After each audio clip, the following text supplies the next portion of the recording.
Some for the recall, whether you're for Larry Elder or not, and obviously I'm for Larry Elder, they want to get rid of Newsom and they're excited to do it. Nobody really is excited about Gavin Newsom. Larry Elder has brought up a point many times in interviews in the last couple of weeks about how even the people, Obama, Biden, Kamala Harris, everyone else that's showing up here for Newsom, they don't say anything good about Newsom because there's nothing good to say in terms of homelessness and crime and house prices and all of the rest of the stuff that we know is an abject disaster. What they keep saying is keep Newsom in so we can move forward for progress. Meaningless progressive slogans. And you don't always want to move.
It's on.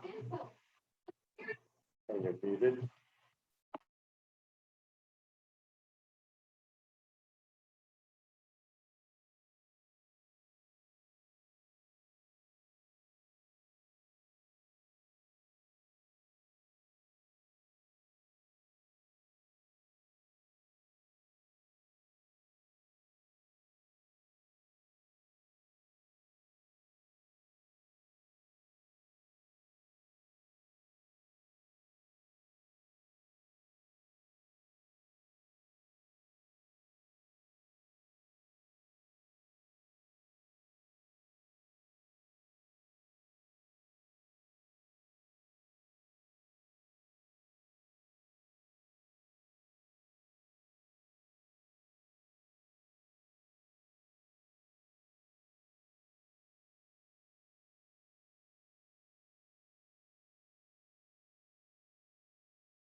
Again, it's not his role. He should have been thinking about Afghanistan. There's more, and there's something very sinister coming, but there's more. And we should all be proud that the vast majority of protests have been peaceful. Peaceful protest means that American freedom is working. All right, I remember those protests. I lived through them. They were What kind of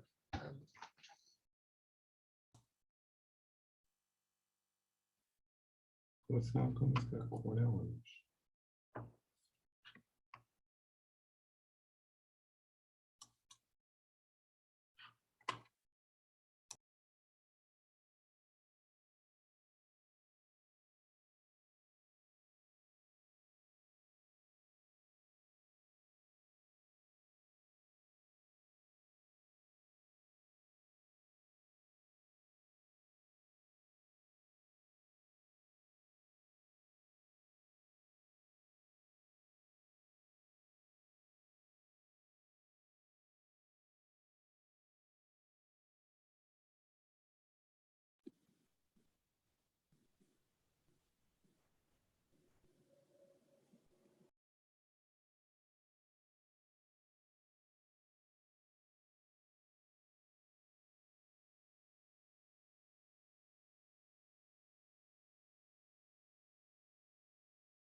Oh, here's the number.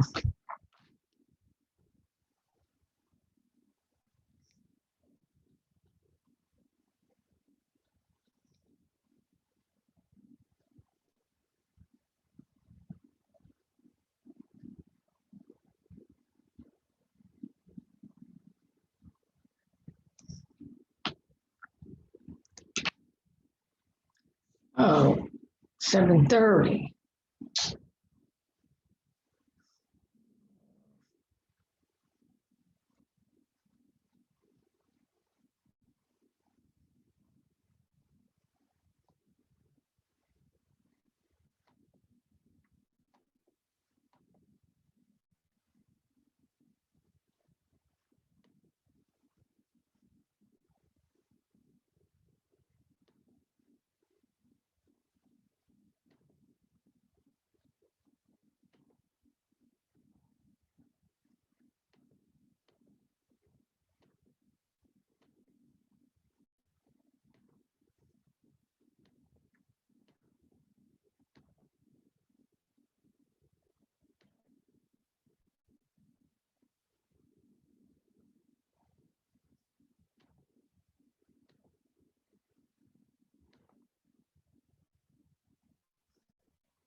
Oops.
Hey, it's Eugene.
be fired.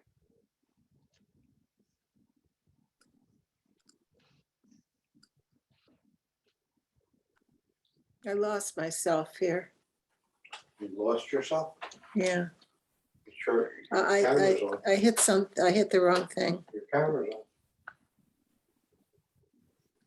I can't find it now.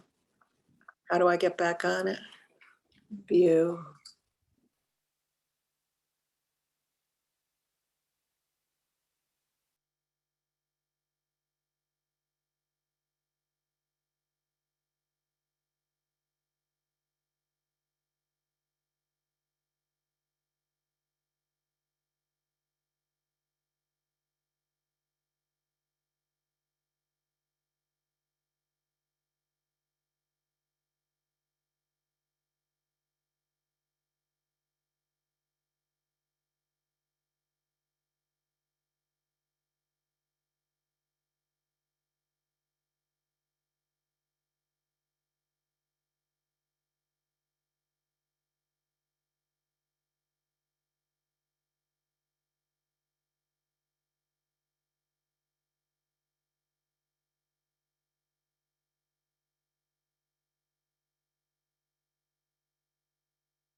Hello, everyone. Can everyone hear me?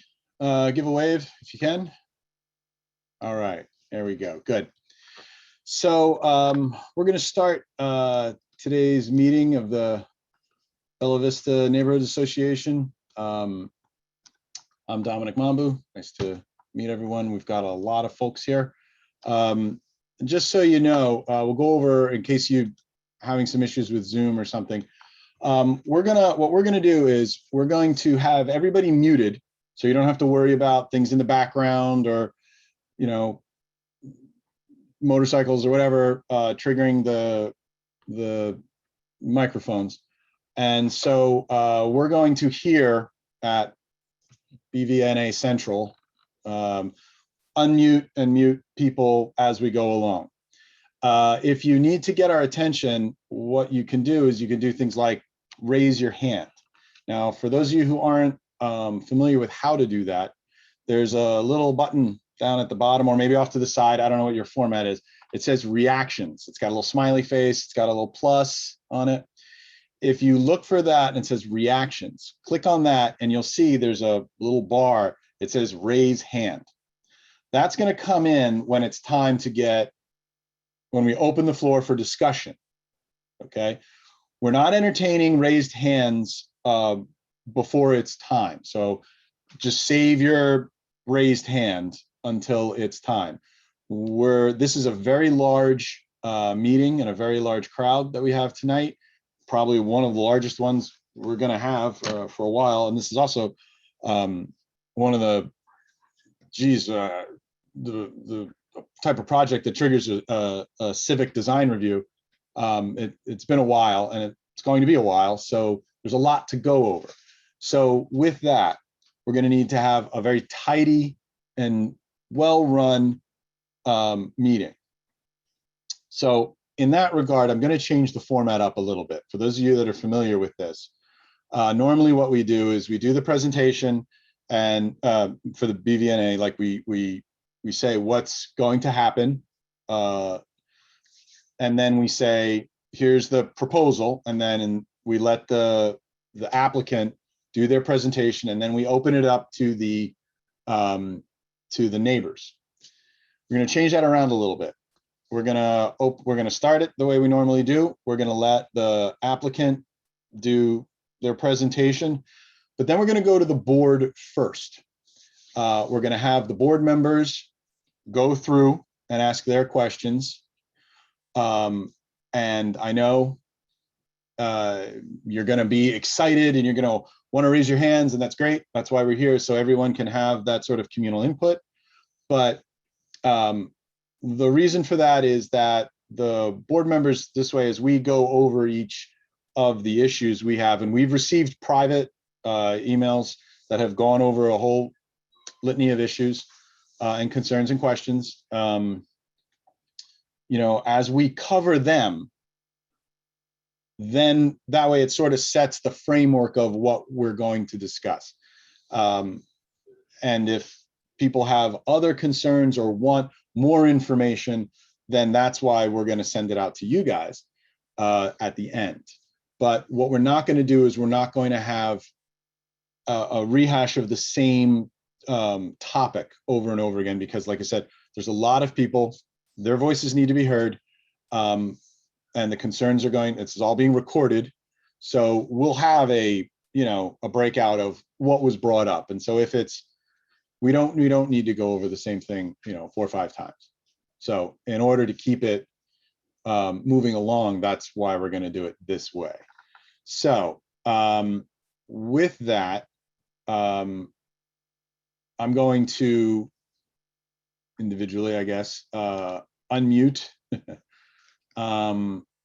Eugene, who's going to start talking, or actually he can probably do it himself because he is co-host.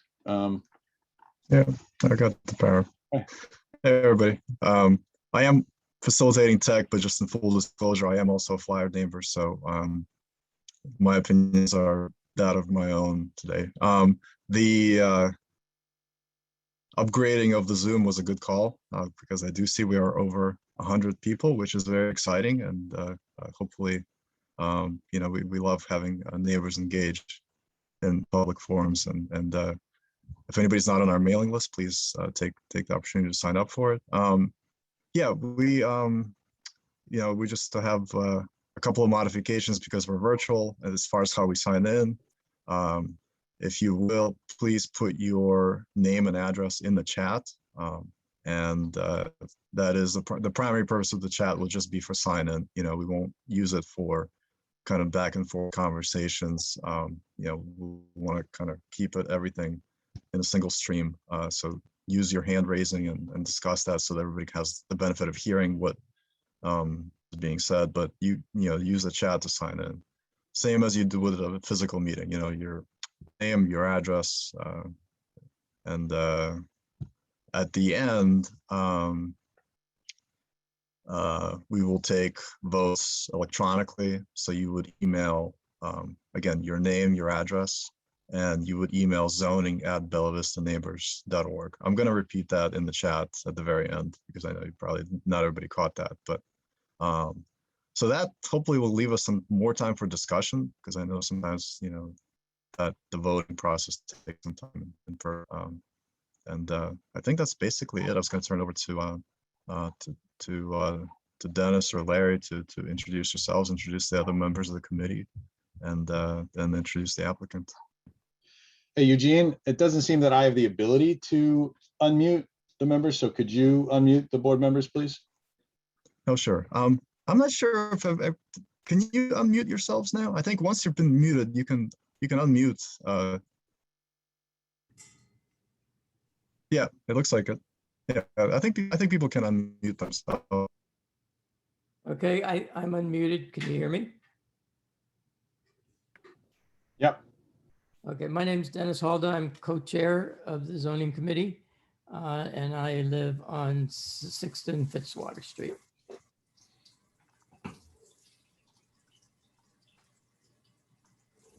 Larry?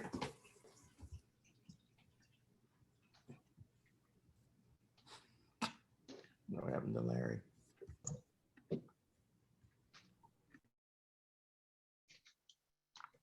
Or Daniela. Yeah, or anyone else, right? Well, we Feel find free to jump in. Yeah. Hi. Feel free to jump in. Yeah. Hi, I'm Daniela Pilecchia. I live at Perth and Pemberton Streets. Okay, I finally have, you have been unmuted, thank you. I'm Larry Weintraub, co-chair of the committee from the 700 block of South Warnock Street.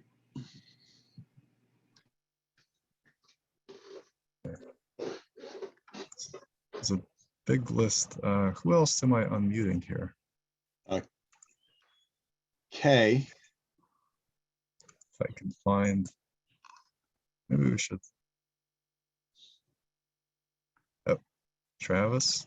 I see Travis. Yeah, and Kay, and oh, let me find her. Okay, if you want to raise Hey your guys, hand.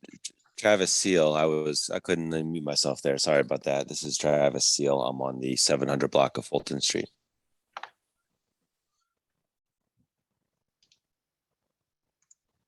Okay.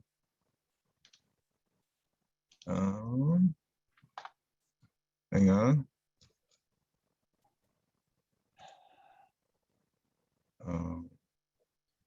sorry, you guys. Usually we're all up here on the same screen. It's not, we don't usually have to go hunting our members. I've allowed everybody to unmute themselves, and hopefully this will be not abused. Hi, sorry. So please go ahead. Okay, sorry, this is Kay. I'm watching and also doing childcare, but I'm at the 600 South Delhi Street, so I'm also here. Okay. Is that everyone from the board?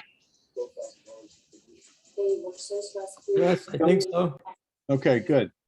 All right, so let's officially kick it off. Again, I'm gonna thank everyone for their patience to just sit back and listen while the presenter presents, and then the board is going to ask our questions and discuss things first, and then we'll send that over to all the citizens of Bella Vista neighbors and such.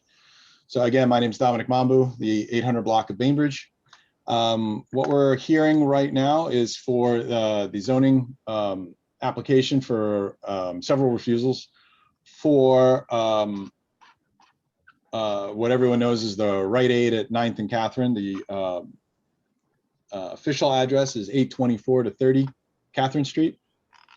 And so even though I don't think it needs to be said, we know what's going on, but this application is for the erection of 2 semi-detached structures with underground parking and accessory roof deck, and that's for residential use only. There are things like green roof bonuses and such, but the uses is for a vacant commercial uses as permitted in CMX2 on the first floor building number 1. Remember, there's 2 here, and multifamily household living, 55 dwelling units, and accessory off-street parking, interior parking, 33 spaces, including 2 accessible spaces, 2 electric parking spaces, for electric vehicles, and 18 Class 1A bicycle parking spaces. So what we're doing here is going over the refusals, along with the overall proposal.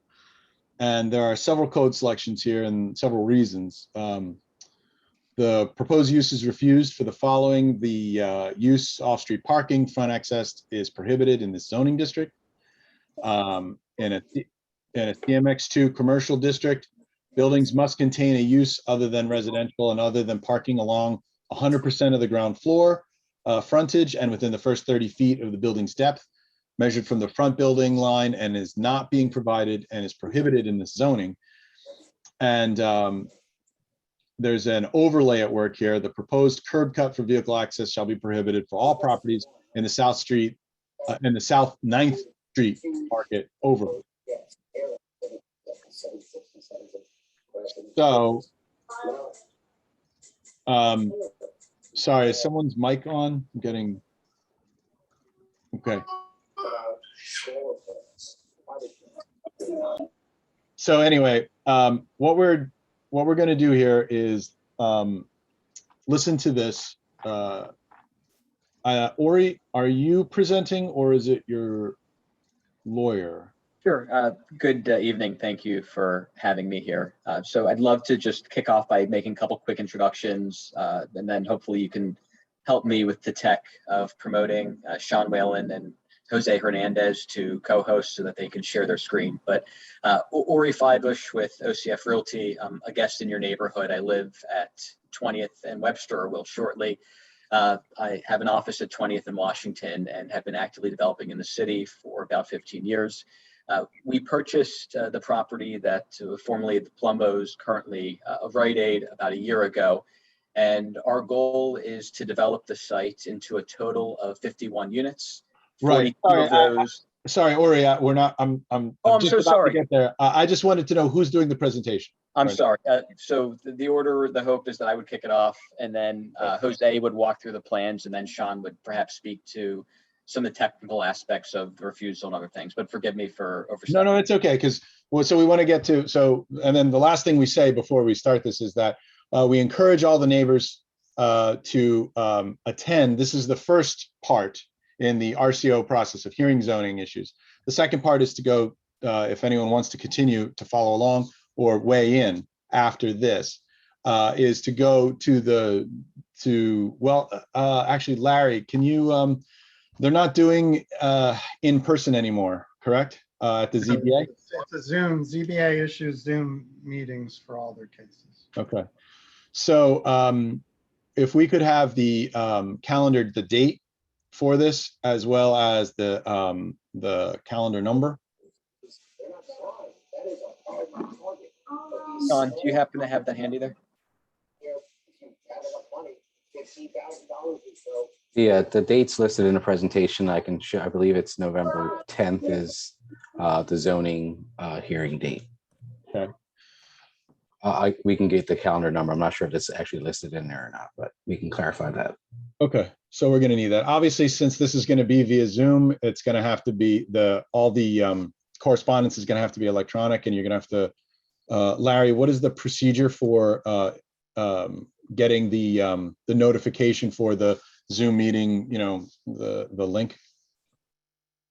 Well, technically, the applicant's supposed to send certified letters for this meeting tonight, you know, within 250 feet to all neighbors.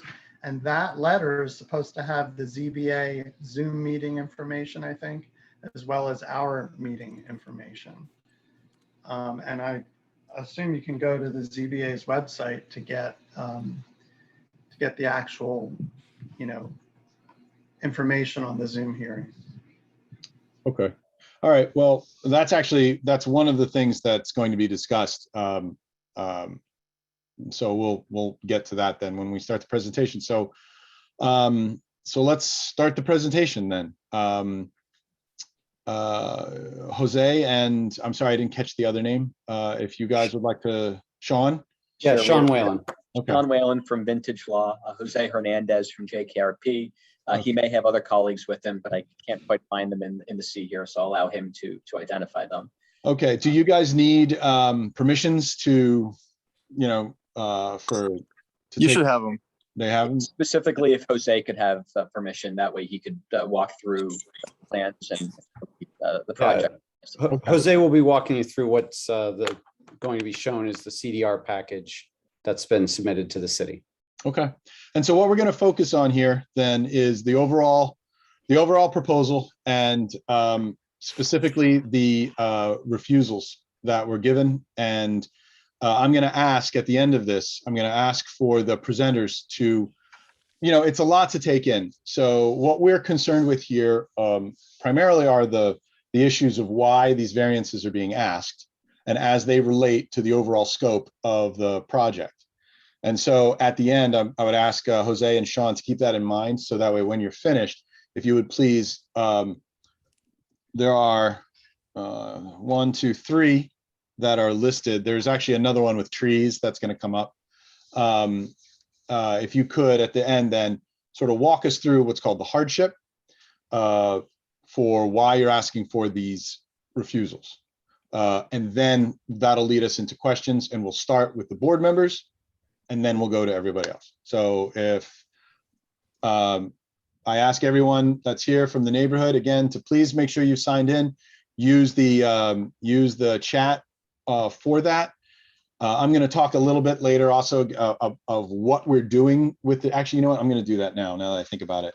So before we get started, I just want to let everybody know that we're not going to use the chat function as sort of like a sidebar conversation thing. We're going to keep everything, all the conversations and all the speaking and all the concerns. You raise your hand electronically with that reactions button. Remember the one with the smiley face, the little plug. Chat meeting, a Zoom meeting. Yeah. If the reactions button, you raise your hand, you'll be put in a queue, and we'll get to you. I promise we will. But do not use the chat feature as a way of responding to other things that were written. If you have questions, you can ask them here. You can ask a question, but please don't use it to respond to a question. And then we have running dialogues, and then Eugene and I have to manage all of that. It's not going to work. I don't want to get into the whole, we have the ability to mute people who are raucous. We have the ability to end chat for people that abuse it. I don't want to go there, but I will say that the board, again, we're going to have to keep this tidy. So keep that in mind, please. All right. So with that, now let's get started. Thank you. Okay. Thank you again for having us. Corey Feibush with OCF Realty purchased the site that we're discussing today about a year ago, and I've spent the last year, really 2 years actually, a year prior even, working with our architects and our team, but also with Rite Aid to redesign and re-envision what's obviously an important intersection in your neighborhood. The culmination of that feedback that we look to present tonight is a apartment building that fronts on 9th Street. The apartment building will have 42 apartments with a new Rite Aid on the ground floor. And to the rear of the apartment building fronting Darien Street, the hope is to build 9 single-family homes. Both the homes in the apartment building will be served by a drive aisle that feeds off of Darien Street, with 18 underground parking spaces under the homes and an additional 15 parking spaces under the apartment building. From a phasing standpoint, the hope is to build the multifamily building first, to then have Rite Aid move over to occupy that space, and then subsequently demolish the existing Rite Aid and to build the homes. In concept, we actually, by requirement from Rite Aid, it is our goal to not have any downtime whatsoever for the Rite Aid. So the hope is very much to build one building, allow them to move over, and then subsequently complete the balance of the site. So I'm joined with me today by Sean Whalen and Jose. I would love for Jose to walk through the plans, for Sean to speak to some of the technical nuance of both the plans and our refusals, the process of CDR and of the ZBA, and then I'll certainly be available to answer any questions about any facet of the project or other developments or anything that would be helpful. But I'll mute myself here just to minimize the background noise of my daughter crying, and I'll allow Jose and Sean to kick it off here. All right. Thank you very much. Sean Whalen here from Vintage Law. Jose will be sharing his screen. Jose, if you could throw up the CDR presentation. So just so everyone knows, in case anyone isn't that involved in this process, this project requires a variance from the Zoning Board of Adjustment. That will be, it was in the chat a couple of times. I saw people throw it in, including myself, November 10th at 2 p.m. The meeting ID was actually in there also. Just to make it easy for you, the simplest way to log into that meeting is to type in to Google or whatever your chosen search bar is, Philadelphia Zoning Board of Adjustment. You will go to their homepage, and there's a link that says Zoom platform in the very first paragraph on that page. All you do is you click that, it asks you for your name and information, and you're automatically entered into the Zoom. No password necessary, no prior registration. All you have to do is hit that as soon as you want to join. Because of the scope of this project, prior to going to the ZBA, we are required to go before what's called the Civic Design Review Committee. That's a subcommittee of the city's planning commission. The focus of civic design review is actually just to discuss kind of the aesthetics and materiality of the building that are proposed, and to see if they can't improve upon the project as it's proposed, and see if they can affect it to make sure that we get a beautiful set of buildings in your neighborhood. So that's the process. That's why we're having this meeting now, is to walk through first, get everyone's community input, and then we'll, all of that input will also be provided to CDR. That will be another public meeting. That is actually a public meeting that can also be attended. We are not currently scheduled for a specific date. Essentially, this project is in the queue along with multiple other projects that are processing through the city right now. So we will certainly share with the RCO as soon as we learn what the CDR date is. We'll share that so that everyone can join. And again, that's a similar process to join as the ZBA. If you simply type in Philadelphia Civic Design Review, you can go to their public hearings page, and there's a link right there that'll take you directly into the Zoom. So again, I know this is going to be a long meeting, so I'll try to be brief and certainly answer any questions that pop up. You can see, just so everyone can get acclimated, this is 824 to 30 Catherine Street, what you see outlined in red along the property. The street going down the right-hand side of the picture is Darien Street. The street going down the left-hand side is 9th Street, and Catherine Street is up at the top of the screen. Can you go to the next one, Jose?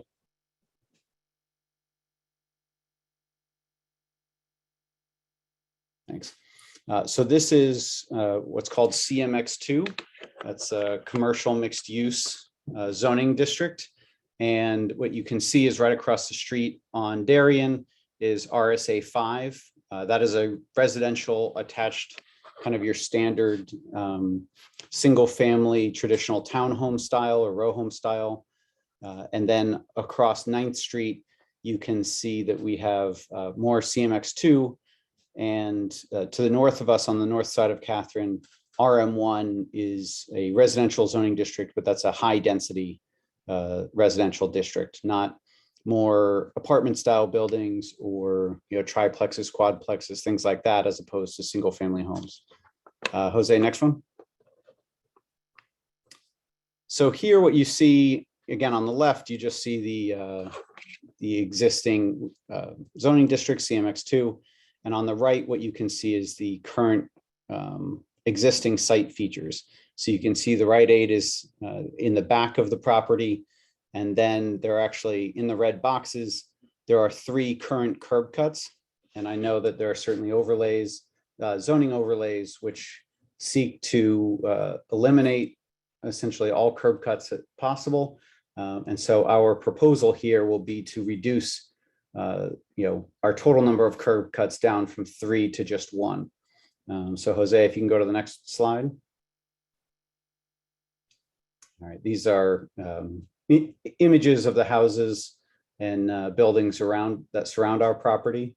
Jose, if you can go to the next slide. So what you see here is the proposal. Again, on the right-hand side, you have Darien Street, and across Darien Street there, you have attached single-family row homes, which is why what you see on our right-hand side of our property are 9 individual townhomes that will be built.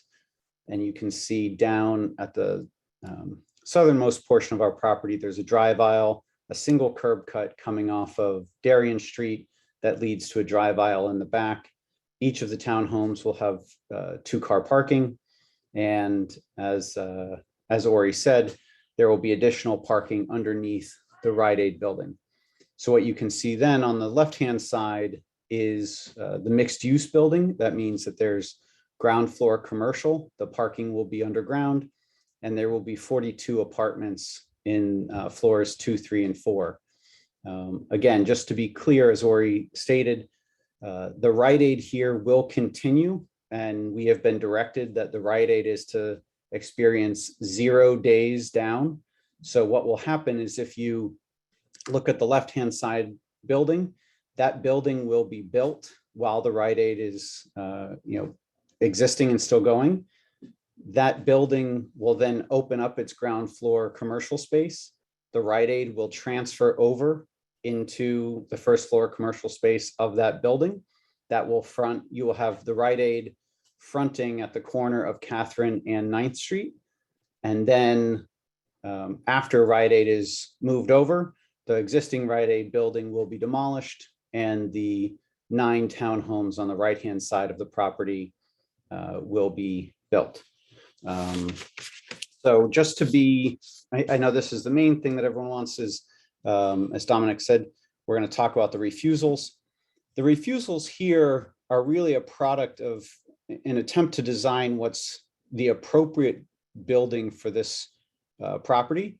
And you have 7 feet in height. That is one of the refusals. That's in essence generated because of Rite Aid's requirements for its new commercial space. It wants nice high commercial ceilings. So that's going to be over there. It should be noted that, and Jose Hernandez will go through this in more detail, the technicalities, but our properties that will be 45 feet in height will actually match the surrounding properties in 45 feet in height. So we will not be, the only buildings that are that tall.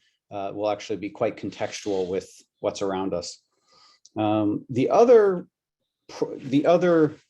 3 refusals, I understand can cause some confusion. And so where they come from is there are no curb cuts allowed.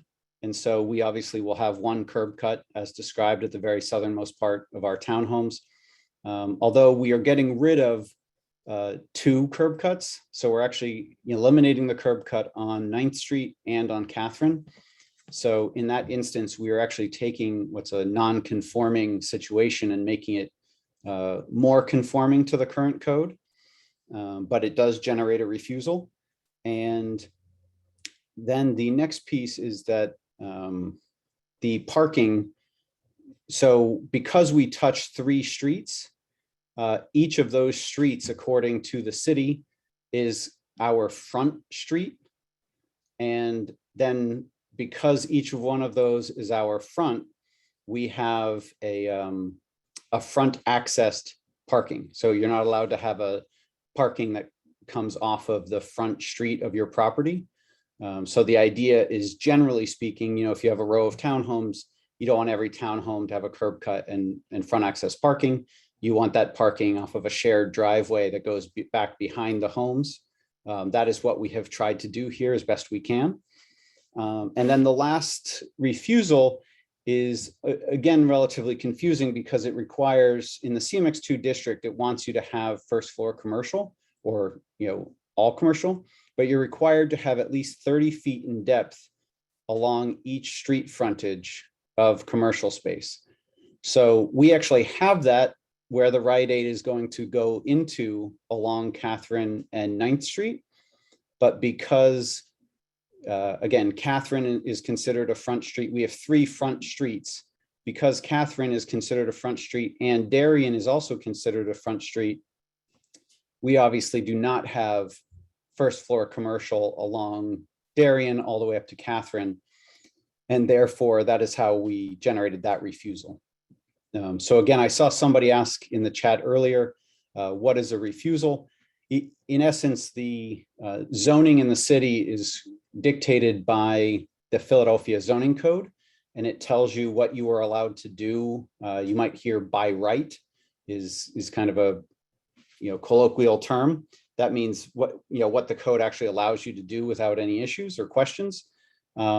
When a refusal is generated, that simply means that the city has reviewed our proposal and that they have determined that those items that I just walked through are not allowed by right. They do not meet the code. Again, the 7 feet in height, the front access off the street, the curb cut and the 30 feet in commercial. So I don't want to take up anybody else's or too much of anybody's time. I'm happy to answer other questions, but I would turn it over to Jose Hernandez at this point in order to walk through some of the technical aspects of the project. Jose, when you do this, a question was asked earlier, and I think it's relevant. Like I said, we're not entertaining questions. This is more technical. Could you, as part of your presentation, do you have the mock-ups that they were just generated, or at least we just got them within the last day or so, of what this project is going to look like? If you weren't going to do that, there's like a website for it. So the presentation I'm going to present to you is the exact presentation that was submitted to CDR. It includes all the information. It'll have some clarification on the zoning refusals, and the presentation will end with the renderings and views of the project. Okay, so it's a full. They'll be able to see. Absolutely. Okay, good. Yeah. And actually, and one other thing, someone asked this too, and this is also procedural, so I'll entertain this. If the image comes up, it's too small. Usually that's something you have to resize your screen. Correct. For those of you that are like, I can't see this, that's actually, you have to, like, on your individual devices, you have to make them larger, right, in order to see. So the format you have now is presentation, and it should fill. It's filling my screen. It should fill the presentation screen that you're viewing on. Any zooming in and would have to be done outside of presentation. So I can go through the presentation, and if there's any parts of the discussion or comments that come up after the presentation is done, I can go to another format and then zoom in on any area that someone may have a question on, if that helps. And some people, maybe they're on devices or something like mobiles, and they just can't do it or can't. We'll make sure we provide a link or something to a PDF or the website where you can, and we'll just have to muddle through. So I appreciate everyone's patience on this thing. Right. Good evening, everyone. My name is Jose Hernandez. I'm a principal at JKRP Architects. Our office is in the Wanamaker building. It's been a while since I've presented in front of you. I saw a few familiar faces that I presented a few projects in the past. As I mentioned, I'm going to go back a little bit in this presentation. I want to make sure that you see the entire presentation that was presented to the Civic Design Review, so that when you review that project, if you so choose to attend that meeting, you'll be familiar with the material that's being presented.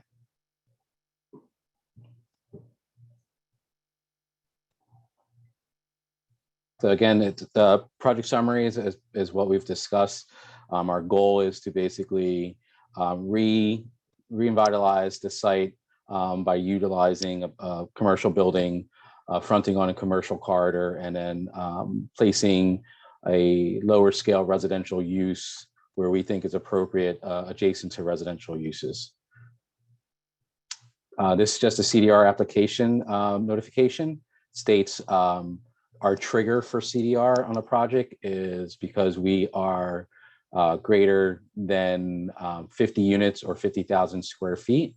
It's just notification that the meeting was being held today at 7:30, and the zoning date information is listed as November 10th, 2 p.m. I believe Sean posted the information on how to attend that meeting. The site, which Sean described in detail.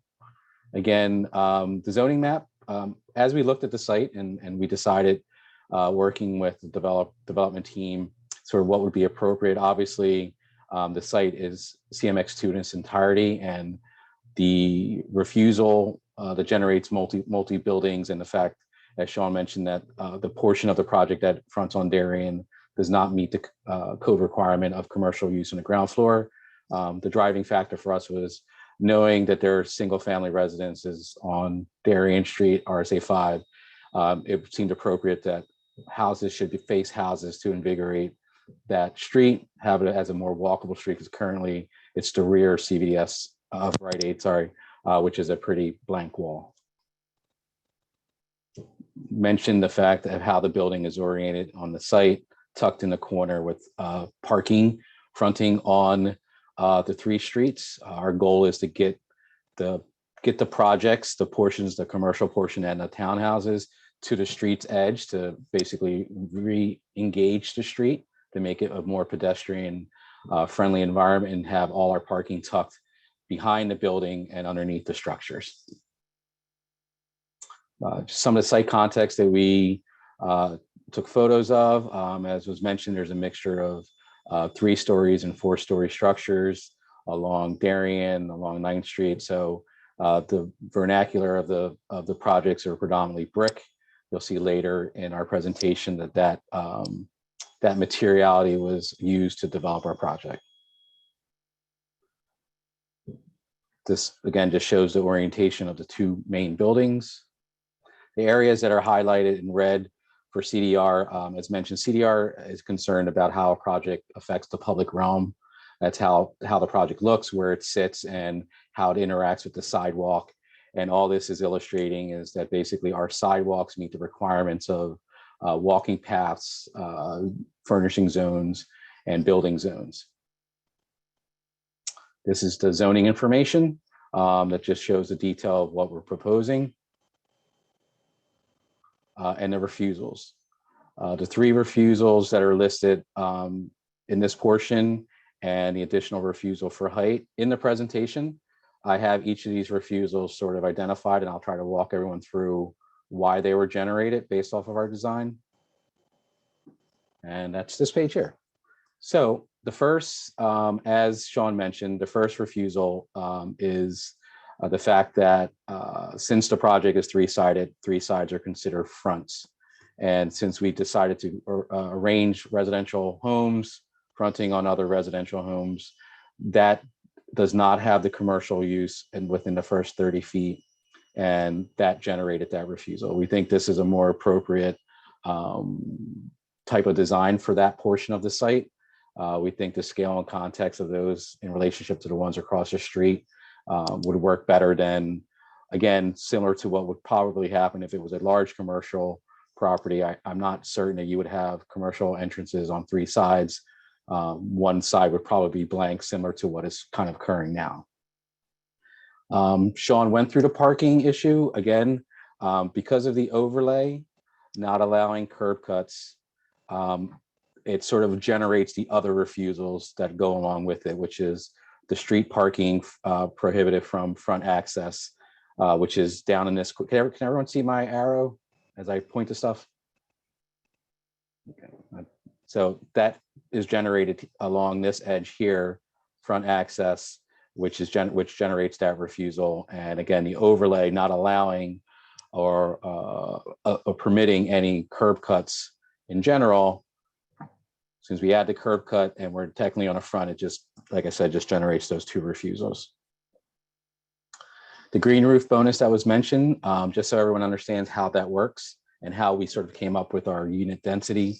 The site is a CMX2 zoning zoned. It's approximately 21,000 square feet, a little bit over.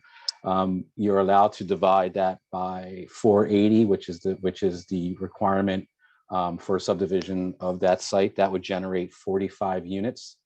The utilization of a green roof, which is used for stormwater management, gives you a 1.25 bonus, which would generate or allow 56 units. We're proposing 51 units in total between the 42 units that are in the multifamily building and the 9 townhomes that front on Darien. The townhomes, they're approximately 3,500 square feet. They're 2-car garage. It's a 3.5, 4-bedroom home. I can go through the layout. They're pretty standard. The one thing I would note is as we access our 4th floor, we're not doing a traditional pilot house structure that would stick above the roof line.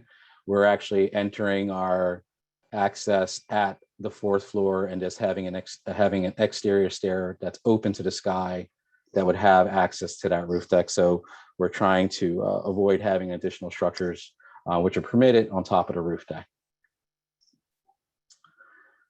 The commercial space, again, we're trying to have as close to a 1-to-1 ratio for Rite as they switch over into the new space. There are some amenity space, not amenity space, some circulation that are required for the units above. So that's highlighted in this blue, which is 2 stair towers, one that's closer to the corner, which is part of our lobby, and our second means of egress, which fronts out on Catherine, and a dedicated trash area that be utilized by the apartment building above and the retail space itself. So it would have access to picking up that trash directly from the street. The parking is below grade. There are some utilities fronting on Catherine and a portion of 9th Street. And again, we have 15 spaces plus a handicap space at that level. There are 14 units per floor. They're a mixture of 1-bedrooms and junior 1-bedrooms. Again, as I mentioned, the 480 square footage minimum was utilized to create the breakdown. There's a small community roof deck that's sort of centered away from the edges that has direct access from the stair tower to the south. Part of the CDR requirements is to illustrate how the project would impact the surrounding context by doing a shadow study. What you see before you are 2 times of the year, 2 times of the day to illustrate the shadow. As I mentioned, the surrounding context is a mixture of 3- and 4-story structures. So, and where it's placed would have very little impact other than a project of similar scale. The section illustrating the purple is the townhome with the sunken driveway to get you a certain level. And then if you noticed in the previous plan, there's another ramp to kind of work you down towards the garage level. The retail space with the higher ceiling and the 3 levels of residential. And again, just showing some context of what is happening on the other side of 9th Street and what's happening on Darien with projects of similar scale. Some flat elevations of the townhomes. Townhomes on Darien, as I mentioned before, predominantly brick, more of a modern twist on sort of a traditional architecture.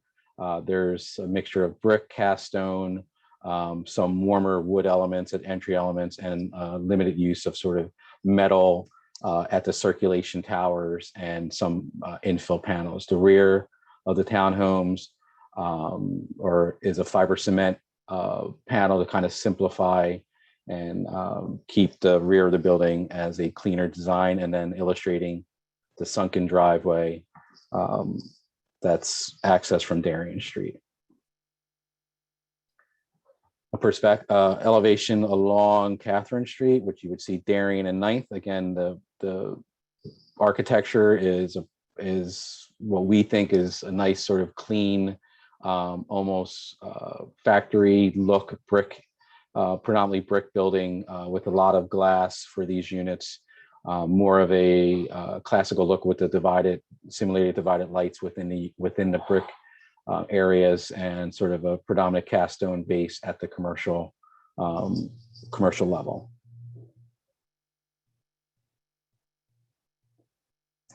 Front elevation along 9th Street and the interior of the drive aisle looking.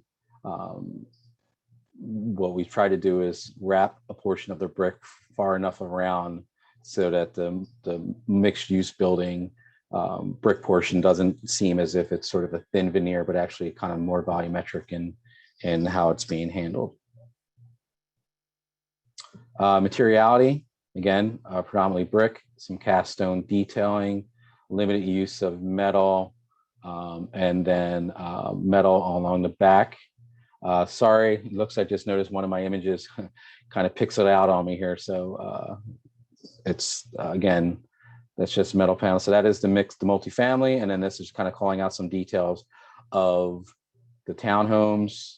Again, There's a limited use of some standing seam at the area of the 4th floor, which is, we've decided to kind of set that back and kind of to reduce the overall height, perceived height of the building, similar to some of the buildings that were done across the street. This kind of aerial kind of showing how the townhomes are across from townhomes, and the commercial building is fronting on the commercial corridor, which is appropriate for that use. And perspective. So this is a perspective of the project from the corner of Darien and Catherine, looking towards 9th Street. Again, as I mentioned before, we wrapped the commercial building around so that it would have more of a volumetric feel. You kind of see some of the detailing in the cast stone, and then sort of limiting the metal panel to the stair tower element. So we envision as you walk through the stair tower, you'd almost see some activity possibly of people walking up, and it would be nicely lit and kind of create a nice element within the project.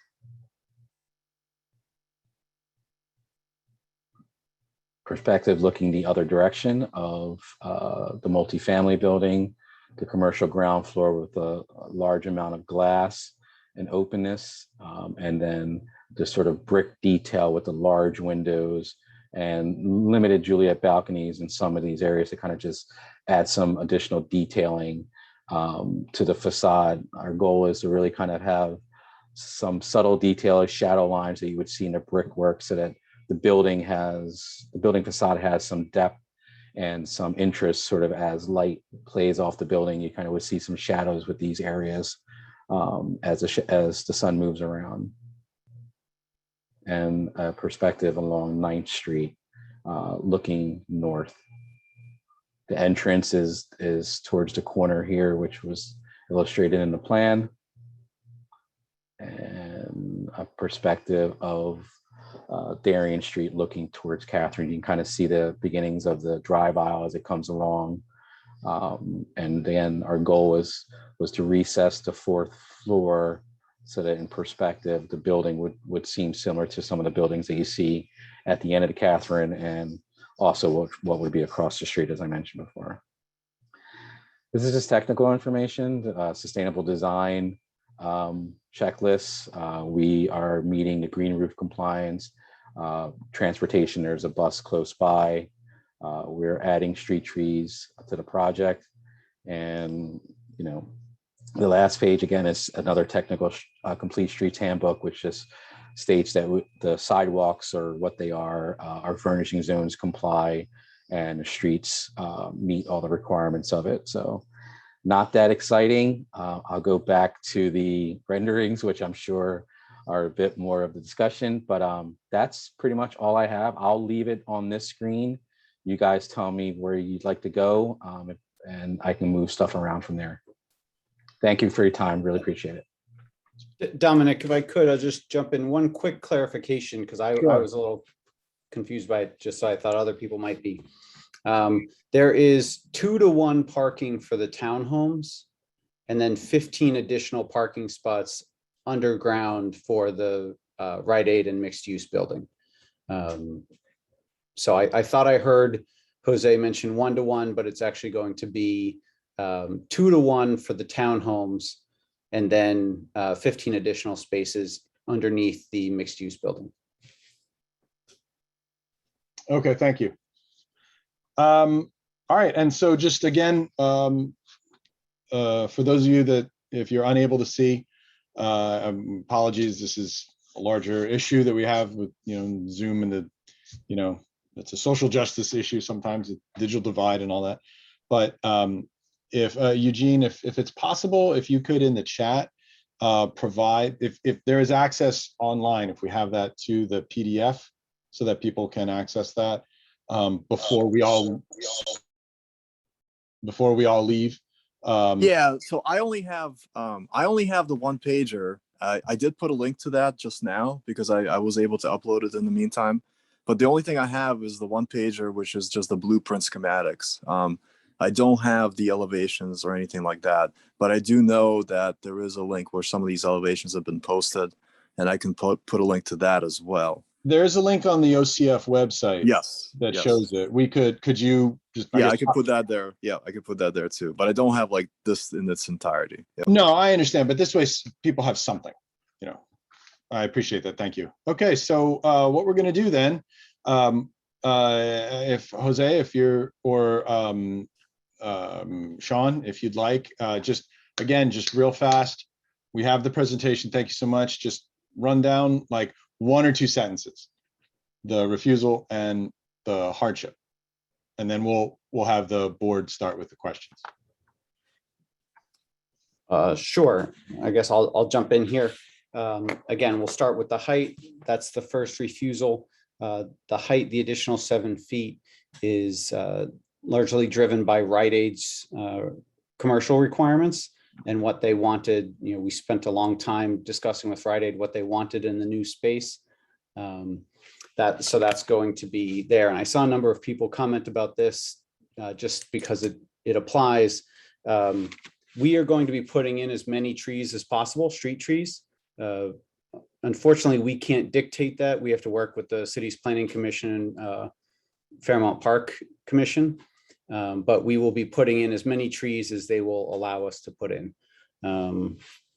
So the second issue for the parking, front access to off-street parking is not allowed. The hardship is created here because the property has, it is unique in that it has 3 frontages. Also, it is a currently non-conforming situation with 3 parking curb cuts. So our intention was that the not having any parking would be an excessive burden on the neighborhood. And therefore, if we eliminated 2 of the curb cuts, keeping only 1 of them, which will be smaller than any of the existing curb cuts, we would significantly reduce the burden to the neighborhood of the parking increased by this property. The Darien Street curb cut is prohibited. That's also prohibited under the overlay. Essentially, that's two separate curb cuts, or 2 separate refusals rather, being generated by the same issue. And then the 30-foot deep commercial, again, because we have such a large property, we would be required, touching 3 street frontages, to have 30 feet in depth of commercial space along the entire length of Catherine, Darien, and 9th Street. That would pose significant difficulties and would cause a distinct overbuild of this property. And again, one of the issues that we have contextually with the neighborhood is that we have an RSA 5 single family row home neighborhood with underlying zoning across the street in Darien. And that's why we were attempting to mirror those houses with similarly styled row homes in order to match that. Now, again, I've seen this a lot, so I'll just be clear. There are 2-car parking for each townhome. The 15 spaces underground, the mixed-use building, will be for Rite Aid's use during the day, and at night will turn over to tenant use. But we should note that Rite Aid has actually stated that they didn't want parking, but we will be providing some because we know that it would be an issue for the neighborhood. Okay, thank you very much. Appreciate that. Sorry, I'm finishing up my notes here. So with that, we're going to start with our board questions. Dennis, Larry, do you guys want to kick it off? Whoever wants to go first. Well, I'll be happy to go first. The height refusal, I'm still trying to figure out what the hardship is. I realize that the commercial space requires a higher interior ceiling height, but I don't know what that has to do with the overall height of the building. And originally on the refusal there were 55 units stated, and now you're telling me there's 42. So I am concerned about that discrepancy. And as well, we answered my question on the parking. Just to be clear very quickly, there are 42 units in the mixed-use building for apartments. There are 9 townhomes for a total of 51 units. The zoning refusal considers all units regardless of type, so single family and apartment. And that the 55 is simply a typo. It should have said 51, but the 55 is simply a typo. Okay, and then getting back to the height. And forgive me, Ori Fivish again here. We designed this project really to try to maximize the space to build something that we thought was most contextual and most appropriate. It wasn't driven exclusively by trying to build a by right project, or we would have candidly built one. And we think in the totality of this, it ultimately is a better development. So we can and have built 4-story buildings at 38 feet and have built single family homes with parking that are 38 feet. We're trying to improve the streetscape by not having front-loaded garages, which would largely be the result of trying to mimic what's across the street here and to reduce that scale. And then similarly for the apartment building, we get the benefit of having the scale down, having the parking underground, and then ultimately the higher commercial space. But I will just point out that the homes directly across on Darien are exactly 45 feet. I believe Jose was actually the architect of record for those homes as well. And so we are really mimicking, at least on Darien Street, the exact rhythm there. And my hope here is that if there's an appropriate place for height, that this is very much the block forward. And I hope you'll agree that we've at least been quite aware to set back that floor and to really minimize anything from the public realm as best we could here. And so my hope here is that while we are asking for height beyond the code, that the totality of the project is materially improved because of that additional height. Okay, thank you. Dennis, are you done? Yep, thank you. Larry? Okay, I got a few things. Someone in the audience just mentioned, I think this would be clever, Jose. If you cap the parking, I mean the drive aisle with a deck so that the townhouses actually have walkout outdoor space at their first floors. I wonder why that may or may not have been considered. That's one thing. We've also been hearing from a number of neighbors that they were not notified about this meeting. And we're wondering if you have, this would be for Sean, I guess, proof of your certification of mailing to the neighbors within 250 feet, 20 days or more from this meeting tonight. Like I said, I don't know if everyone was notified and when you actually sent those notifications out. This is for Ori. With Christian Street Baptist Church, we were promised a lot. We were promised an appearance of those townhouses to look a certain way. When you presented that to us and you ended up selling the development to someone else, and what was built looks absolutely nothing like what we were promised. And I know that, you know, for everyone in the audience, the way a building looks and what is promised about how it looks has nothing to do with what actually gets built, perhaps in a smaller development. But since this is a CDR development review, they have to sort of conform to what they're presenting to us. But I'm concerned that, you know, will this look this way? Ori, will this really be your project and you won't flip it to somebody else and you'll really see it through? Another question which hasn't been, you know, it's not shown on the drawings is, what are the ceiling heights of each floor in the houses and in the apartment building? Because if there's a way that you can reduce those heights to reduce the overall height of these buildings, you might win a bit more favor with the community. Just a curious question, the Rite Aid space on the Catherine Street side, this is more of an architectural question. The trash storage area sort of runs linear parallel to the Catherine Street front, and I'm assuming you're going to, Jose, put spandrel glass there to kind of hide that room. But what if you made the room deeper, meaning the trash room went southward and narrower? You'd get more open space in the store towards the 9th Street corner and Catherine, and you'd get a lot more real glass that's really open to the street and relative for views and light and activity. And my other concern about these kind of businesses like Rite Aid or CVS is like the one at 11th and South. They've pretty much covered up their windows with shelving units all the way to like 8 or 9 feet high. So we don't really see into the store hardly at all. And so I'm kind of concerned that, you know, you're putting a lot of glass on this first floor of the Rite Aid.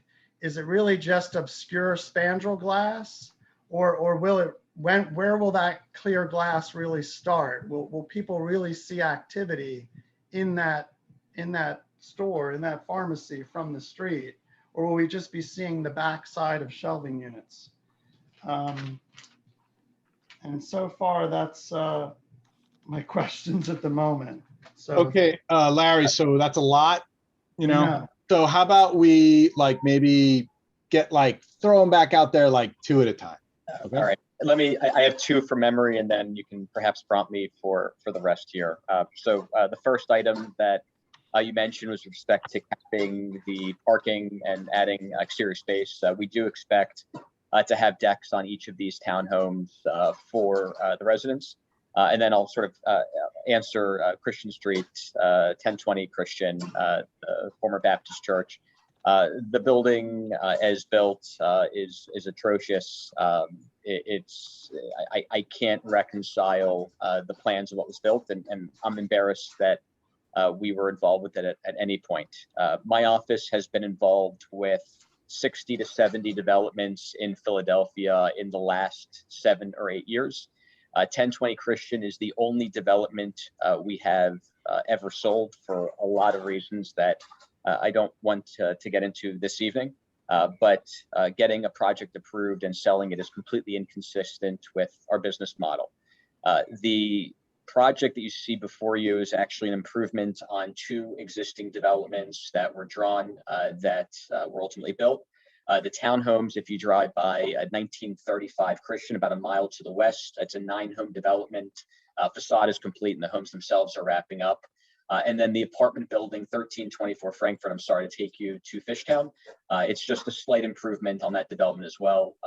That said, I don't know the exact form or framework. Certainly happy if the neighborhood is ultimately supportive of the project to sign provisos or something else that guarantees that we can't deviate from the materiality or the finished pallets or other items here. We absolutely expect to build the project. I shouldn't say we expect to build. If we are successful in getting relief here, then we would build exactly what's designed here, what ultimately will be revised with neighborhood feedback here. But we'd be more than happy to sign accordingly. I'm embarrassed I didn't write down your questions here, so if you could be so kind as just to prompt the balance of them, I'll do my best to answer as I can. Okay, so we're still doing more of my questions. So, Larry, yeah. I can address your comments. With regards to the overbuild in the back, this is a green project, so we're limited to the amount of pervious coverage we can have. So the decks that Ori mentioned is the limit that we can do without disrupting the green design of the project. So you have, I think it's less than 20% hardscape that you're actually allowed to do on the project. So between the limited decks at the homes on that area, and also the deck on the multifamily, without getting technical, there's only so much of a disconnect between the flow of the roof that's allowed. So we're at the limits of what we can do for impervious coverage. I think your idea with the storage and trash is great. And as we present our ground floor plans to Rite Aid for them to do their tenant fit outs, we'll make certain to rearrange that space so they have that as a model to use. And then obviously, you know, as well as I do, prototypical work while it's prototypical, needs to be adjusted in every case that there is. So there just needs to be further dialogue with them so they understand clearly what the intent and the desire is for that project, that portion of the project. I still have that concern that you're putting all these windows in and they're just going to back up shelving units to them. And I don't know what their prototype is for how they lay out their stores, but that's a big concern that I guess you really can't answer at this point. To the audience, I just wanted you guys to know that Jose's firm also designed the entire development at the southwest corner of 8th and Christian going through to Montrose. So that sort of gives you an idea of his firm and their impact in the community and the quality of the work that they do. Relative to that plan, Jose, of this building, the townhouse that we're seeing on your image right now at the corner, obviously there's a wall that's shielding, the drive lane from Catherine Street, and you have a 2-car garage there. How does the car back out when there's a wall next to it? Isn't that going to be kind of a challenge? This is the same challenge that the Baptist, church site had, where the house at the very end has a garage that you really can't get in or out of. Has that been considered as well?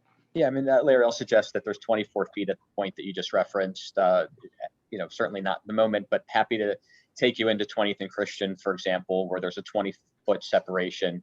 And the mix of developments we've had, anywhere from 20 to 30 feet, but 24 feet, those extra 4 feet certainly afford the ability to make that turn.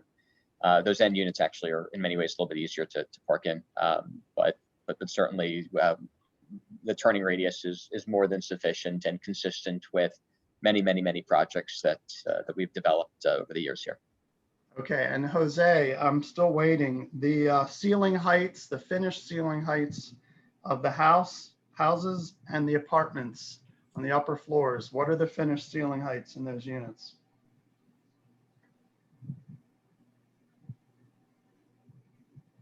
You have to unmute yourself. I was talking and you couldn't hear me. So, so the residential floors of the multifamily are based on structure, based on depth of structure and everything. You have about an 8'6" clear between the TJIs and some room for ductwork and everything else. So it could be as low as 8.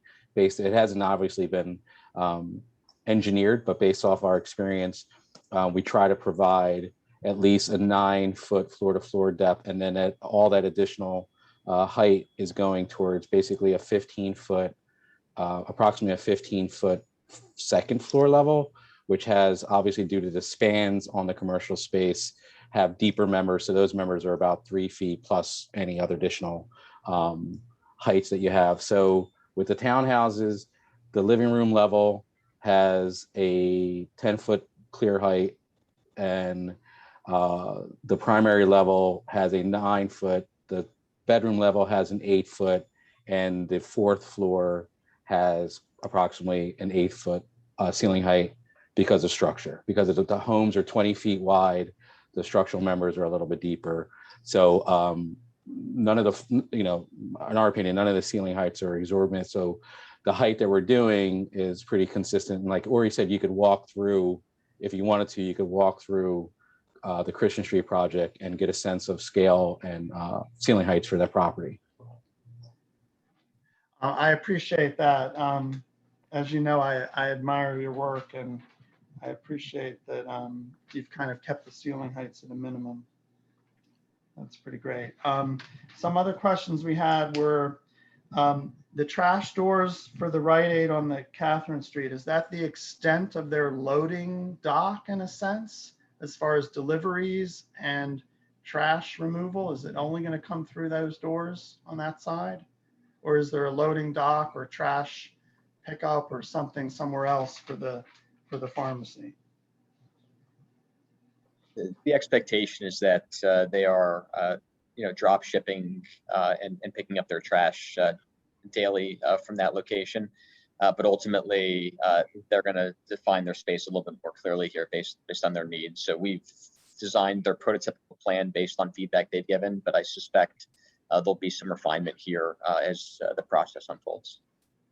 So it's not like they're going to have tractor trailers delivering. It's going to be more like small deliveries through. Honestly, I suspect many on this call are better versed than me to speak to it. There's a living, breathing example that's on the site now, and I'm sure that the neighbors can speak more credibly than I can to the experience and the sizing of trucks and things of that nature. And I wouldn't want to be disingenuous because I don't know as well as they probably do. I'm sorry, I'm confused. I don't want to speak out of turn here, but was the question what's planning? What the architecture is going to allow for, or what it currently exists? Because it sounds like it started as the one and then Ori it went to the other. I want to make sure we get an answer for what this current iteration is going to allow in terms of deliverables for the. My understanding is that, forgive me, they're utilizing, will utilize the loading zone on Catherine Street to accommodate both the trash collection and the loading and unloading of goods. And then Larry had asked a question about the sizing of their trucks and things of that nature. And I wasn't well-versed enough to speak to that. Yes, but you're well-versed enough to speak for the project as it exists. What do you envision? Of course, off of Catherine Street. Forgive me. I thought that they would be drop shipping off of Catherine. So there's no expectation of any dumpsters outside or anything in the right of way here. Everything would be contained within the space off of Catherine Street there. Sorry, Larry. Just one more thing to say, which is a little bit of irony. I was on this committee in 1992, which was not, it was Bella Vista Town Watch's zoning committee, when Rite Aid first was planned for this site. And Bella Vista Town Watch wanted the Rite Aid to be built to the corner of 9th and Catherine, just as they're doing with this proposal. And we wanted apartments upstairs, just as they're doing with this proposal. And isn't it funny that they didn't do it that way? And now here you come almost 30 years later, presenting the design that Bella Vista wanted at that time. Just thought that would be a little anecdote for everyone. That's all for me. Thank you, Don. Great. Thanks, Larry. Let's go with Danielle.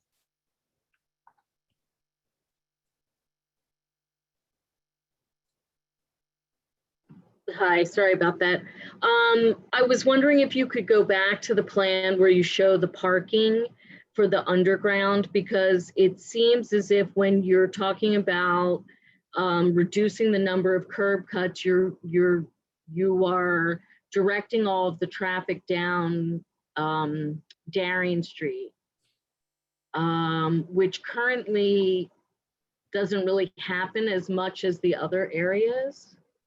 And so I just don't recall if the parking area, if it's only goes in, you go in and out the same way, or is there another way to get out of the parking like on 9th Street? Our plan is to have all of the circulation, the vehicular circulation coming off of Darien Street. So the one curb cut, two directional traffic coming out of our drive and then making a right-hand turn to exit towards Christian. Okay, so currently the Rite Aid abuts a residential property, which is directly south of the end of the building. And frequently there are a lot of trucks that get loaded and unloaded on that street because Rite Aid does have a door there. But I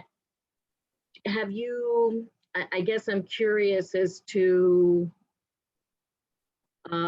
if the person who lives in that house, or if there's been any feedback from anybody in those houses. So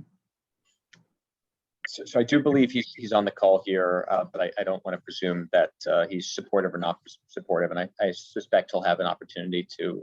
Yeah, when the board is finished, we're gonna, like I said, we're gonna push this back then out to the residents in the neighborhood. So if the tenant of the occupier of that property is here, I guarantee you we'll let them talk. Yeah. Okay, that's fine. And then you talked about the 15 parking spaces that during the day they would be for commercial uses ideally, and then they would clear out at night and be for residents of the apartments. I mean, I know you can't control this at this time, but is your thought process that people will actually leave those spaces available for people during the day, or? Sure, and forgive me for interrupting you. Let me let you finish your thought. I'm sorry. Well, and just also, is it just open at all times, or is there some type of a gate going in and out? When we originally started the conversations with Rite Aid, they were emphatic that parking for them is a nuisance and that they were supportive of a development without parking. That feedback changed quite a bit during the course of this process, and it went 180 degrees to we absolutely need parking on the site. I don't know if that was feedback driven by sort of national and regional data or specific to the site, but what they have communicated with us most recently is that they absolutely do require parking spaces during the day. So we are sort of programming around that. So my expectation is from business open to close, Rite Aid customers will have exclusive access to the parking, and then the tenants upstairs will subsequently have access once they close. With respect to a gate, my gut is there won't be a gate, but I'm not entirely sure yet.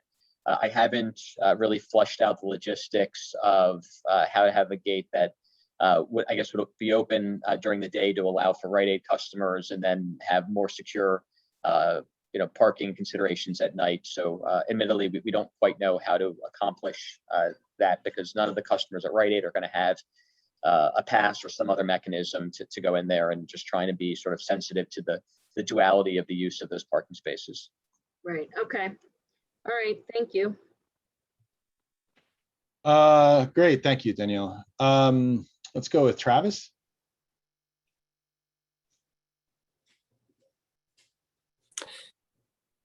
Hey guys, I didn't really have any questions. I think you guys touched on pretty much everything. So Okay, great. thank you. Thanks, Travis. Eugene?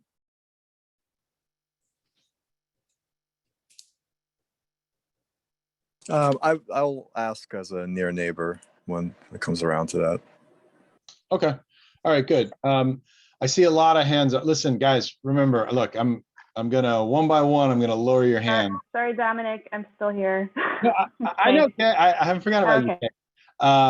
Someone has to, actually, I'm last, so, we'll get to Kay in a second, but I just want to say this. I see a lot of hands up. Look, I'm going to lower these hands. I'm not trying to be mean yet, but we're not at the point where we're doing questions from the neighbors yet. The board is going to talk, and like the reason for that is, again, hopefully this discussion answers a lot of those questions. So that way we're reducing the retreading over our own footsteps in the snow here. So I'm going to lower some hands here, and I hope you understand that. I'm not doing it to be mean, but just please wait until the board is finished, and then we'll push it out to the neighbors. So Kay, do you have any questions? I do. Thank you. So I'm excited about the brick, because at least it's not all metal paneling. So I'm appreciative of that. I was wondering if you could speak to the wood elements you were talking about, because I have seen some structures that have gone up with wood that has looked awful within 2 years. And so I just wanted to find out a little bit more about the warm wood you talked about. It's pretty limited. It's just at the door location. If you see in this image here, it was just to break up the darker material that's in the stair tower, and just add, in my opinion, just kind of add a little bit more warmth at the point of entry, which is kind of more traditional. You would think of a wood door entry element. I know so many doors are painted, but a nice wood door to me seems like welcoming and home. So it was just sort of us just thinking of those areas to just add a little bit of warmth to the townhomes. It isn't located on the commercial property or the mixed or multifamily property. I agree with you. Wood takes a beating, particularly if it's not the right wood, and the right wood costs a lot of money. So We try to limit it to locations that make a lot more sense, which is just sort of doors and some minor details. Great, thank you. I just wanted to echo some of the concerns from the chat that I saw, that it just seems like there are many, many units that will not have access to parking. I know there's like the switch over at the night. I could see enforcement being somewhat difficult for that. So just put that out there. It also seems odd that the townhomes get 2 spots, but there are all these units that don't really get spots. I know it's more of a comment than a question, but my question is the decision to create mostly, I guess, all, what did you say, 1-bedroom and junior 1-bedroom apartments. So if you could just speak to that decision. There were also some comments that, there aren't rooms for people that have more of a family.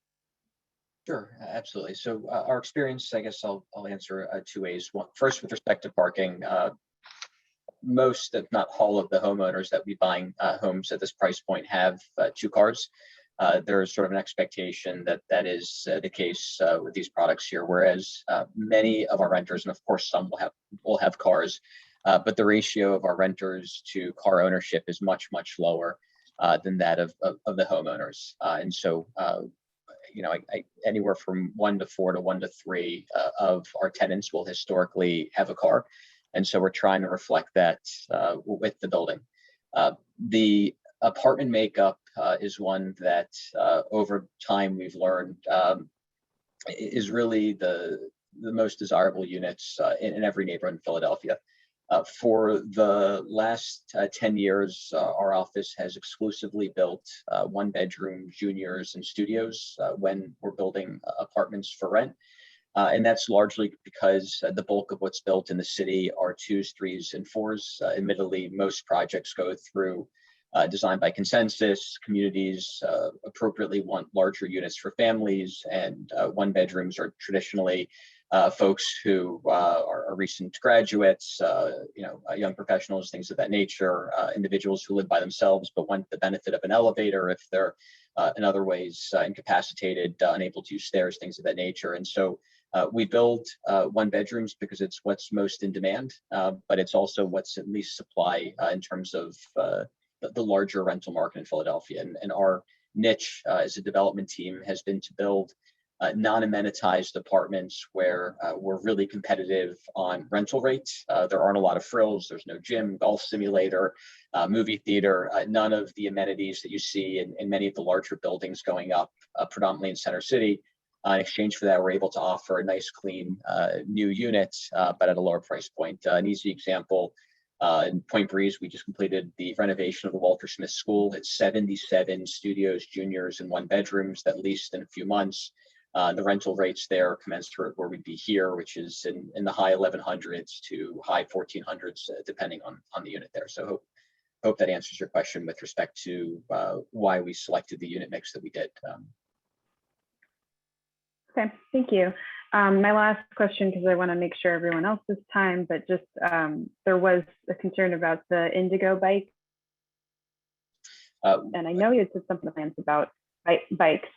Yeah, so we haven't had any conversations with the appropriate parties there. I don't know if the Indigo rack moves a couple feet in any direction, but certainly there's going to continue to be an Indigo bike rack, if that's the right term, on the street and in front of the homes that we're building here. So we have no expectation of it moving off the street frontage. I'm unsure if it has to shift a couple feet in any direction, but it's certainly our expectation that it'll remain here. But wasn't there something about like a bike access within the parking? Sorry, separate from our residents will have available access for secure bike parking within the apartment building, but that it's unrelated to any parking that's available in the public realm. Great.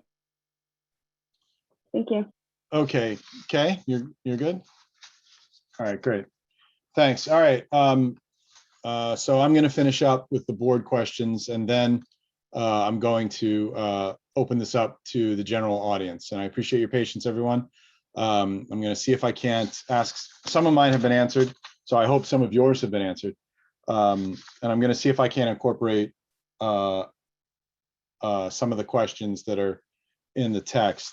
Just a general statement, though, please, ladies and gentlemen, keep the chat statements to procedural issues, not ones of more flippant natures. You know, like if you have questions about how to do a thing or to ask something but we don't need running commentary on the side, or I'm going to ask Eugene to just shut it down. Okay. Some of the comments have not been really appropriate. So moving on. We talked about trees. There is a ratio. Actually, it was Joshua Learn, who's going to be talking in a little bit, who brought up that larger trees are, once they reach a certain diameter and a canopy scape, have to require 4 trees for every one that's cut down in the neighborhood. Have you done an inventory of what's going to get lost and inventory the numbers? And do we know exactly how many are going to go? It should be more than just an approximation at this point in the development. I'm curious. So a couple of items, and I encourage you to drive by some other sites that we have, and I'll happily give addresses. We have, to this date, lost very few trees during construction activities at our sites here. It's our goal to maintain any existing tree here to shore the site appropriately and to mitigate any loss of the existing tree canopy. We are also setting back the front stoops in the homes here to minimize any projection out into the right of way to allow for as many trees as possible in the furnishing zones. But I'll allow Jose to answer the more technical side of your question there, and hopefully he can provide an answer that would be more articulate than mine. So what I can answer is the plan that you see before you, the process that during the zoning and coordination of utilities, the plan is sent to Parks and Recreation, which absorbed the street tree department. So the plan you have before you, locations that are indicated in green are the pre-approved locations for new street trees that are required based on the development. So that's the plan. I can't speak to where one switches out exactly to where the other one is. I'd have to look at the existing survey, and I'm not sure if that information's on this presentation. But we could, what I've known in the past is during that process, Parks and Recreation determines if that tree is appropriate to stay based on its health. But the idea is that we're required to provide this minimum amount of trees for this development. Right, it's right, exactly. And actually, while we're on the issue of trees, Ori, is OCF going to be, I mean, these are apartments, right? So there's, I don't know why I got muted there for a second. There's I muted you by accident trying to unmute myself to answer you. That was, please don't go against me just for that. All right, one or two strikes. No, I'm sorry. There's no, these aren't like condos or anything. There's no HOA. So who's Sure. So there will be an HOA. I'm sorry. Let me just, sorry. So what's the mechanism by which these trees are going to be looked after? Like, it's one thing for a developer to come and put a tree in, and then it dies within like 4 or 5 months, and we have all these sticks sticking around here. Like, how is the greenscape going to be maintained?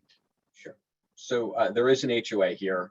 Each of the 9 homeowners will be a member, and then us as the owner of the apartment building will be a member, because forever we are intertwined with the drive aisle. There's also obviously significant green elements for the green roof here that needs to be maintained regularly. So consistent with many other projects here, we have a couple preferred vendors that would maintain the street frontages, other sort of ornamental greenery that's not on these plans here, and then the green roofs and the trees as well. So we certainly would have an expectation of all of that being maintained, and we would be one of those participants that would be paying into it and ultimately maintaining. Okay. In your other developments, you have examples of that? Sure. The former Royal Theater at 1520 South Street is an easy example, an apartment building on one side with homes that are getting built. more established developments, 1400 block of Cater, that would be an example. The Walter Smith school building has a 22 home development in the 77 unit apartment building on the 1300 block of South 19th. And even the project that largely mimics sort of the aesthetic here on the 1900 block of Christian, we were able to build those 9 homes, and you'll see that we hired a professional firm to trim back the trees to accommodate some of the drywall deliveries and other things, but all of those trees are healthy and being maintained. The Lydian Place on Broad Street, 700 block of South Broad, we have a 10 home development there, same exact concept. We integrated new trees with older trees, and they're being maintained very well. So we do have a long track record of both building this type of inventory and product in the city, building an aesthetic that matches, but also maintaining existing trees and maintaining the new ones that are planted as well. Right. It's actually, there was a comment that came in. Some of the existing trees are where the buildings are being planned, so you are going to have to do some removal, Jose. So there's going to, if you don't have an inventory of the numbers, like I said, there is a canopy ratio in terms of whether it's a 1-for-1 or like a 4-to-1. We're going to want that before we write our verdict here. Okay. Dominic, if I can add to that, I'm sorry to interrupt, but really, it's not really up to them. It's up to Parks and Recreation and the Streets Department. They define where you can do tree pits on the sidewalk, and there just may only be a certain number that can work.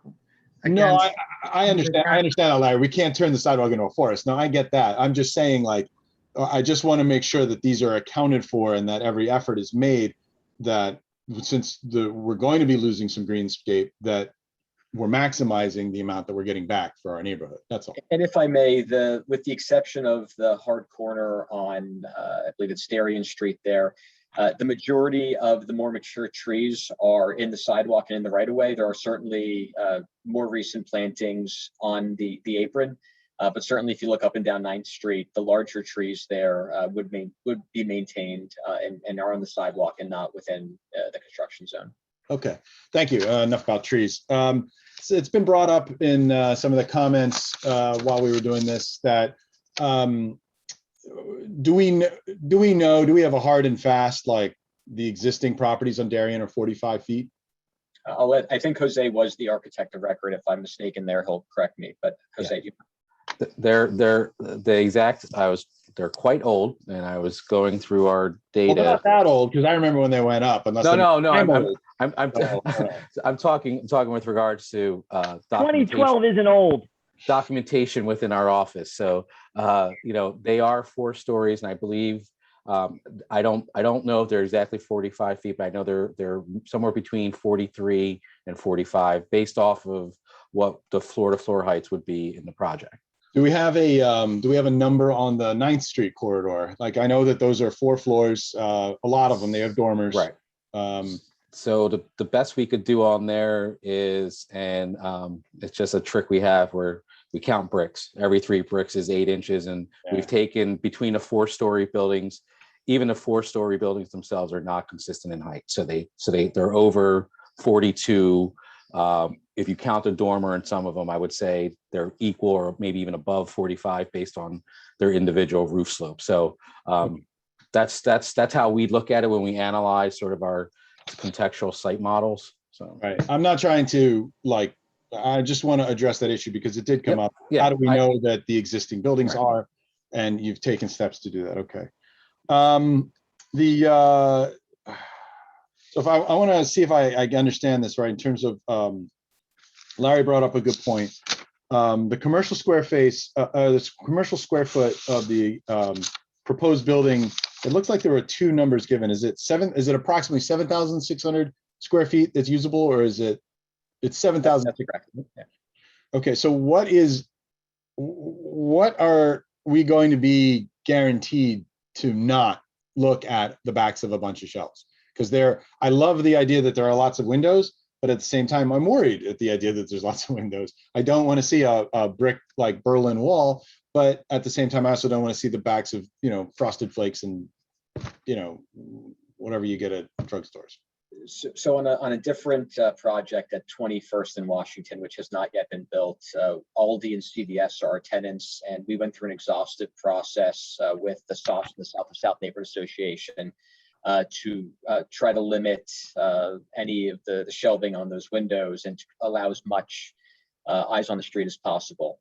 We have less discretion, admittedly, here than we would in that location because they very much are already on the property here, but I could certainly open up a line of communication and work to mitigate that as best as possible. I don't want to offer something that I may not be able to deliver, but certainly in terms of dialogue, I'll work hand in hand with the appropriate parties here to design as best we can here their space. I don't want to offer something that I may not be able to deliver on. I understand that, Ori, but like that's a little Pollyanna-ish. I mean, the neighbors there's a lot of, this is a big build, and the neighbors are going to want to know that we're not going to look at the back. I don't want to hear like thoughts and prayers. That's a thoughts and prayers answer. Like, we need to know that you're going to do something that is going to guarantee that we're not going to do this, that we're not going to have this. So I guess what I could offer, and we can send over the language that we negotiate with a totally different tenant, CVS.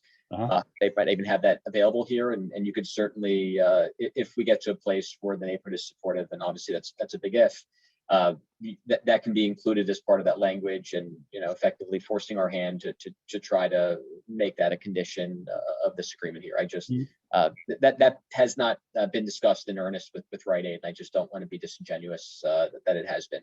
No, I understand you don't want to be disingenuous about what's been done. I'm saying this is why we have these meetings. You're going to go forward, and the neighbors are going to want this. So, and that sounds clear. So I will treat that feedback as gospel, and certainly do what we need to do on our end to accommodate that specific request. Okay, and I know you guys are excited to get into the questions. Just give me, I have 3 more, and like I said, I might be able to answer some of them. So I appreciate your patience. I am coalescing a lot of the comments here. If I understand this right, it's basically a 2-to-1 ratio of cars to property, space for the townhomes. So basically 1 townhome gets 2 spots, correct? Yes. Okay, but it looks like it's 1 to 2 for the apartments, where you have half of the spaces available for the amount you have, meaning that there's 2 apartments for every 1 spot. Am I correct?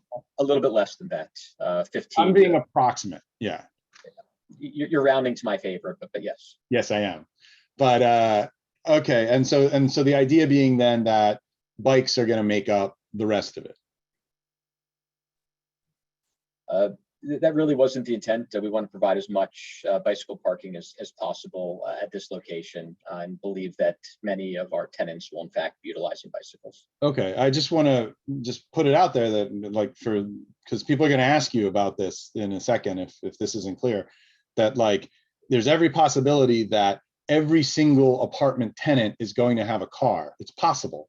And so since it's and I'm like I said, I'm being generous here, if there's a 1 to 2 ratio, meaning it's 2 apartments for every parking space, that means there's going to be a lot more parking traffic like added in the neighborhood with no ability to do anything about it, really. Of course, and I would just want to share in this moment here that we are building fewer units and materially more parking than the underlying code requires or even wants. So we are well beyond what the parking ratios that the city requires, which are 0 here. And I'm certainly sensitive that every tenant could have a car. We've squeezed every available parking space that we can out of the lower level. And so I am sensitive to that feedback, but we are providing far more parking than the code would normally accommodate. Okay, and that's important to understand too, that everyone needs to understand that's being done. I have 2 more questions. They're both about the sort of how the townhouses and the retail space interact with each other in the neighborhood. It's been brought up before. I think Danielle and Kay and Larry both said this. Are we sure we're going to need more of a solution to having an open garage that face the backs of the townhouses? Am I correct in understanding that these townhouses, the people that are going to live in these townhouses, their garages are going to open up to an underground parking. Is that correct? So they're going to have garage doors behind each of their homes, and they would be opening up to certainly the wall that would encompass the parking area, but they're not looking into the parking area. That we're still sloping down along that drive aisle. There's only one access point into the apartment building. So I guess aesthetically, yes, the garages open up into the parking area, but is it a covered wall? Because then how wide is the opening from the entranceway then into the garages? Because it needs to have two cars. It needs to be basically 2 lanes wide and allow for turning. The drive at that location is 24 feet. Maybe Jose can answer that. If I'm understanding the question correctly, it certainly is wide enough to accommodate traffic in both directions there. Jose? So just so I'm clear, there's one point of ingress and egress to the underground parking in the multifamily, which is to the furthest north.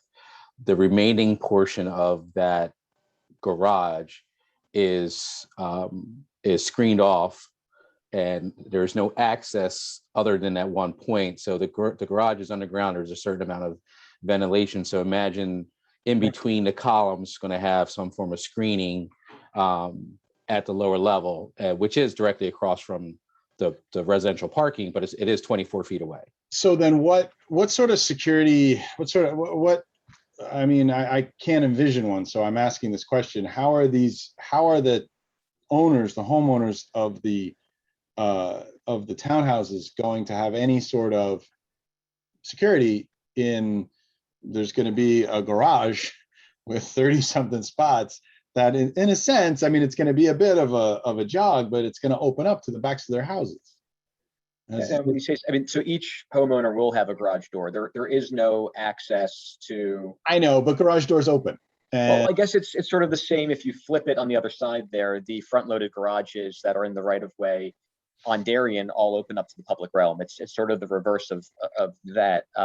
Yeah, but they're open. They're not covered over. They're not with tiny places to hide and stuff. Well, that's and I think it isn't so having the parking below grade. So there's from a pedestrian standpoint, there's no reason of anyone parking into the commercial space to walk back out along the drive aisle. And again, for these areas, any drive aisle, if it's private or not, I mean, there's lighting that we'll do at the lower level, which the good thing is the fact that it is below grade. Any lighting that's going to happen and whether we can determine the level of that lighting would not have an impact on the actual habitable spaces above because they're higher than that level. So sensor motions, cameras, anything like that is going to be a feature that's going to be part of the homes. And that's why we actually have the access at the northern portion of the site so that a car coming out can't pop, we're not going to have all these openings so anyone could just come into the subgrade parking. It's controlled. And, I think Ori mentioned the openness during the day versus the security at night is obviously something that needs to be managed and worked with a garage person, but that's the intent. That's the intent of what we would want to do. Yes, and that's where I'm going with this, is that another thing that I would like to see is some sort of plan that allows for whether people arrive to the parking garage in cars or whether they're allowed or whether they're able to walk to it from the street. There needs to be something that I feel this is a problem waiting to happen.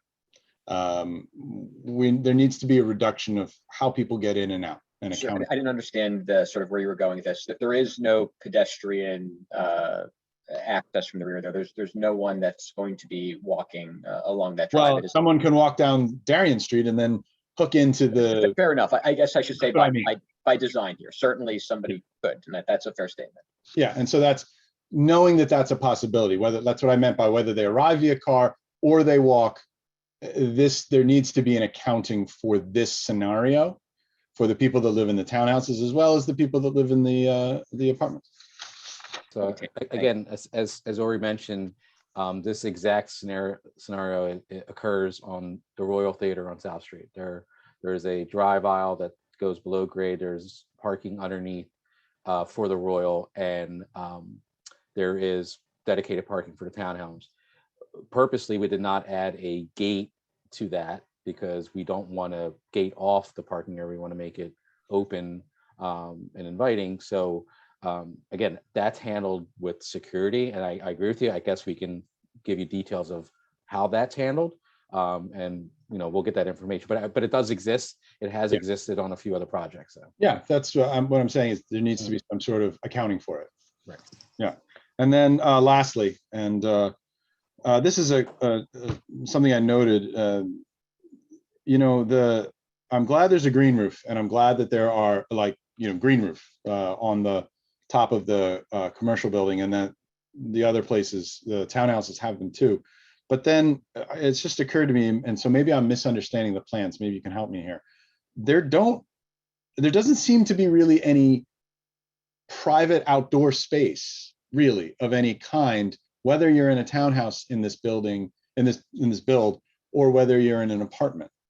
You have this little tiny shared space for if you live in the apartments, and then if you live in the townhouse, you have no yard, and now you can't use the roof when there's the green roof thing is there. So you're basically creating part of this isn't New York City yet, and there needs to be an accounting for light and air that's in the code, and an open outdoor space that is usable to people who live there is important. That's why it's in the code.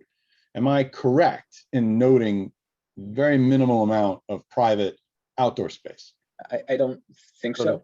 So the townhomes, they have a driveway. Let's be honest. No. The townhomes, again, as I mentioned before, when a comment was made about decking over the garage or over the drive aisle, there's a certain ratio of hardscape. So each townhome, upper level, private outdoor space, it has a limited hardscape that is part of the green roof design. That is dedicated outdoor space for each townhomes. Yes. For the multifamily, we from a code standpoint, accessibility, we dedicate the outdoor space close to the elevator so that becomes an assembly or space that is used or can be used for smaller functions, or is designed to accommodate a larger function in itself. Right, and I'm not disagreeing with you. I mean, I see it. That's what I was saying, that it seems very minimal. It seems very small. Each of the homes have 3 dedicated private outdoor spaces. By the standards of townhomes built in Philadelphia, I think this is more than any other development. You've got the dedicated private deck on the rear above the drive. You have the deck off of the 4th floor front where the setback falls. And then Jose had touched on earlier, there's an interior staircase that takes you to the roof of the townhomes, where there's an additional deck area there as well. So you're correct that those areas are ultimately a little bit smaller than they would otherwise be, because there's a mix of succulents and greenery as well as the hardscaping.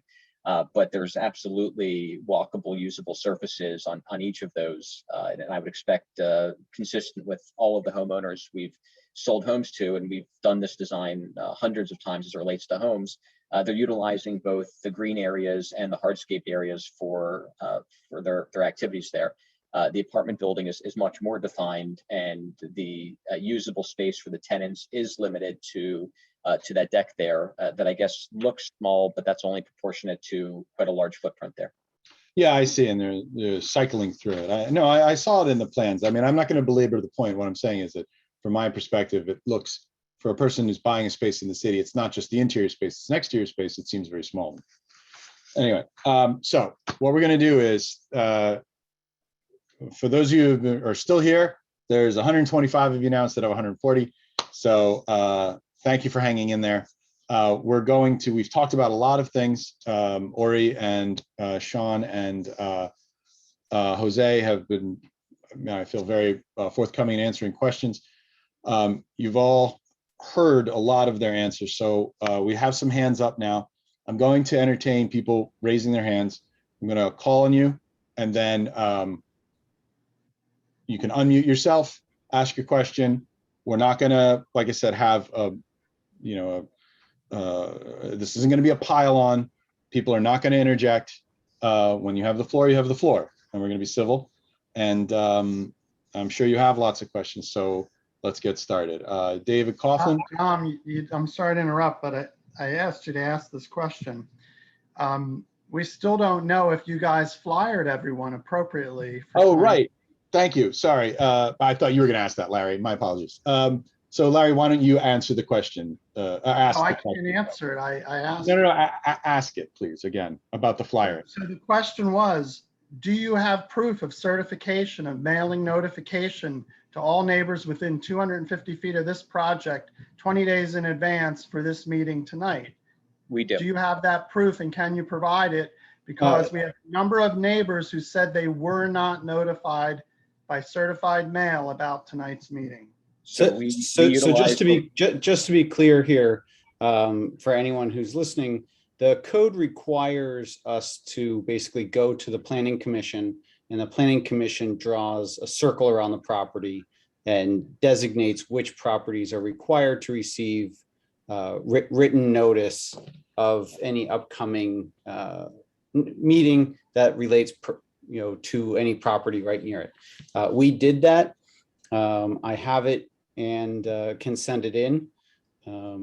But yes, we had it. It actually, CDR and the Planning Commission already confirmed that they have it and that it was done. Otherwise, we would not have even been able to get this far with CDR.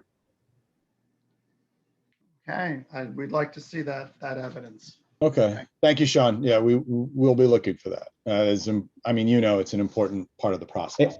Absolutely, and I'm happy to send it to Dominic. I guess I can send it to you or Eugene. Actually, you'd send it to Larry. I just run the meetings. You'd send it to Eugene or Larry or Dennis. Okay. Yeah, there was a couple of the comments in the chat were touching on that. Yeah, and then as far as the order in which, Dominic, we're going to call people in, I guess it's whoever believes that we're flyered or should have been flyered would be prioritized. Is that correct? Eugene, I don't know how we're going to do that. Or just anybody. Okay. Yeah. Fair enough. Yeah. So I'm just gonna go with, I've got an order, so we're gonna go with it. So the first person is David Coughlin. Like I said, I'll call you. I'll lower your hand. Unmute yourself, ask your question. The question will be answered, and then you're gonna go back, the equivalent of sit back down. And those of you who have already asked questions, you can ask a second one, but you're gonna have to wait for the new people first, okay? So thank you very much. David, go ahead. Hi, I live a couple blocks from the property. Ori seemed to invite us to check out some of his other developments, and I wanted to point out that I have observed the development at Webster and Christian and 20th Street. And it's been a really difficult time for all the neighbors along there. They've created quite a mess. They've been very disruptive. And I'd also point out along Webster, 4 street trees were removed, not replaced. And that was like the first thing they did. So I'm wondering if someone could comment on how that particular project has gone, since it's gone very poorly from the neighbor's perspective. Thank you. So I'll briefly kind of go in reverse order. The 4 trees were effectively planted. The entire sidewalk is 5 feet wide, and so there was absolutely no sidewalk available. Those trees were removed. We are going to plant trees along 20th Street and have certainly maintained the trees along Christian. That is both the smallest and most bizarre project that we've participated in a long time.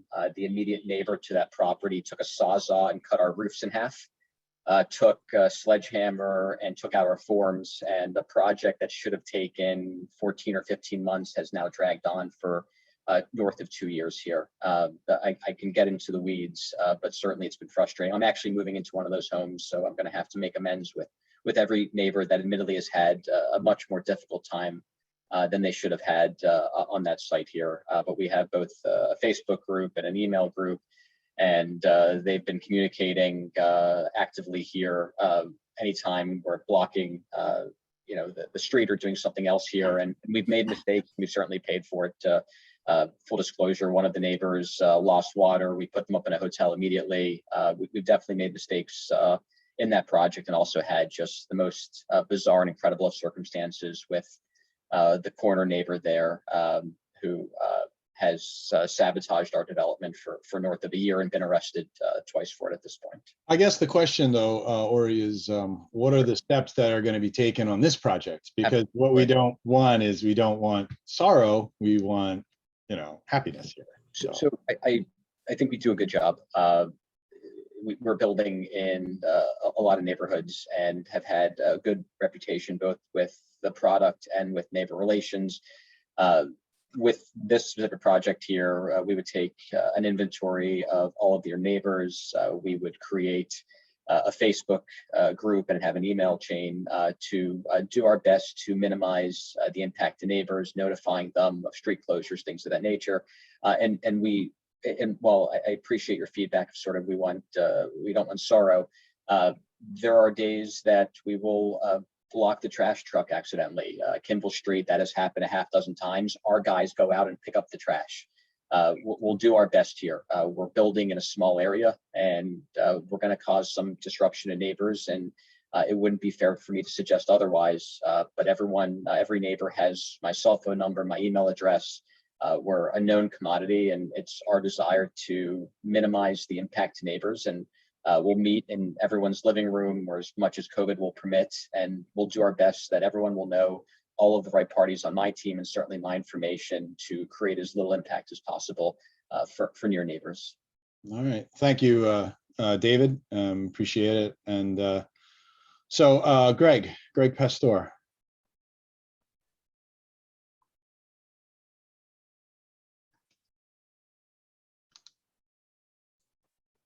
Greg, you're muted there. You're muted, Greg. Yeah. There you Got go. me? Gotcha. All right. So I actually did a brick count measurement of the heights of some of the buildings there, but I actually interpolated by counting the actual brick widths as opposed to just estimating them. And, long story short, there's nothing around there on 9th Street or on Catherine Street that's over 40 or maybe 41 feet. I actually own 814 South 9th Street, which is right across the street on 9th Street from where the pilot house would go. And my main cornice is basically 32.5 feet. And then I have a dorm peak roof, which is a very flat peak roof. So I come in at maybe 40. Next to me, 812 is that 4-story thing. That's a full 4-story. That's about 41. So for what it's worth, I'm not seeing 45-foot buildings there. And that's a comment, not a question. I wanted to then say, you could get the 7 feet by doing the affordable housing bonus. And that's an option that's available to the applicants. And I think the committee should, zoning committee should take that into consideration, that there's a cure for a height variance here, which is have mixed unit housing or pay into the housing trust. And that also goes, and I also want to talk about the other bonus, the green roof bonus. I do have a question. Is there a green roof on each townhouse? There is, yes. So I won't question your math there. I learned many years ago not to argue with you because I'm always wrong. But with respect to the payments in lieu, those are no longer available for height. They are exclusively for density. So about 2 months ago, City Council changed the rules, and while we absolutely can pay for either 25 or 50% additional density, we cannot do so for the additional height. All right, that's very new. Yeah, I'm sorry. What was that, Greg? Oh, that's very new then. Okay, it's hard to keep up with all the changes. I want to talk about the green roof though, because your plans, when you cycled through them, seem to show that the townhouses, the roofs are mostly roof deck and not green roof. Exactly 60% of the roof surfaces collectively are green. 40% are hardscape. You mean of all the buildings totaled? I'll let Jose answer that, but I believe so. So All right, the green, that's what the I way, wanna know. again, so green roof is calculated. There's the project in its entirety has to have 60% coverage of green roof. So that's figured out. And then each building and each portion townhouse basically has to follow that same requirement. So the lower deck roofs, there's a portion of that with the upper deck roofs that are allowed to be hardscape. And just so everyone understands, the green roof area itself as permeable or other permeable elements can qualify towards the green roof bonus. So when we say hardscape, we're referencing, say, pavers. The perimeter of that can be a permeable surface, which is a permeable paver to a certain degree. So the usable area isn't just a small piece, it extends past. It's just we're only allowed to put X amount of hardscape pavers into that area. So every green roof upper level drains to the next level down, which then slows the process, which then that is what goes into the street at a slower rate, which basically that's the purpose of a green roof. So, and you're saying to me that the water department is okay with that, that's how they determine a green roof is permeable pavers? a portion, again, it's a total calculation. So it's, our engineers submit a plan with what that is, that limits the amount of area that we're allowed to use as a hardscape. So that's defined. And again, location is not important, it's square footage. So you have this area, which is a certain amount of square footage. You have this area, which, let's just say what you see here light is 2x2 concrete patios, right? Let's just say that there's a portion of it that's allowed to be permeable in addition to what is the succulent of a green roof. So that's designed by a green roof landscaper to be usable. So the ratios are predetermined. We don't determine them. They're signed off by the PWD, and that's what we have to abide by. All right, and I guess my last question is: are the townhouses condos or fee simple? The project is a planned unit development. All right. Okay, thanks, Greg. So Larry Lindsay's up next, and then Adam Alterman, and then Joan B. So Larry, take it away. Yeah, I had the same question that Greg had, and that is, it seems like the homeowner, the townhouses are owned individually, and so you don't have a subdivision plan. You're not creating non-conforming lots by your use of your mixture of the townhouses with the rental units all on the same lot, using the combined credits for everything. That's what was confusing to me. You can do that under a planned unit development. Is that what you're saying? Yes. So basically, this is a planned unit. This is Sean Whalen speaking. This is a planned unit development. It's sort of considered like a condo for the ground. And the individual homes will be fee simple ownership, just like any other home across the street or in the neighborhood. And then those will be considered sort of separate units of the planned unit development. And then the apartment building will be one unit unto itself that will be separately owned from those houses. And yes, that is common practice throughout the city. Thank you. Okay, thank you. Adam, you're up. Great. Thank you. So first off, Larry, if you're keeping track, we live across the street. We did get notified about this the other day, but it wasn't certified mail. So I don't know if you're tracking, we're about 100 feet from the property. The question I have relates to the traffic on Catherine Street, in particular, the loading zone, the loading dock, as well as traffic pickup.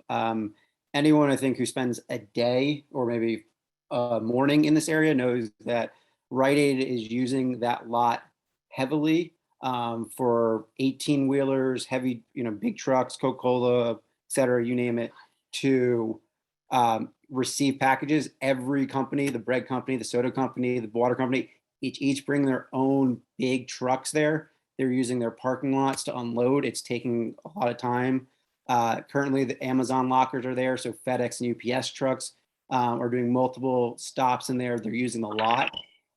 All this traffic just for loading and unloading and receiving and pickup, that's being done on the lot today. The way I see the plans, all this now is going to happen on Catherine Street, which will block all traffic between 8th Street and 9th Street, basically from 6 a.m. to probably 6 p.m.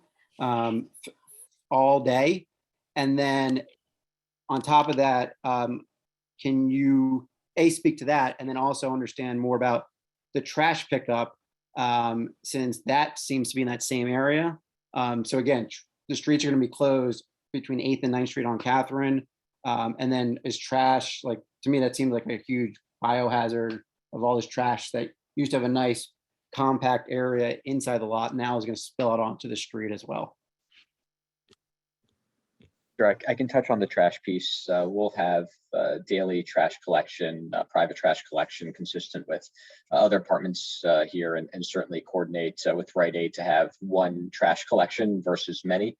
So we'll have totes that are wheeled out every single day and brought back in. These are not the larger ones that are picked up mechanically. These are, I don't know if they're 50-gallon or whatever the technical term is, but these are hand wheeled in and out. The tenants will have chutes that'll go into a trash room that's refrigerated.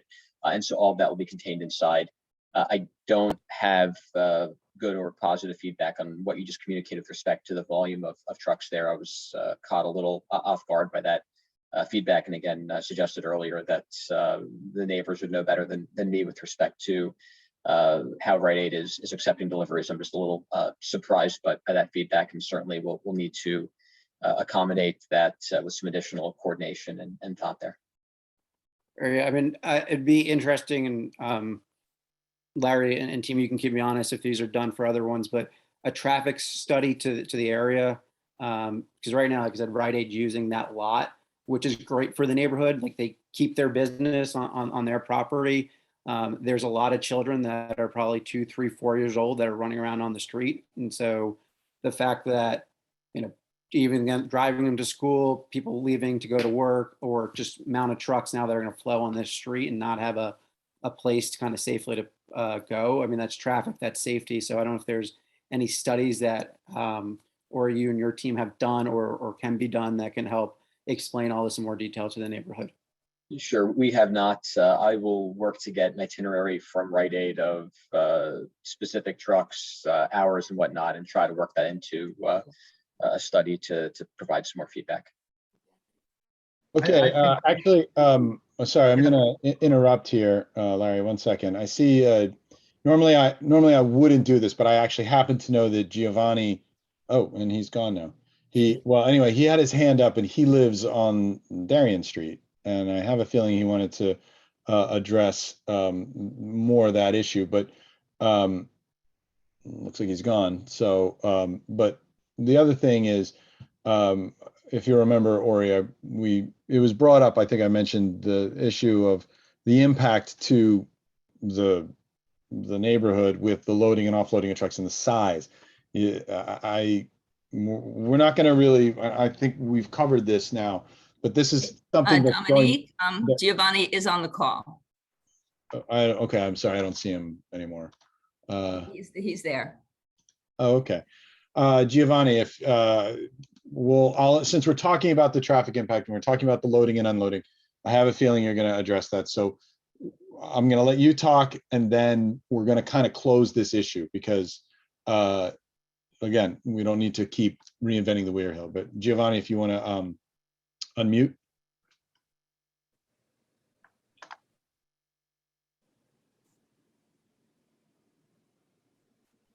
Hi, can you hear me? Yes. Okay, so I live at 815 South Darien Street, and I mean, Ari and his lawyer and his architect, I don't know if you're familiar with this. Traffic in the morning is like a nightmare. Also hearing with all the trucks and with this project that you guys want to do, it's going to be a disaster. I have 3 small kids. My neighbors have kids. I believe Dominic and the other guy touched on kids on Catherine. There's a lot of children in this area, and that worries me. Also, I don't want these homes to be taller than mine. That's a big concern of mine. I have beautiful light, and I don't want these homes to, block the light. I understand, Giovanni. Did you have anything you wanted to add about the trash collection or the loading and unloading of trucks as it stands, and then as it relates to the project? Because what's going to happen is, since we're losing the parking lot, the surface parking lot, there is an issue about how these trucks are going to interact then with the store and the rest of the neighbors. Well, I mean, it's already a nightmare when these trucks come in. Can you imagine if the parking lot is gone, where Rite Aid conducts its business? It's going to be a disaster. Everything is going to be on Catherine. Then the traffic is going to be directed on Darien Street. So then what? Right. So It just doesn't work. I mean, I don't know how you guys did the numbers here, but it just doesn't work. So we mentioned that there's going to need to be some sort of accounting for this. And the board, we're going to, and the neighbors absolutely are going to want to see this. Or I'm not saying we come up with an answer now, because we have to move. I've got literally 3 rows of people with their hands up that I need to get to, and it's already 9:45. Speaking of which, we have to make an announcement, as there will be people peeling off any moment because it's getting really late. We need you to vote. If you're going to leave this discussion sooner than later, we need you to vote. And how you do that is to send your vote to zoning@bellavistaneighbors.org. You'll need to put your name, your address, and if you are in support or opposed, and what your significant concern is. Why don't you give them the address again, Larry? Appreciate it. Thank you. Well, Larry, give them the address again, please. zoning@bellavistaneighbors.org. Okay. Yeah. Thank you, Giovanni. We're going to move on And then. if you were flyered or not, we need to know if you did receive the official certified mailing from the applicant. Okay. All right. We're going to go over to, now I said Joan was going to go. So we've got Joan, and then Thomas Rossomando, and then Angela Primabucci. So Joan. Hi there. My name's Joan Burns. I live at 819 Catherine Street. Can you hear me? Yes, go ahead. Okay. So here on page 24, basically, you're looking at my view. I'm catty corner to the project right on Catherine. And so to Greg's point and also Giovanni's point, it's just not accurate about this height issue. This project is taller than anything else in the neighborhood, to the south, to the west, and then those of us in traditional 3-story masonry. So you moved past very quickly. You claimed that there was a shadow study done. I'd like to know if we can get a copy of that shadow study so we can better understand what that impact and what the loss of light and air is. So I do want to keep this short, but from my view, number one, I'm still seeking a PDF of this entire 28-page presentation. Eugene put a 2-pager in the chat, but I think it would be helpful for us to better understand seeing this in a scale that works for all of our eyes. 2, I'd like a copy of a shadow study if one has been done with respect to both shadows and then the loss of light and air. And number 3, I co-sign on the loading and unloading. This plan in no way addresses the current Rite Aid use where all of that is done in their accessory surface lot and not on the street. Okay, Joan, thank you very much. And like we said, we're kind of caught like last minute where these PDFs are not available. So we're going to make sure that all the neighbors have, if they have an internet connection, they can have access to these PDFs. Does that include the shadow study? I was just getting there. And so we did hear about the shadow study. I mean, we have notes about it, and also this is being recorded, so it's easy to go back. But we're gonna, I mean, we're hearing enough about the height issue. There seems to be some discrepancy between the homeowners who claim their properties are lower than what the applicants are saying. And so I think we need something that's a little more definitive. And so we're going to ask for that, please. And we'll go, and obviously the security issue with the gates, the truck loading and unloading issue. Like, these are all going to have to be created, and they're going to have to be available to the residents so they can all see. So moving on. So we've got Thomas, then we've got Angela, and then Sean Abbott after that.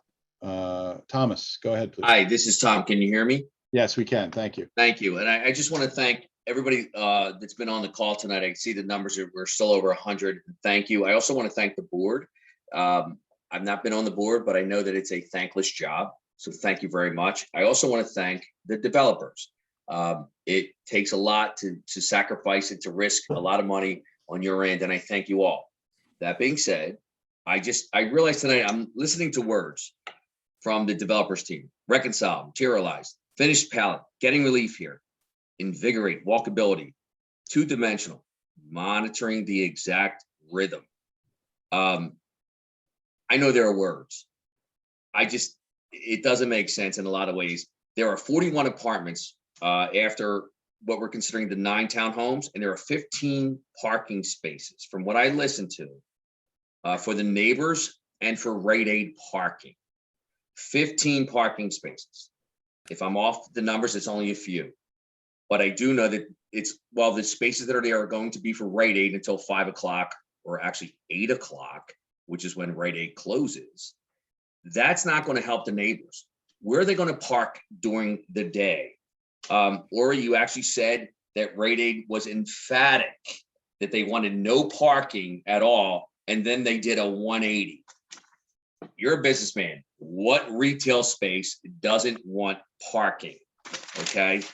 I've lived in this neighborhood my entire life. In 2031, my family will celebrate the 100-year anniversary of them owning a property in this neighborhood. I've seen a lot of changes. It's an awesome neighborhood. But what I've noticed is over the years, the renters are coming in droves, and everybody has a right to rent. And I love it. Young kids are coming in to help their career, but they're here for a year or two and they move, and they want to tell us what to do, the people that live here. And I have a problem with that, in the sense that you're putting in all these units and you're calling them now 1-bedrooms and junior bedrooms. I do want it. There's no skin in the game for renters, but the people that live here, my neighbors, and I don't know every neighbor, but I can tell you this: I don't know anyone who rents in this neighborhood.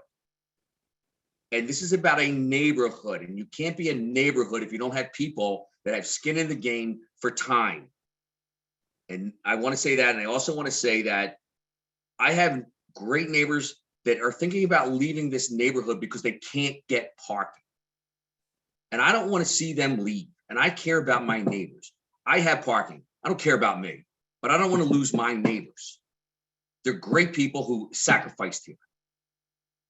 And also about, someone said earlier about the garage door, the people who have a garage door. Well, you know how many people I know that have a garage door and literally turn that garage into a room and park in front of the garage?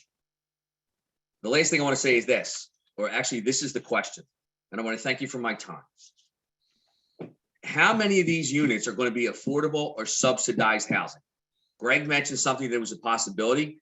I'm asking you, how many of these units are going to be affordable units or subsidized housing? Thank you very much for my time, and thank you everyone for being on this call. Thank you. None of the units will be subsidized housing. Affordability is really a question of what you're looking at. The city would define all of these units as affordable because they're below 120% of the area median income. But most, from sort of a layman's perspective, would not recognize these units as affordable. Okay, thank you. And certainly, like, these are 1-bedroom apartments. I just want to reiterate. There we go. Ori, trying to combine my words. These are not really designed to encourage families to rent. These are more for single folk, correct? Would you say? Singles and couples. I would Right, our childless experience- couples and singles, yes. Yeah, our experience in our other buildings is that these are generally singles or couples. That's the most sincere feedback. Okay, all right, to clarify that, thank you very much. All right, so Angela, then Sean, then Shira. Okay, Angela, Yes, hi, how are you? all right. What's Can your you hear me? question? Yes, we can hear you great. Great. So I have a few questions, but you can just stop me if I go on too long. I guess my first question is, what is the required open area for CMX2? And are they meeting it? And are you meeting it in this project? It's 20%, and we are. But the 20% is the driveway, is that not right? That's correct. So you're really not creating any livable open area for the people who live there to actually use, other than to just basically create a street. That's correct. Okay. I mean, that I have a problem with that, because you're not really creating quote unquote open area that is pleasant to use, and it's really a formula, and you're meeting the formula per the zoning requirement, but you're not necessarily really meeting the livability of an open area and the idea of it. So I really Actually, have a, Angela, I need to Yes. interrupt. The way the zoning code is written, it's not really about usability for people to luxuriate in a pretty yard with trees. It's about bulk and density of structures. It's about allowing light and air in between buildings and structures. So yes, the driveway is their open space, but it creates space between the two buildings that allow light to come down into them. So like I said, right. I understand conflating that. things.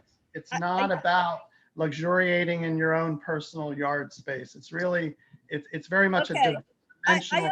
I don't mean to interrupt you. I understand what that is. I understand that, and as I said, is that you are meeting the requirements. And although the zoning code doesn't say whether you should or shouldn't luxuriate, I get that.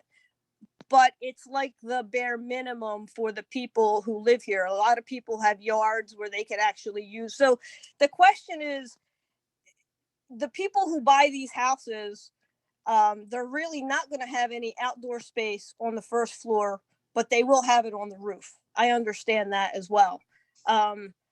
And that leads me to the other question that I have, which is about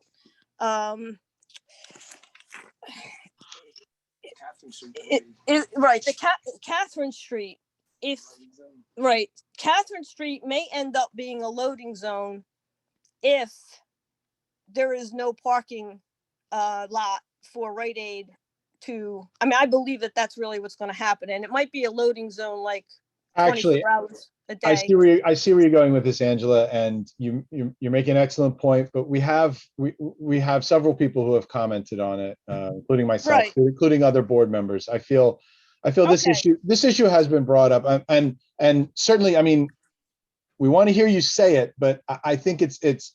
I don't want anyone to think that just because we've covered it, you don't have to, say it. Like if this is Ori and everybody else and Sean and Jose need to hear if this is, if there's widespread concern about an issue, but we are I would ask that, you comment on it, say it's already been discussed, but I want to chime in that this is a concern of mine and it is a concern of yours.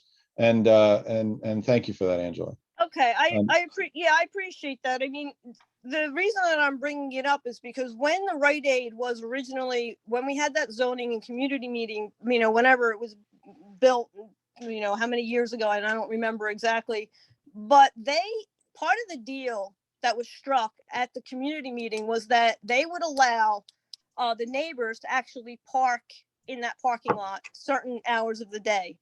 And that never there were neighbors that did park there at times, but there was a point at which they started to ticket everybody. So I guess the point I'm trying to make is you can say that you're going to cut a deal now, based on, you're not going to have shelves in the window and, you're not going to have take away parking spaces on a loading zone and all these other things. But when the time comes, they're going to do what they have to do to operate. And I'm just bringing that up as a comment. So. No, it's a very valid and valuable one too. And that's why we're here, is to see what we can do to ensure that these concerns are, that we don't have a repeat of history again, where, there was a deal brokered and then suddenly that just over time it, falls apart. All Right. Thank you, Angela. I really appreciate it. Thank You're you. welcome. So we've got Sean Abbott, then Shira, and then Josh Lehrer. So Sean? Thanks, Dominic. Hi, I'm the homeowner at 817 South 9th Street, which is the black house that would be about 2.5 feet away from the southern wall of the apartment building. And, I'm sure folks can imagine that I'm a little panicked about losing light in 14 windows that will possibly look out onto what I'm having a hard time imagining what that will actually be. And Ori, I'm just hoping that Jose or someone can provide a rendering of that one wall. That, I mean, I see all the walls in the schemes, and that's the one wall that I think I'm probably most selfishly interested in seeing what would be blocking those 14 windows. And I'm just wondering what, if anything, could be done to mitigate the loss of that light and air and trees that would be blocking those 14 windows. Right. I think, forgive me, Jose can show, I think we do have that elevation, but certainly we can work with you to try to minimize that impact here, whether that requires some setbacks on the upper floors. I'm not sure where the window configuration is, but if Jose's still with us here and can toggle to that screen, I do believe we have an angle of it. And just as a comment, to understand residents, this has come up, the issue of, it being tall, but understand that they do have a right. I mean, they're asking for a height variation, but let's say they hit the 38-foot, requirement.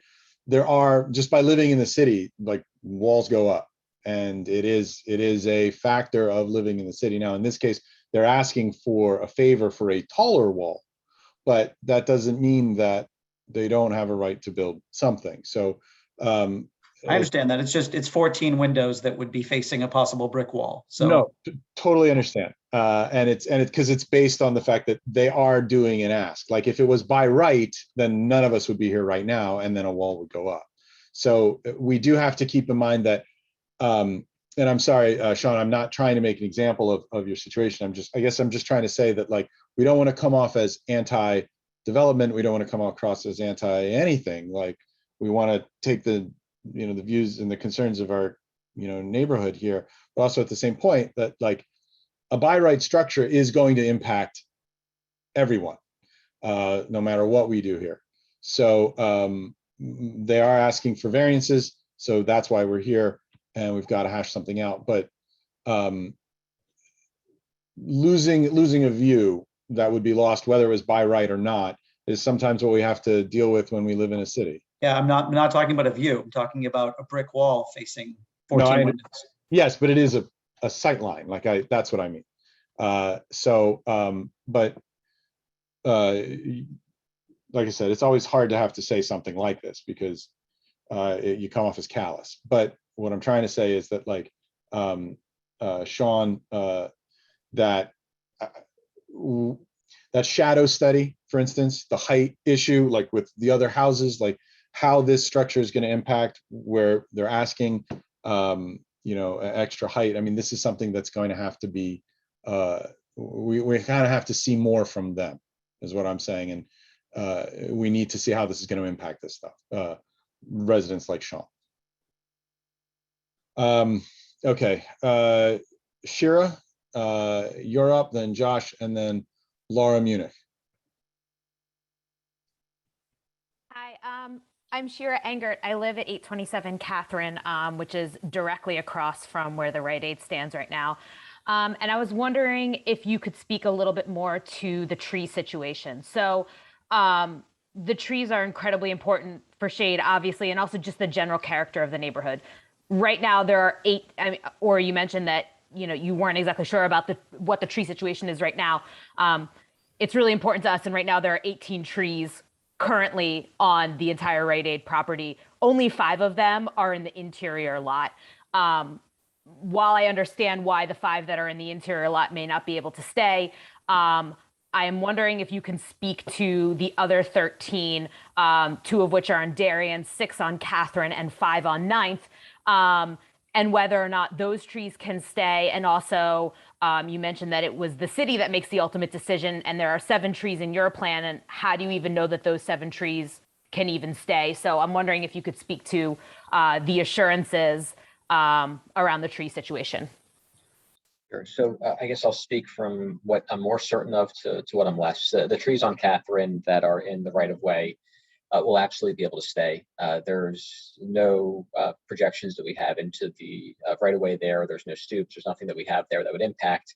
And we just have to be responsible during construction to not damage those trees. The trees on 9th Street, similarly, we have one access point into the building, which doesn't fall where the tree is. That's an easier one. There's going to need to be a bit of coordination on our end on Darien Street. But my expectation here is that we can keep most, if not all.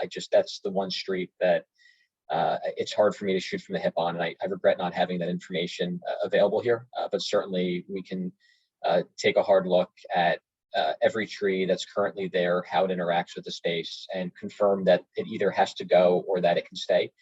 But certainly as it relates to 9th Street and Catherine, all of the trees that are existing will remain. And Darien is just going to require a little bit more coordination. And then to supplement that, we do expect to add additional trees throughout the development here. But again, it's completely fair comments and question, and I'll be able to get you objective feedback of which specific trees are existing and will remain and which trees will be removed, and then also where we'll be planting. So then just to clarify, right now I saw 3 existing trees in the plan fronting Catherine. There are 6 there. So are you saying that the plans will be revised to ensure that those 6 trees fronting Catherine will stay? Yeah, everything that's existing on Catherine will stay. Okay. And then on 9th, you'll get back to us on what's going to happen? 9th, I'm quite comfortable saying the same. It's really Darien Street that I'd love just an opportunity to revisit with the civil engineer. Okay, thank you. Okay, great. And yeah, again, trees are another issue that have come up quite a bit. Ori's going to have to provide us with more information on this. Certainly, this is going to be in our letter in our recommendations. So I think we can, again, if people have issues about trees, let it be known. But I think we've reached the point where we can't really go any further unless someone has something new about trees at this point. So and we don't have any squirrels joining us at this point. So Joshua's up, and then Laura, and then Molly Kelly. Thanks, Tom. I'm going to go as quickly as I can. I cut out 90% of what I wanted to say. I want to address the commercial and the fact that you're not putting commercial on Darien. The city code is quite clear when you have 3 frontages and you're CMX2 and you're required to have commercial on all 3 fronts. It's right there in the code. One of the reasons people stress about parking is because we don't have enough places we can walk to shop. By putting in more houses and taking out commercial. Now, I understand you're saying you don't want a huge Rite Aid, but that could be stores fronted there. That could be places that people could go to walk to and shop. And this board has addressed this issue on other properties and actually been against people removing commercial. But that's not the key of what I wanted to talk about. I haven't heard anything from you guys about your hardship. If you read the code, a strict reading of the code, you must have a hardship. Your hardship, you don't have a hardship for height. You could have spent the money and measured the surrounding houses, but you didn't. I'm telling you, I lived in one of them. It was 38 feet, right? You want to go to 47. You don't have a hardship for that. And even if you did, you don't have a hardship for why are the townhomes? Why are the townhomes going to 45, right? Even if you can argue Rite Aid needs a larger ceiling, so I need more apartments above it, so I need the 7 feet. Okay, maybe I get that.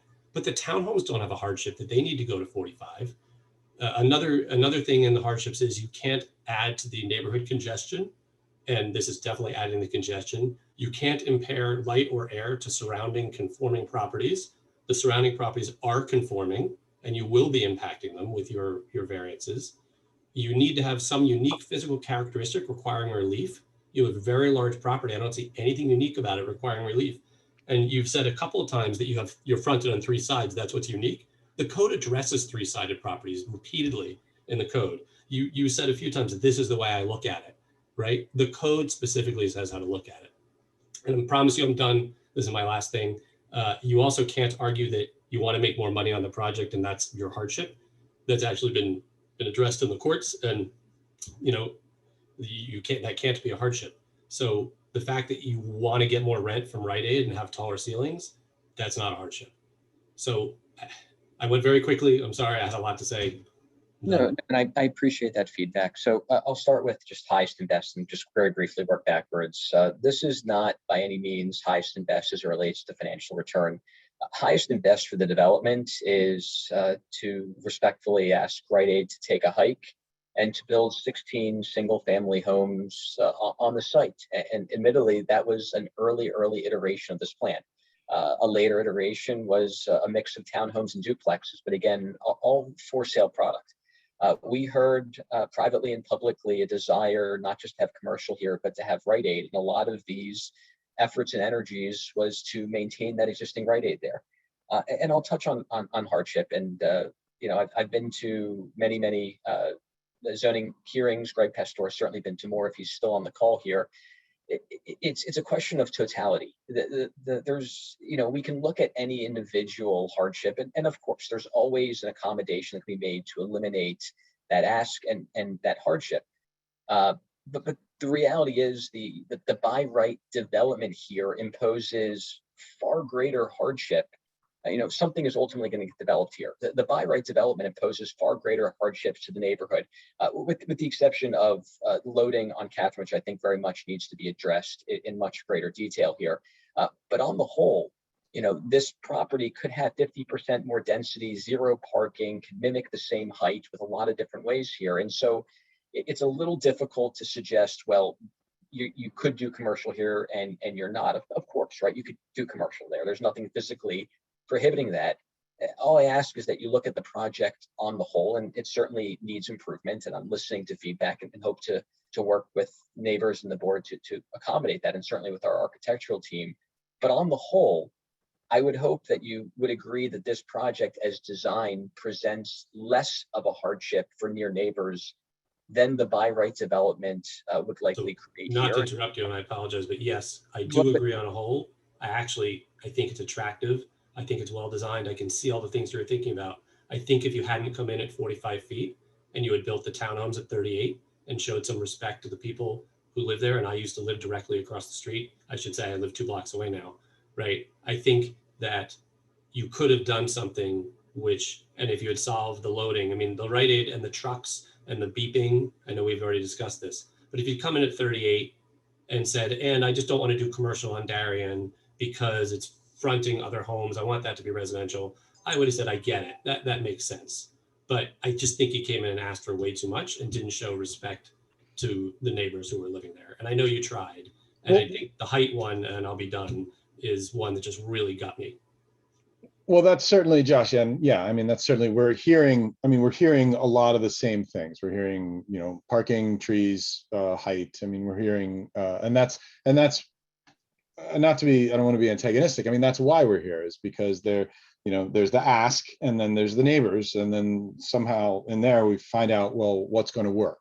And maybe the developer doesn't get anything that they're asking for. Maybe the developer gets everything they're asking for. That's the back and forth here. And so it is, I mean, Josh, you bring up very good points, and we've certainly heard them before. And this is, it's all going to go into the pot, and we're going to see what comes out of this at the end of it. Let's get to Laura, then Molly, then Josh Gilman. So Laura. Yes, hi, good evening. Thank you very much, Dominic, and everyone for the information and for this opportunity to air our concerns. I live at 756 South Darien Street, number 10, which is a little courtyard with multiple houses off of Darien Street. I did not receive a flyer. So I just want to go on record as saying that. And first, there's been a lot of discussion about the impact of the loading zone, but there's, and several people have mentioned safety and children in the neighborhood. But one thing that I haven't heard mentioned is the traffic impact with the increased circulation on Darien Street then and the merge onto Christian, which is already very precarious, made even more so now with the kiosk constructed by Fiorella, which makes a blind spot. I see a near accident there pretty much every time I walk by. And I'm wondering if we can request that a traffic impact study be done, because I would like to know how that's going to be addressed, because there's no sign there. It's already dangerous. And now if we have 51 units, many of which will have at least one car, the houses will probably have two. I can only see that being made even more dangerous. So that's my first concern. My second concern is the issue of the trash. We sort of glanced past that. I would like to see more documentation and rendering of exactly what those of us who look onto that property will be seeing, because I don't know how many of you have seen it or followed it on Facebook, but there's a Rite Aid at Broad and Snyder. And the people who live on Watt Street have had their street turned into basically a trash pit from the Rite Aid that fronts onto Broad and puts the exact kind of rolling bins that you described, Ori, out there all the time. And bags, it's just not properly managed. And I would really hate to see our lovely streetscape turned into a trash pit. And if bins are going to be rolled out there every night and there's going to be overflow, it's really going to be an eyesore and it's going to be a health hazard probably. So I'd like to know more about that. I'd like to see how that's going to be treated. I'd like to know if it's going to be enclosed. I'd like to know how that's going to affect the quality of our air and our environment. And finally, I would like to know, no, I think that's it. No flyer, trucks and safety, traffic impact. Yeah, that's it for me. Thank you. Very briefly, the homeowners on Darien, the 9 homes that we're hoping to develop are responsible for their own trash, and they would bring their trash out on trash day. We are responsible for the trash collection in the multifamily building, which would include the Rite Aid space. We have probably 3 or 4 dozen similarly sized buildings throughout the city that our office manages. We have never had an issue with trash spilling out to the street or something unsightly. Where we have had issues, to be completely transparent, is in dialing in the time in which the trash collection occurs to minimize impact to near neighbors. And that has taken a lot of coordination over the years for each building here to minimize that. But as it relates to trash on the street or unsightliness, we have never had an issue with that. And I'm happy to provide an exhaustive list of projects that we have.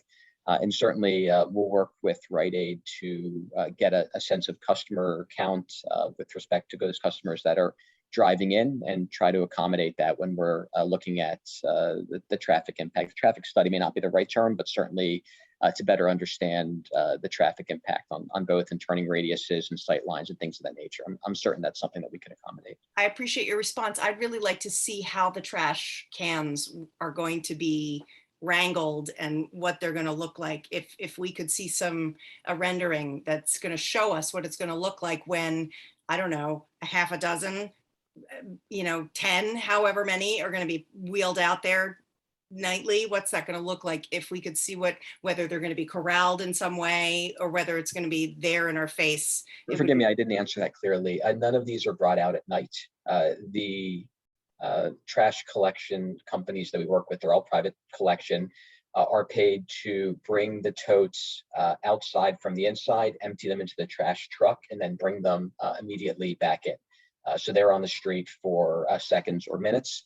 And I will provide photographs of our existing facilities that we manage, just to sort of document that. And then I'll give you a list so that you can stop by at odd times to sort of verify what I'm saying with respect to how these look, day and night, so that you can, at least as it relates to conditions on the street in the public realm, feel comfortable that there will be no trash stored at any time on the street.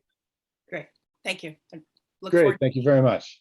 Okay, Molly, then Josh Gilman, then Martin. So my first question is around just like what's in the zoning materials. So just understanding, it says 2 semi-detached buildings. So I think my first question is just wanting to understand, is this in fact what you're going to build? Because it seems like you'd have the flexibility to build either additional townhomes on 9th Street or an additional mixed, like, apartment building on Darien based on like what actually went in front of the zoning board. My second question is just to get clarification around some of the comments with your talks with Rite Aid. There's been this discussion that you've gone so far as to that there's this height requirement, whatnot, and that necessitates having this extra ceiling height in that building, but yet there's been no discussion about, a central part of their business, which would be like the logistics of actually delivering product for them to sell.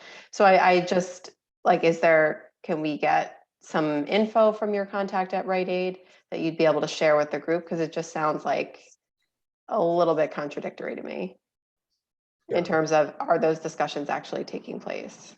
Sure, absolutely. Sure. So Sure. This is Sean Whalen. I can jump in just on the zoning piece, and then I'll leave the conversations with Rite Aid to Ori. So what you're seeing, the 9 townhomes on Darien and the mixed-use building on 9th Street, that would be required to be built as it is presented.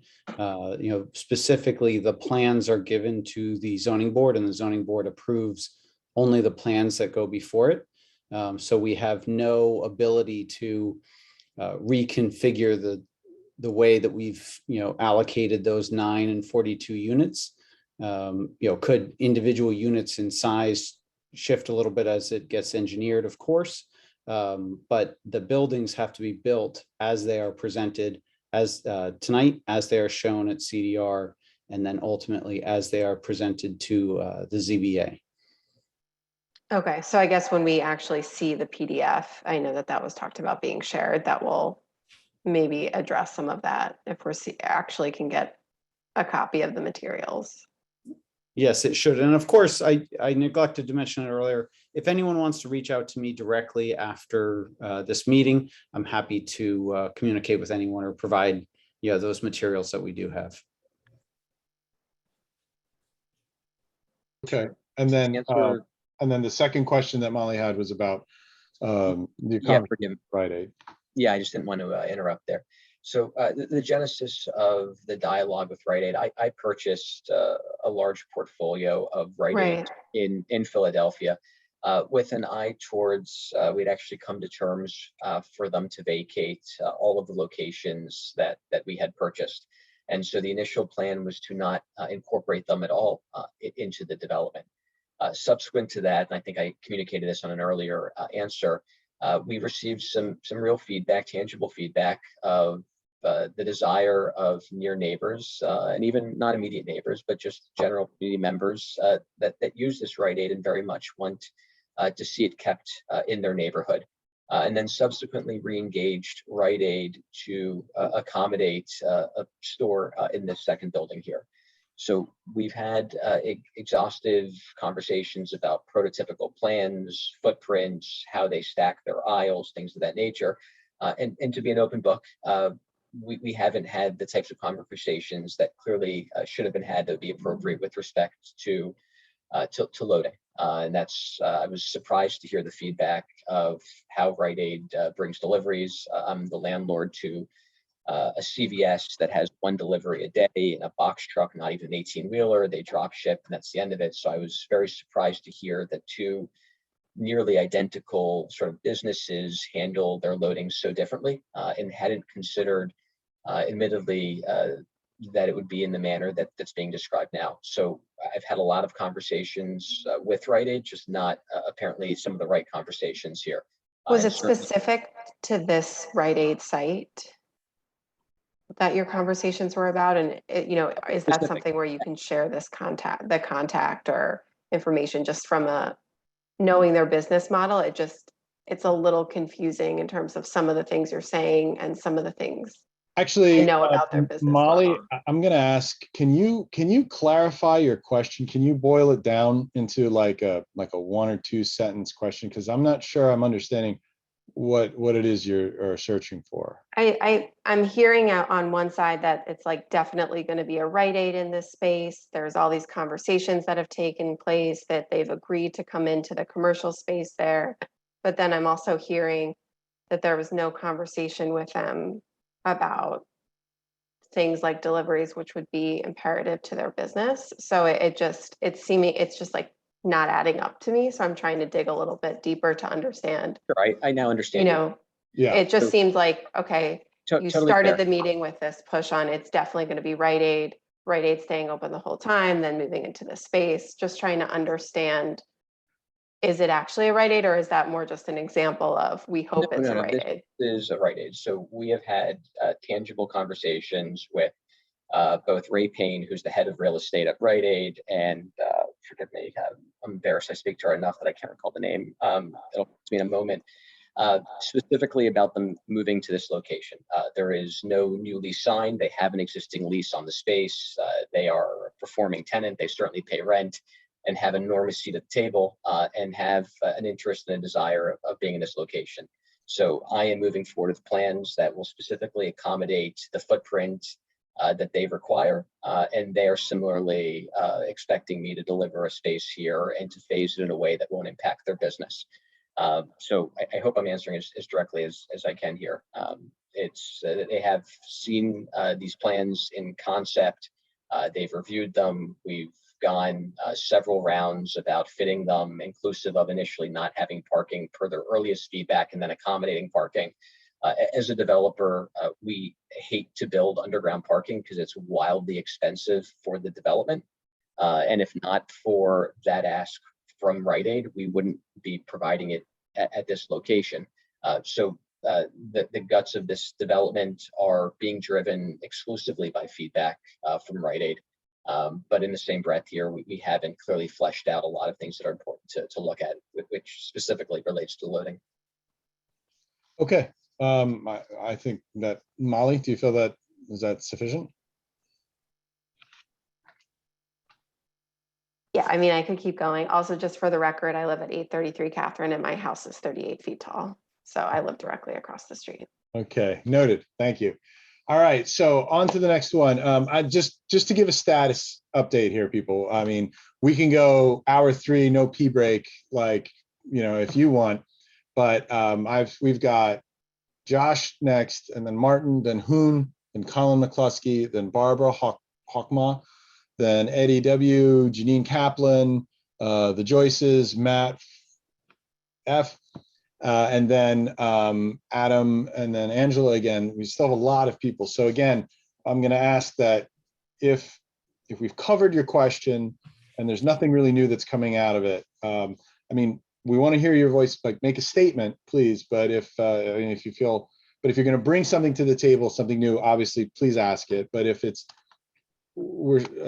something that we've already gone over, I would ask to limit it to more statements than to hear the same answer again. So Josh Gilman, please. Thank you. With that said, I have 2 things I need to say. I'm going to be really brief. Number 1, during the course of the developer's presentation, one of the representatives said that the 800 block of South Darien Street needs I believe the exact word was reinvigorating. And I want to say quite clearly how much I resent somebody that does not live here professing to tell me or my neighbors what our block needs. That's number 1. Number 2, when I look at this, what I see is a massive development that doesn't match the aesthetics of the neighborhood, an obscene amount of traffic being dumped onto Darien Street, and an already bad parking situation being made even worse. So if that's somebody's idea of reinvigorating, then we fundamentally disagree on what that word means. And with that, I I will yield the floor. Thank you, Josh. I mean, definitely, look, the Darien Street thing is clearly going to be an issue, obviously, like that intersection. You got that right. Yeah. This thing is this is at my front door. And that comment was a total insult from somebody that doesn't live here. And with that, I'm done. With lateness of the hour, I want to give everybody a chance to talk. Okay, thank you, Josh. Actually, we're just going to go to Martin then. Martin, Hoon, and then Colin. Thanks, Dominic. And thanks to everyone, including Ori and his team, for obviously taking the time to walk through this. No need to belabor the point, but I will just echo that the I live across the street on Catherine on the north side of this development, so looking right across into Rite Aid.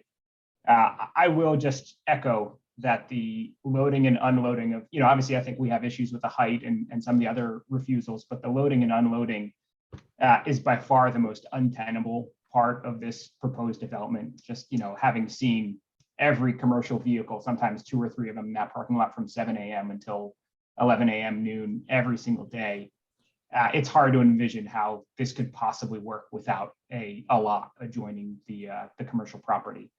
I wanted to confirm one thing and then ask a question. So on the parking, I just wanted to confirm that the 42 apartments during the hours that Rite Aid is open, which is, frankly, most of the day, I think actually until 9 or 10 most evenings, they will not have any dedicated parking spots. So those 42 units, to whatever extent any of them have cars, will be forced to park on the surface streets. I just wanted to confirm that because I know we've been confused. We've said different things, so I just want to make sure I understand that. That's correct. Okay. And between that and the loss of, my guess is, additional parking spots on the north side of this property due to the loading and unloading zone, it's going to be a real parking burden on this community. The thing I wanted to ask was about sewer and water, especially for a project this large in this space where we're digging down additional depth to accommodate the underground parking. Has anyone done a study of what sits under here? Especially, I think the community is a little bit battle scarred by the great sinkhole at 6th and Bainbridge. So really trying to understand what work has been done to make sure nothing like that happens during the construction of such a big project that is going to, a deeper depth than I think most projects in the area do go to. Sure, we haven't done any geotechnical analysis here. The expectation is that it's still consistent with most sites of the city, but certainly there's a process once zoning is concluded and we get into the design sets where we do what's called a geotechnical analysis and investigate in multiple locations what's going on below the soil so that we know weight-bearing capacity of the soil and what types of footers we need and things of that nature. So that hasn't happened yet, and realistically won't happen for a year or longer here. But certainly it's part of the process before construction can commence. Thanks, Ori. And one follow-up, maybe a sense of what the construction timeline is for a project of this scale. I know a lot of folks are wondering that. Yeah, so because of the phasing here, it's longer than I guess we and anyone would like. We're looking at 18 months for the apartment building on its own. And just because of the very nature of the phasing, the townhomes wouldn't commence until the apartment building was complete and operational. The homes themselves, you're looking at 14 to 15 months. So altogether, rounding up about 3 years. Thank you. Got it. Thank you. Yeah, as someone who's 2 blocks from the Bainbridge hole, I certainly am traumatized by that as well. So thank you, Martin. Okay, Hoon, then Colin, then Barbara. Hi, I live at 752 South Darien Street, which is the northeast corner that faces the Rite Aid. I'm not being a dead horse, but I want to expound on certain items that were asked for the traffic study. I was wondering if it's possible to get it drawn out even further, because what our neighbors and I have noticed is that in the last 2 or 3 years, especially, the traffic coming down our little side street that can barely handle 2 cars, like you usually clip a car if you have your mirror out, and especially with the incoming construction and the street paving or whatever you want to call it on Washington Avenue, if we could have that study be more of a broader map, if you will, of the neighborhood, because we get a lot of people now cutting through, especially with the street closure on 8th Street. How will that affect the little side street where we have 14 kids on our block alone, and how that will impact traffic coming down and just trying to cut through our street. And then secondly, Martin kind of already address this, but with the geological study, how do you plan on addressing the concerns of the neighbors that, like, let's say with Sean, who's directly next to your construction, and if there's any damage, I had a development next to my house where my house shifted because they underpinned my house. Now I'm in litigation because our insurance doesn't cover it. How do you plan on, I mean, who knows what might happen if that sinkhole, if there's a sinkhole, if there's a water main break, how do you plan on addressing any, disasters or any, inconveniences? Like you said, will you cover damage to these houses? Will you cover all that? So I guess to manage expectations, the traffic study that we're currently supportive of doing is going to be limited to this site here and sight lines and how this development and the proposed 33 parking spaces would impact, I guess, Darien specifically, and then obviously with more consideration, the loading zone that's being suggested on Catherine. It won't go beyond that to the entire neighborhood. It'll be focused on the impact this building could and would have.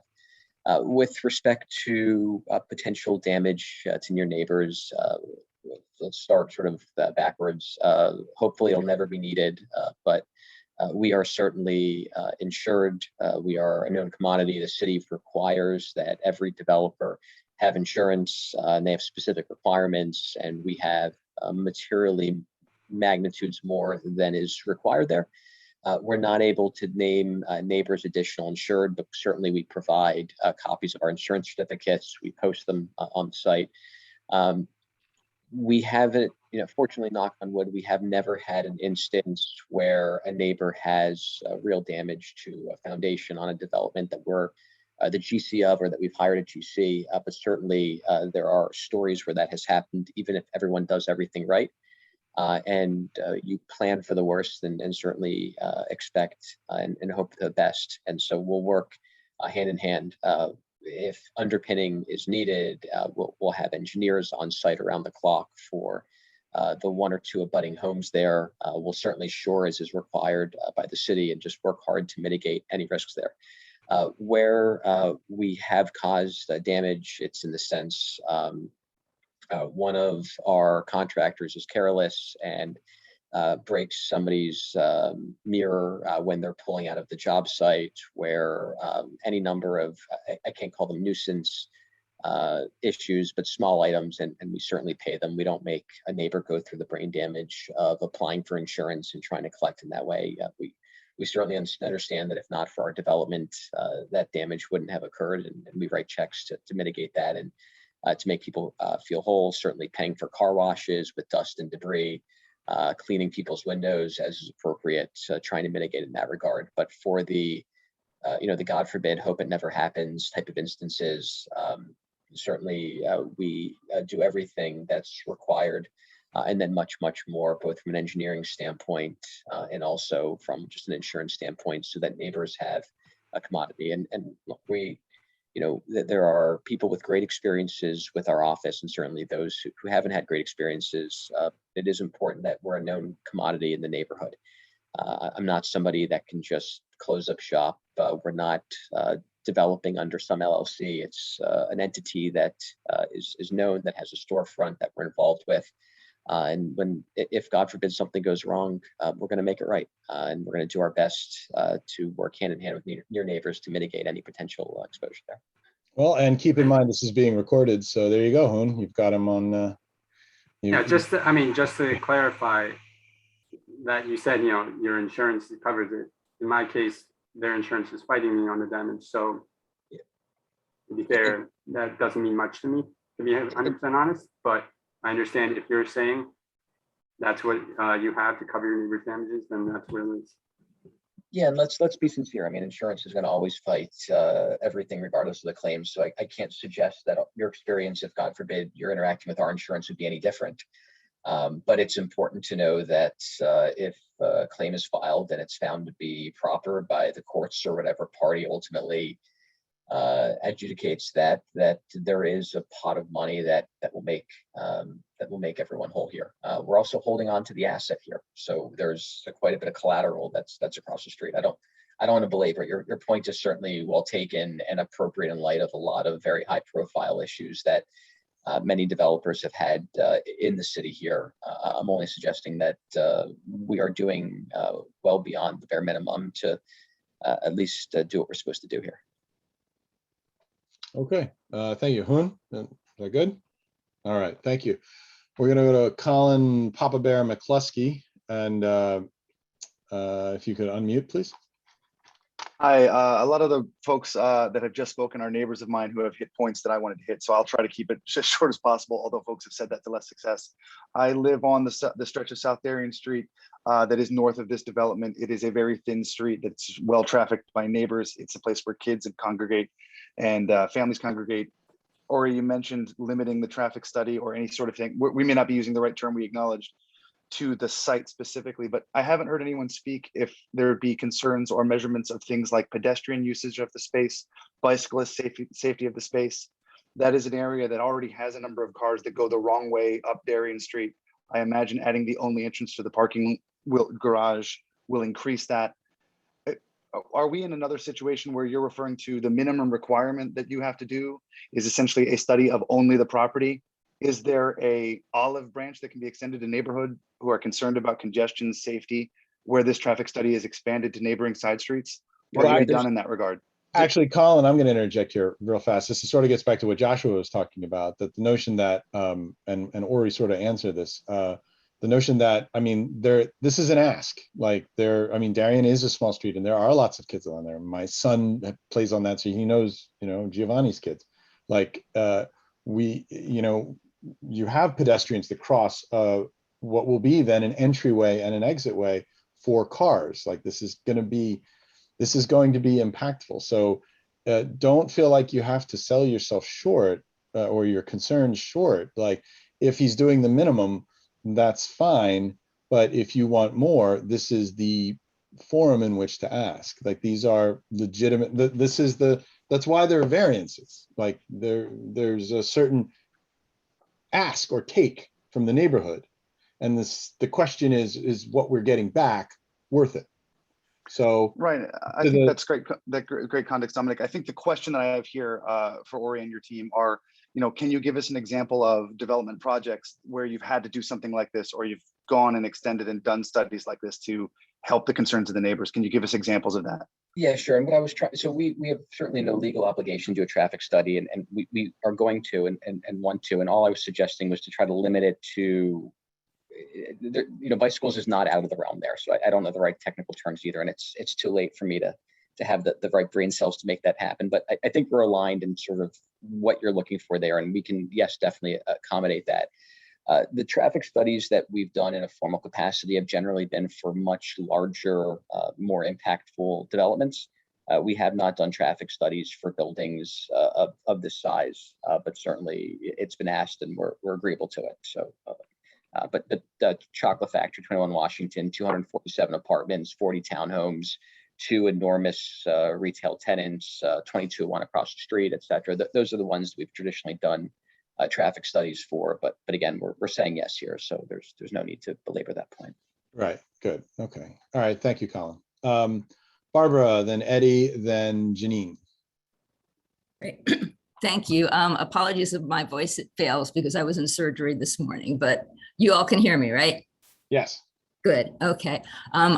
Wes and I live directly across the street from the Rite Aid development at 801 South Darien. Just for the record, we did not get a certified letter. We got a note from OCF Realty a couple of days before this meeting, and what we saw in the visual did not match what we're talking about tonight. What I wanted to do is talk a little bit, because we've been talking about heights and variances and whatever, but I love this neighborhood, and something needs to be said in terms of like the unique character of the Bella Vista neighborhood. I know when we looked at neighborhoods, this ranked number 2 in terms of desirability for walkability, just quality of all the key measures in the city of Philadelphia. And what I see being proposed today is going to take a hit, I would say, in terms of that desirability rating. I thought this was a house that we were going to live in until we retired, and I am terrified with what I see. Matt, my neighbor who's on here, and myself, we constantly battle with parking as it is. I have the South Street police guys on speed dial because so many people try to squeeze their car in between our garages and we can't get out. The other thing that you guys should be aware of is we know there's a sinkhole. in front of our property. They were in there doing construction. God forbid what's going to happen when you guys start opening up the streets for construction. So I wanted you to think about that. I know there are a lot of elderly that live in this neighborhood. They walk in the middle of the street because that's the only safe place for them to get to commercial construction, to the Rite Aid. The Rite Aid is their lifeline. I understand that, and it's great to have a commercial development in there. But what is going to happen to these elderly folks, when we have all this massive construction going on? And then the last thing I had, which was a question, is my understanding is that if the variance is denied, somehow the green roof, which seems like such a wonderful thing, seems to be tied to you guys getting a variance overturned. Is that green roof going to happen if you don't get the height variance or not? Yeah, the green roof does afford us additional density, but it's also, let me backtrack. Some type of stormwater mitigation is required for any development in Pennsylvania that exceeds 15,000 square feet of earth disturbance, which we certainly have here. So our options would be a little bit more robust if we weren't providing, I guess, if we weren't utilizing the bonus there, but we'd certainly have to maintain stormwater on site here, either with underground water cisterns or something else. And we've just found as a policy, the green roof is best for our residents, our homeowners, and for ourselves in ease of construction. So it's really the only tool that we utilize when we're developing a site greater than 15,000 square feet. So regardless of the development that's ultimately here, it's going to have some element of a green roof. Okay, thank you, Barbara. I appreciate it. So then Eddie, then Janine, and then the Joyces. Hi, sorry. So I have a question. So the question was answered already. So the construction phase is going to take 3 years, right? So I'm just wondering that how are you helping to manage the construction phase to minimize like the impact of the neighborhood? Because we actually have a place that's really close to your Dixon Square, where you're developing right now. You just finished phase 1, you go into phase 2, and that development, that construction site is a mess.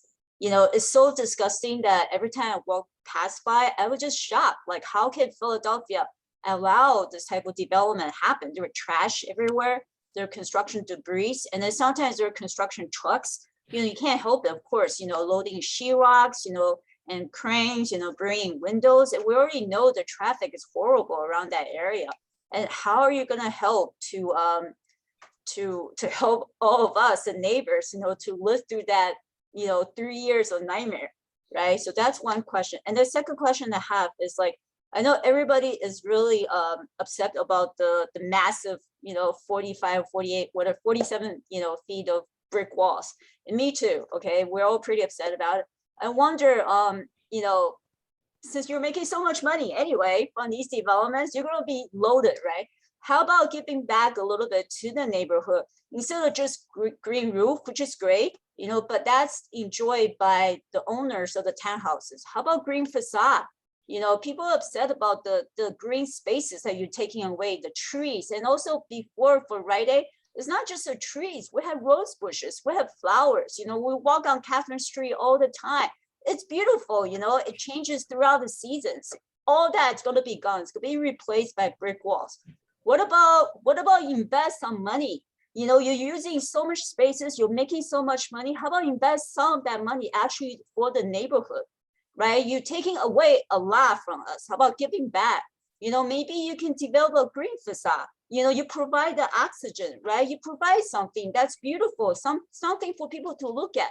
So out of their 14 windows, they don't see just a wall of brick. Maybe they see beautiful vines, beautiful flowers, whatnot, right? So it's a great idea. I mean, people do that in Europe all the time, right? So they don't just put buildings, with bricks, but maybe they're buildings with plants that actually breathe, will be good for our city, for our neighborhood.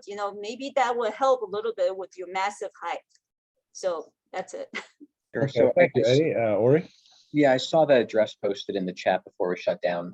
I have no development in that neighborhood. I'm not familiar with what it is. It's possible My office is representing the sale of homes there, but I can't even, I've never visited the intersection to be able to even tell you who it is or what it is, but certainly not our development there. So forgive me for not being able to speak.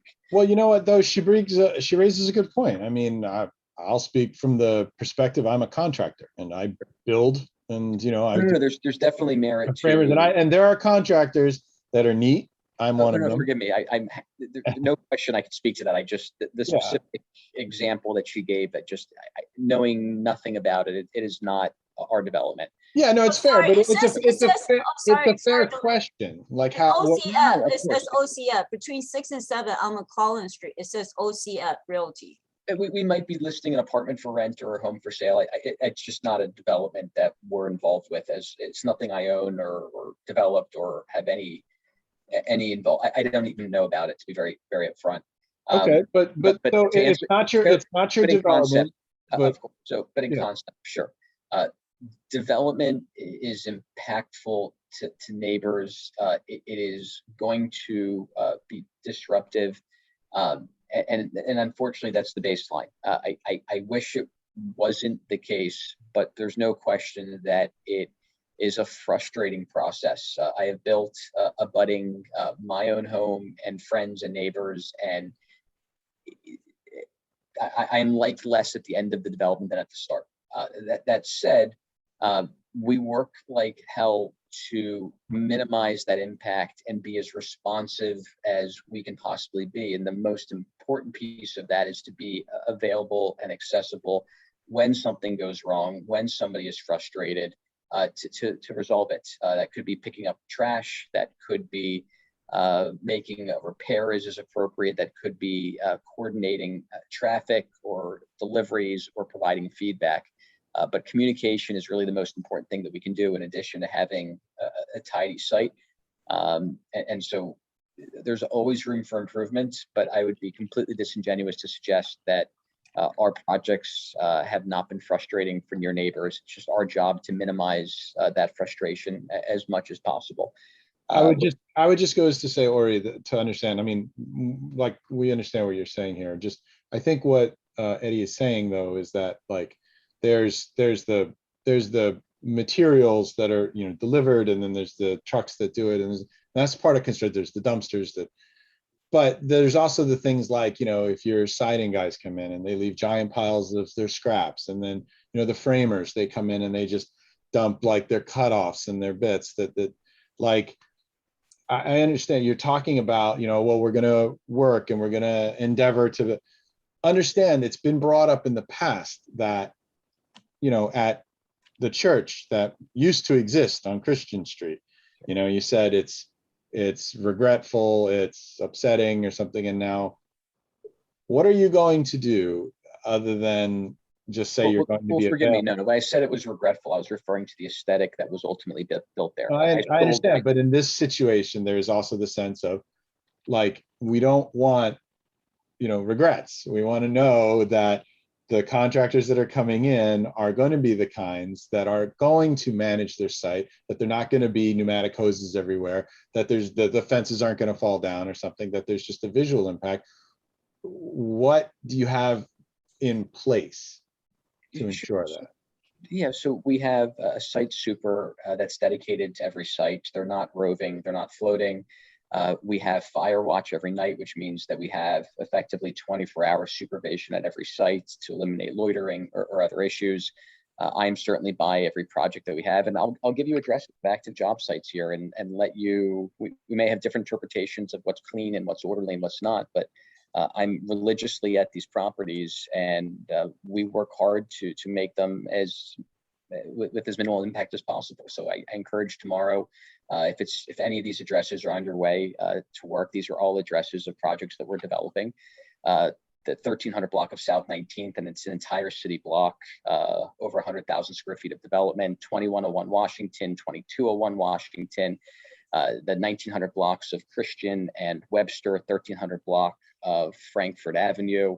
It's 11 o'clock at night. I assure you, I can't do anything to clean it from now till 7 in the morning tomorrow. And if any of those are in your path of walking, please, or driving or whatever it may be, go there. And there's always going to be room for improvement. But it's going to be hard to suggest that we are careless about the right of way or about pedestrian safety or about cleanliness or anything of that nature here. We certainly work hard and continue to work to improve that.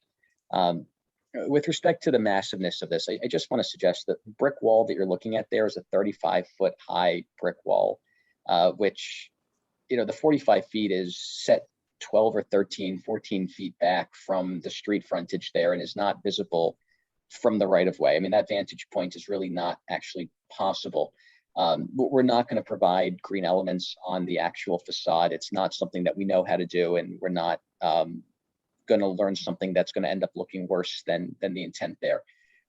But there's nothing massive about that street presence. There's certainly obviously a conversation with neighbors from their roof decks and whether or not we're obstructing their view of the city. But from the public realm on Darien or Catherine Street, we're 35 feet high to the top of the roof height that you can actually see there. And then it sets back quite a bit, which by all accounts is lower than any new development really anywhere in the city. That doesn't mean that there aren't real concerns for massing and other things here, but I'm just a little sensitive to describing, because we made real efforts to minimize the impact on the residential blocks here. And obviously we can do more and should do more, but we took significant efforts to minimize the massing there. And we're sort of fixated on this concept of 45 feet.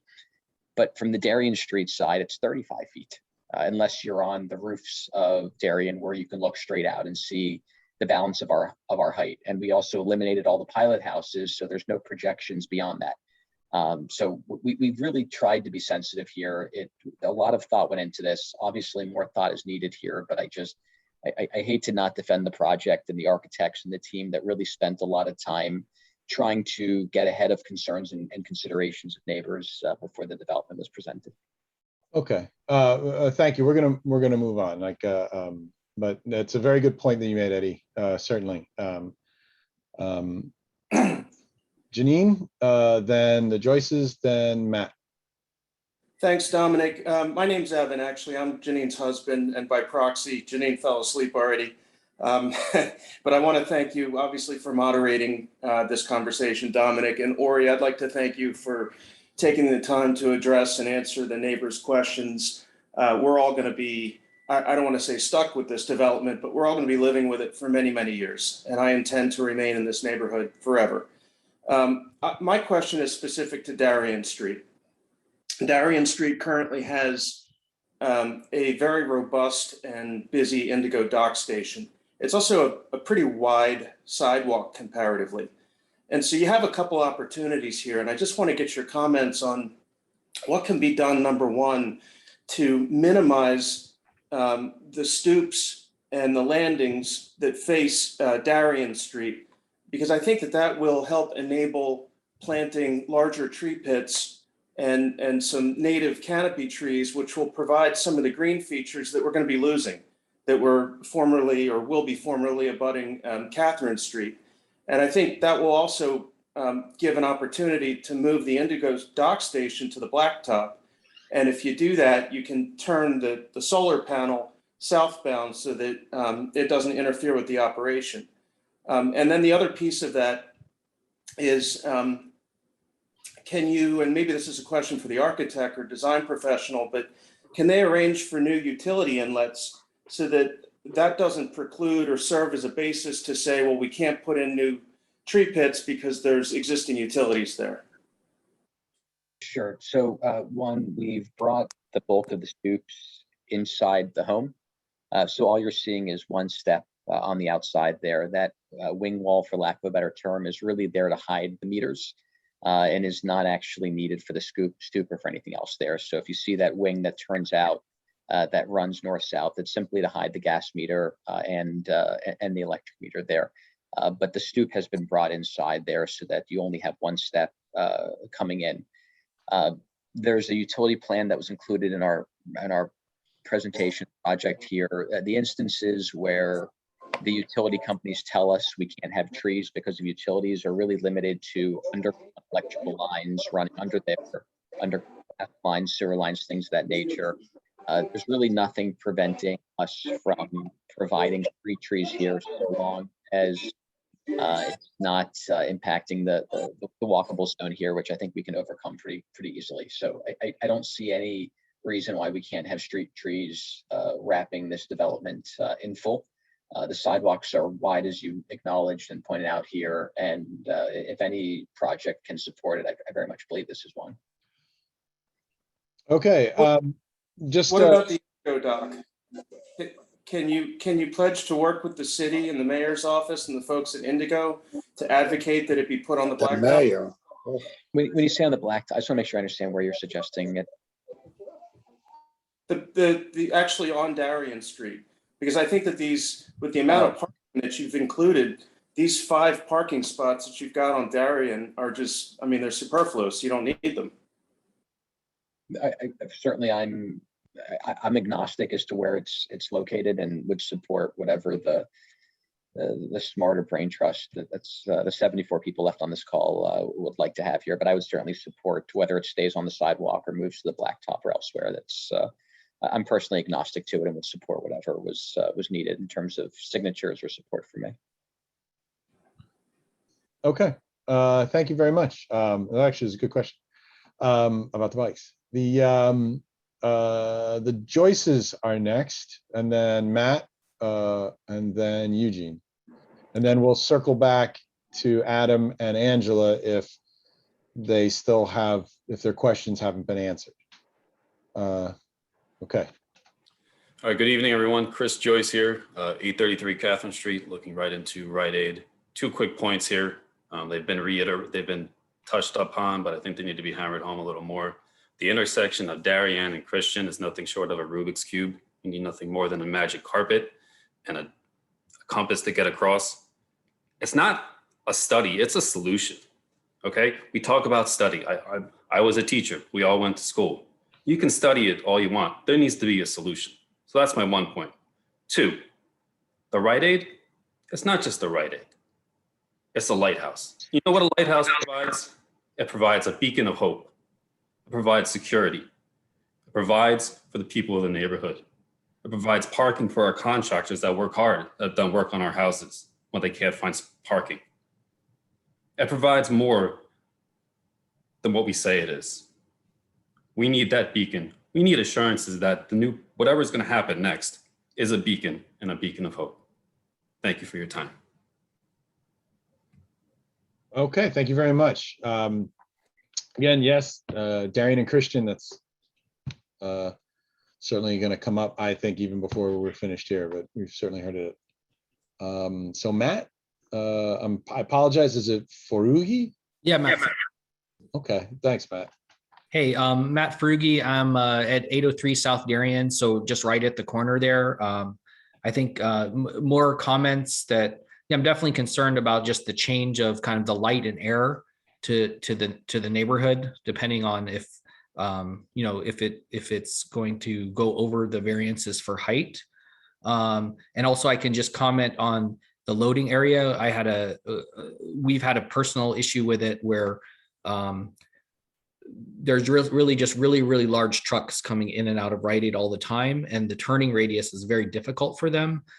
So we witnessed a lot of times when these trucks are damaging vehicles, and even when I had to go to the councilman Chico's office, because when the city was trying to repair the sinkhole that was blocking multiple of our units, those same large trucks were actually driving through the city's repairs that they were attempting to do on the street. So we really would like to see if that loading area is sorted out in an orderly way. Otherwise, it could really be a nuisance to the neighborhood.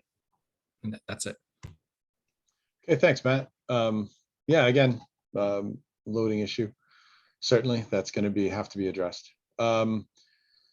Eugene, and then it'll be 3 people we've heard before, but then after that, so it'll be Adam, Angela, and then Martin.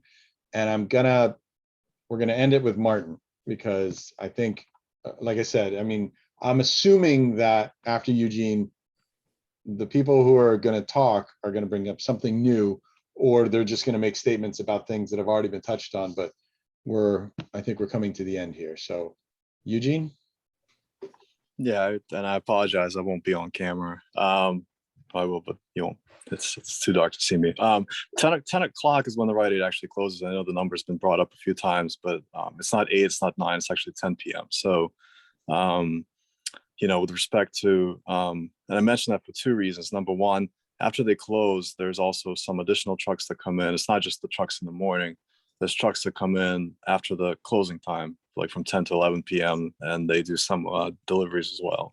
And they're fairly large trucks. And the second reason I mentioned it is if it's going to be, for the Rite Aid customers during the day, you're really talking about, 10 p.m. onwards where it becomes available for neighbors, which for a lot of people might be impractical as far as relying on that for your overnight parking needs.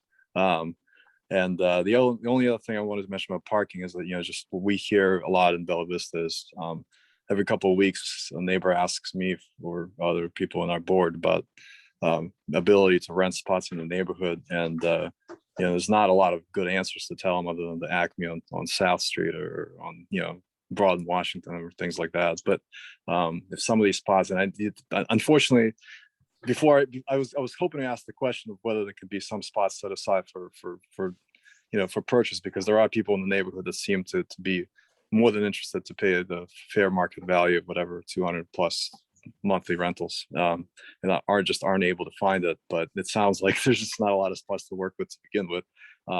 So I guess my question might be answered in that, because it sounds like there's not even much provision for neighbors, but that are going to be moving in there. But the things I wanted to mention that I hope to kind of stick with the project that I do appreciate is that from a pedestrian access perspective, with Angela's and Rouse and Kalaya, there's a lot, the Ninth Street Market does continue on past the Rite Aid and onwards to South Street and connects to commercial corridors in a way that has a lot of foot traffic on it. The elimination of the 9th Street curb cut is a good thing, and that's in that regard. The only other thing from an accessibility perspective is the Rite Aid currently, as it's built, is not ADA accessible. So I would imagine it's kind of an assumed, because it's to modern code you have to put in that. But I would hope that it would be the new location would be built that in a way that is ADA accessible. I think that's really all I can remember at this late hour. Thank you. Thanks, Eugene. Yeah, Ori, if you can dig down 2 or 3 more levels, you could do what they do in DC. You could make a killing just renting spots. Pay for itself, wouldn't it? I don't know where the water table is in DC, but I assure you I can't do it here. Okay, so thank you, Eugene. Or Dominic, he could sell condoized parking spaces. And by the way, the water table is not high in our neighborhood. Generally, it's quite deep. I love you. I don't know who's speaking. I promise I'm not doing it. But everything else up until that point has been a reasonable suggestion. All right. So we're gonna go with the last 3 now. So Adam, Angela, and then Martin. Adam. Great. Dominic, thank you, and thanks for managing all this. I have 2 things, and hopefully they are new and haven't been hit on. I had like 5 things, but everyone covered those other 5 things. If you could go back to, I think it was one of the first blueprints you showed, there were 3 red dotted circles, and I wasn't tracking when the team was explaining what those circles were trying to highlight in the plans. From memory, those were showing where the existing curb cuts were. If we didn't lose our architect, I'm sure he can. There he goes. Okay. All the way to the front there. Jose. Yeah, all the way in the front. It was one of the earlier blueprints. I just want to make sure I understood correctly. I think it was actually page 6 or page 8, Jose.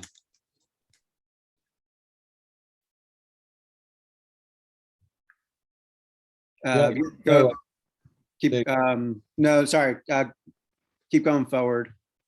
It had like the dotted, right here. So there's 3 squares. One looks like the current curb cut. The one on Catherine, and maybe it's just the placement, looks closer to the corner, just in front of like where the tree is. So it doesn't look like where the current curb cut is. Is that just my poorly reading, or is this something else that you're trying to show? This is something different. This is so part of the requirements. There are in a sidewalk, there are certain areas that you're allowed to put steps, which is called a building zone. There's furnishings, which is where you could put a tree pit, and there's walking zones that provide clear paths for pedestrians. This is just highlighting on each of those 3 streets, those zones that meet the requirements that each type of street has. That's what that's illustrating. Gotcha. So we could expect like a tree to go into or something, a massive tree probably would go in one of those pits or something like that. So for instance, the image that's on Catherine Street shows that there is a 4-foot furnishing zone, which means a substantial tree pit, which is typically 3 by 3, can go in there at the curb's edge. And then it provides the remaining area is a clear walking path that has no other interruptions in it. All right, so all the tree, and I remember earlier when we were talking to Sherry, you said all the trees on Catherine, so that big one on Catherine and Darien to the tree that's on 19th Catherine, they're all stay. So this is an opportunity. I took another. So during this call, we looked up some tree information, and just to be clear, I think there might be a little bit of a gray area of the delineation of the property line of where trees are within the right-of-way sidewalk versus inside the parking lot. So we have Just that to be clear, info. there's no gray area on where the property line is. No, there's no gray area. There's no gray area where the property line is. I think when people can't see that delineation. So trees that are within the property, close to the property line, might be perceived as being in the right of way. And the survey, which we'll clarify that and get to it, clearly shows which trees are actually similarly located to what trees are on this diagram, which are trees that are allowed to be planted within the furnishing zone on each type of street. Gotcha. All right. Okay. So my second question that I wanted to raise, and I don't think anyone specifically called this out, and I apologize if I just missed this. So keep me honest here, Dominic. When I read through the description on OCF, I hear what you guys are talking about. What's going to be part of the neighborhood? There, we used to have this great structure there, Palumbo, and now, as Chris spoke to, like the Rite Aid is a beacon. It provides safety. There's light. There's cleanliness, et cetera, et cetera. I'm not going to go on that tangent, but it's a staple there. What's being replaced is, let me jam as many people into this spot as possible by putting an apartment building with 500 square foot units that is short-term rentals. Those are singles at best. Hey, I just met my girlfriend, I just met my boyfriend, we're gonna jam 2 people in, but I know, like, you're probably talking 650, 700 minimum, especially what's available in the city. So you're really talking young single adults, 40 of them going in here. Why did you pursue that path as opposed to something that's more reflective of the neighborhood? We're saying, all right, if we're going to put apartments in here, why are they not flats? Why is it not 10 or 15 rentable units that are for families, so we can keep the dynamic of the neighborhood? That's something more true to form to what this neighborhood is, that there's kids playing on the streets, that people are trying to stay here so their kids grow up. When I look at a apartment building over Rite Aid, yes, you have the right to build there, but by jamming in 40 units, it just doesn't match the character of why people have bought and moved into and hopefully want to stay here for the long run. And I've heard some people today almost sound like they're looking to move out of the neighborhood because of a short-term rental property that's going to have 22, 23-year-olds, staying up late, partying, causing trash on the streets, drinking, et cetera, et cetera. So just curious that thought process and that rationale for that shift as opposed to something more family. So when we started this concept, it was 16 families, right? It was all single family homes, no apartments, no retail. And we've pivoted rather dramatically. Once we made the commitment to build retail on part of the site, and more specifically to incorporate Rite Aid, we eliminated any opportunity for sale product. And when we eliminate the opportunity for sale product, we really need to build what the market wants to rent. And despite sort of the echo chamber that we all live in, and I admittedly live in it as well, where there's this desire for 2-bedroom and 3-bedroom and 4-bedroom rentals, the market speaks loudly to the contrary. My office is managing 1,600 units, hundreds in your neighborhood. So single family homes, 2s and 3s and 4s, and then apartments. The most in-demand product that can be built is 1 bedrooms. When we built 2 and 3 bedroom units, and we haven't done this in over a decade, but we still have those legacy properties, and I can give you many examples. They're much more transient. Every single year, 1 roommate is moving out, a new roommate is moving in.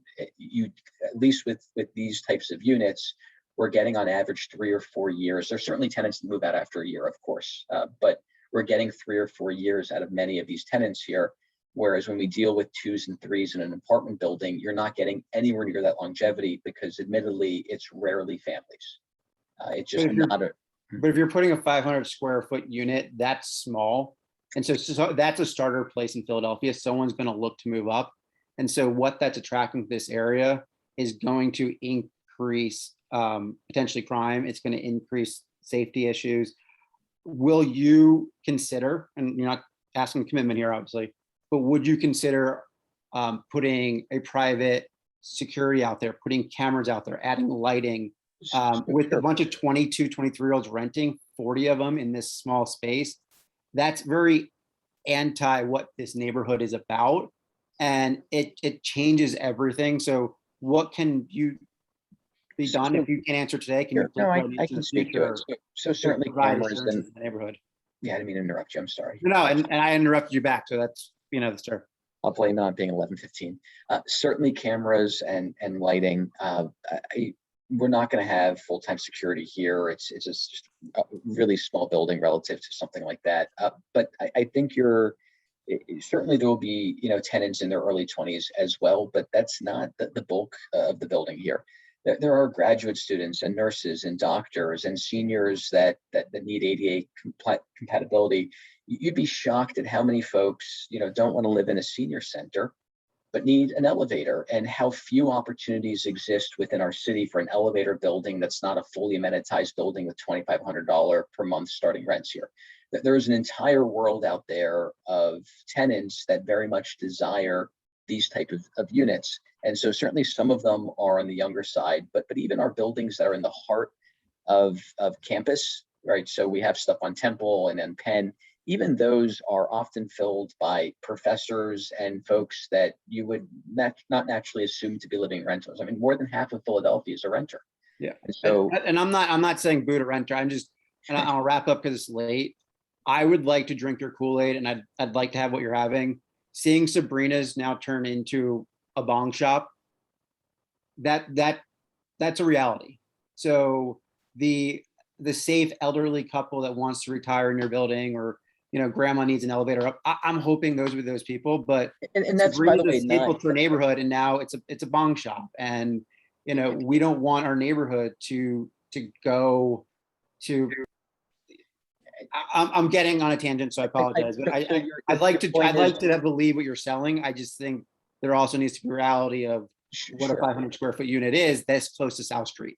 And your point is certainly well taken here. And I don't want to suggest that there are going to be 40 seniors living in this building, because that is completely inconsistent with our experience elsewhere. That is not the case. That said, it's an eclectic mix of tenants with many different professions and age groups, and candidly, it's no different than the eclecticness of homeowners in our neighborhood, which are many times recent college graduates as well, up to seniors and everything else. It's almost indiscernible in that regard, other than folks that may either not have the financial security or the wherewithal or the desire to own real estate. So your point is definitely well taken. Best suggestion I can give, if you want, and I've done this with other community groups, we can visit any of the buildings that we manage that would be similarly located, and talk to the residents, get a sense of how many own cars, and just ask whatever questions you want. I mean, have a free for all if you'd like there. And as I just kind of want to wrap this up, but I've already taken a lot of time. just as a just occurs to me as a best practices going forward.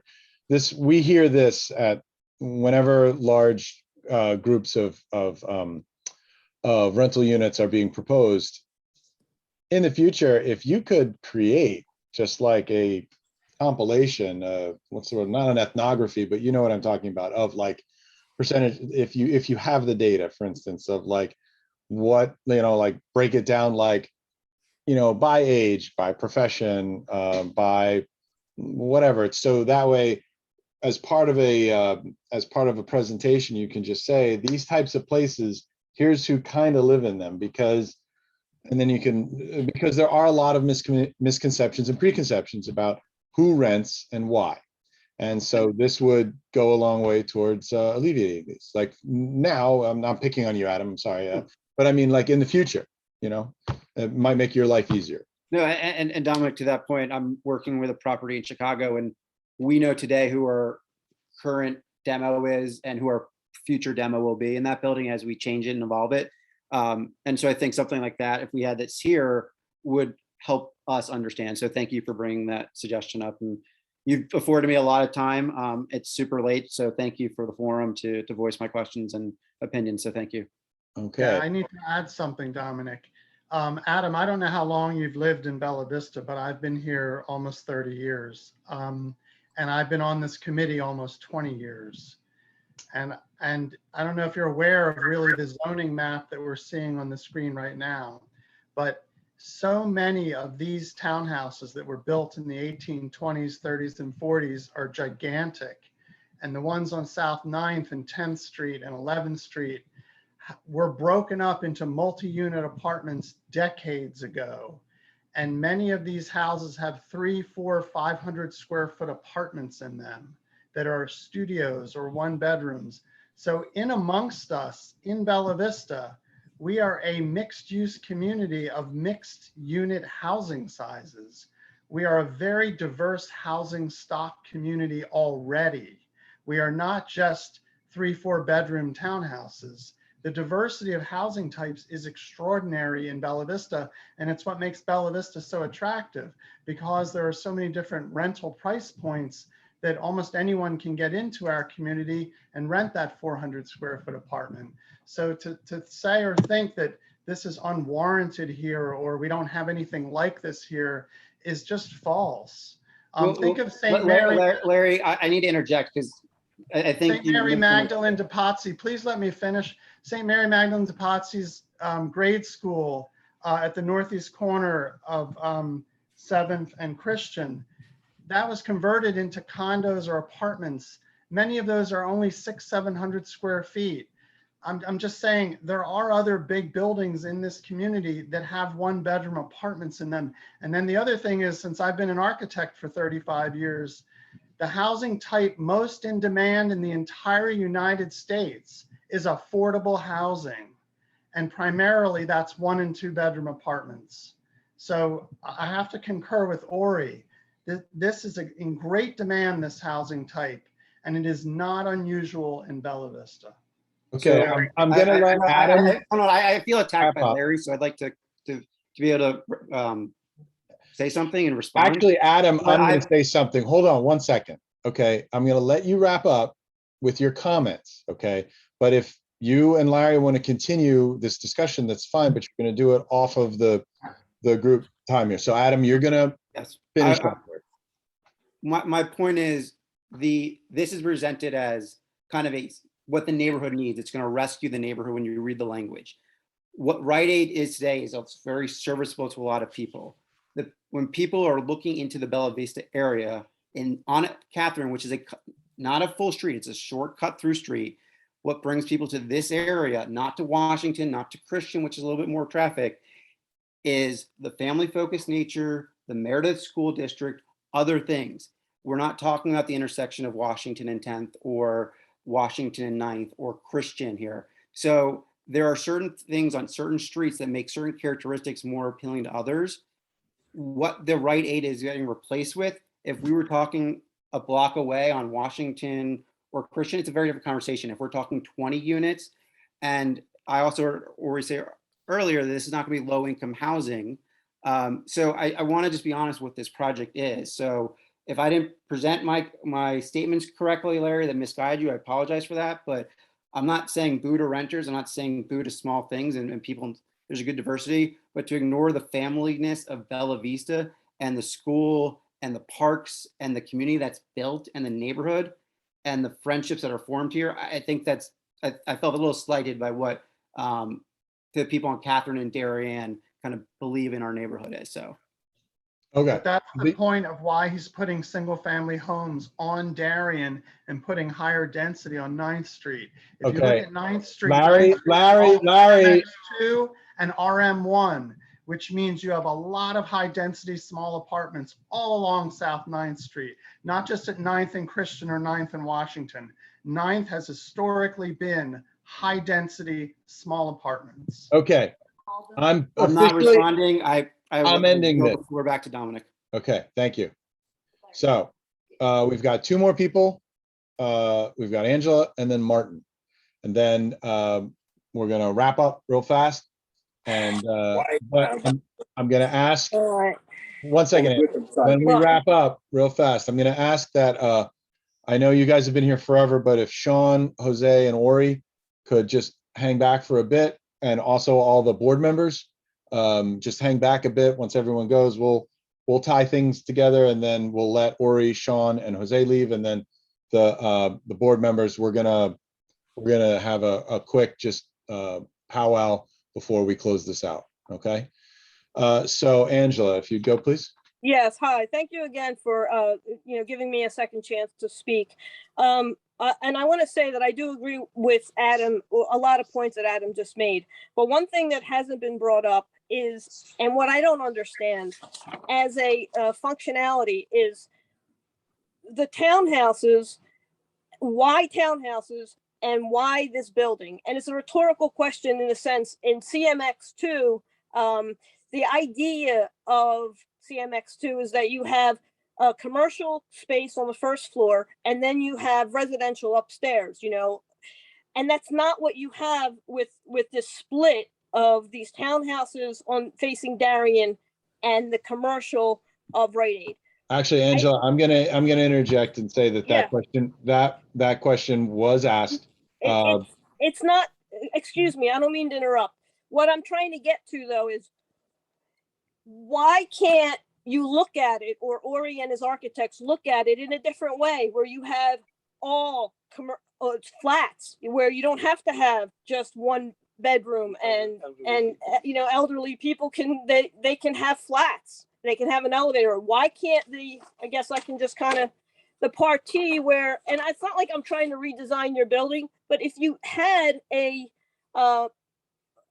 party where you have just all flats, instead of trying to cram these townhouses on Darien Street, you end up with townhouses that are just staring at the back of a wall. I know that and you don't really have successful townhouses, and you don't really have successful flats.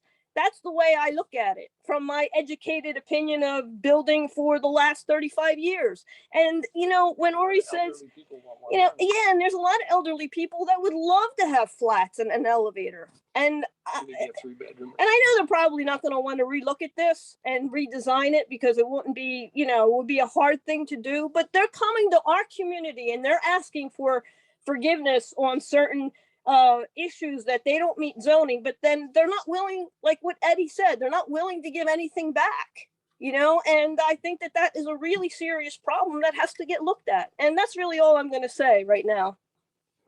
And Angela, just share briefly here that you're right. We're guests in your neighborhood, and we're certainly, and thank you for your comments. We're looking to build something that's outside the code, and as a result, we need permission and consensus and a lot of things here. That said, I hope you'll see a posture from us throughout this entire conversation, and more importantly, from our actions as we move forward here, to accommodate a lot of concerns and requests. I'm unwilling to explore what you just suggested, so I don't want to be disingenuous there. But within reason here, we're eager to explore that, to minimize impact to neighbors, and to ultimately create a project that works for us as the development team, but also works for the near neighbors that have to live with it. So it very much is a two-way street, and I hope I haven't presented a posture here of indifference or unwillingness to move or any of those things on a lot of issues that seem important here. But in the same breath here, we also are professionals at what we do, and we understand some of the constraints, the practical constraints of developing a project like this. And we're trying to also work within the code here. And so we're trying to match as much as we can here while still producing a product that we're proud of and that will have the least impact to neighbors. Thank you. Okay, thank you very much. Martin, Hoon, I said we were going to end with Martin. My optic vision. Okay, all right. I'm going to let you squeak in. So only if you're Martin and then supportive. Hoon, and that's it. That's the end of my mercy and my goodwill. So Martin, you're up. Yeah, Dominic, thank you, by the way, for running as tight and efficient a meeting as you possibly can. We're all grateful for that. I had two questions. One was about the sidewalks. Right now, we went out and measured earlier. We've got about 14 to 15 foot sidewalks on all three sides of this property. I can't tell from the plans whether those will be touched or where the property line is.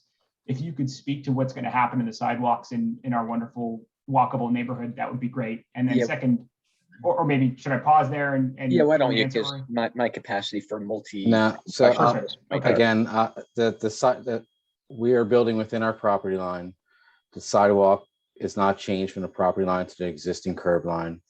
The diagram that is shown, again, only indicates the zones that you're allowed to do certain things within, which is. I guess, Jose, the question is so no one's quite clear on the property lines. What are the legal sidewalk widths? If you happen to know them offhand, if not, I suspect they're 12, but they might be 14.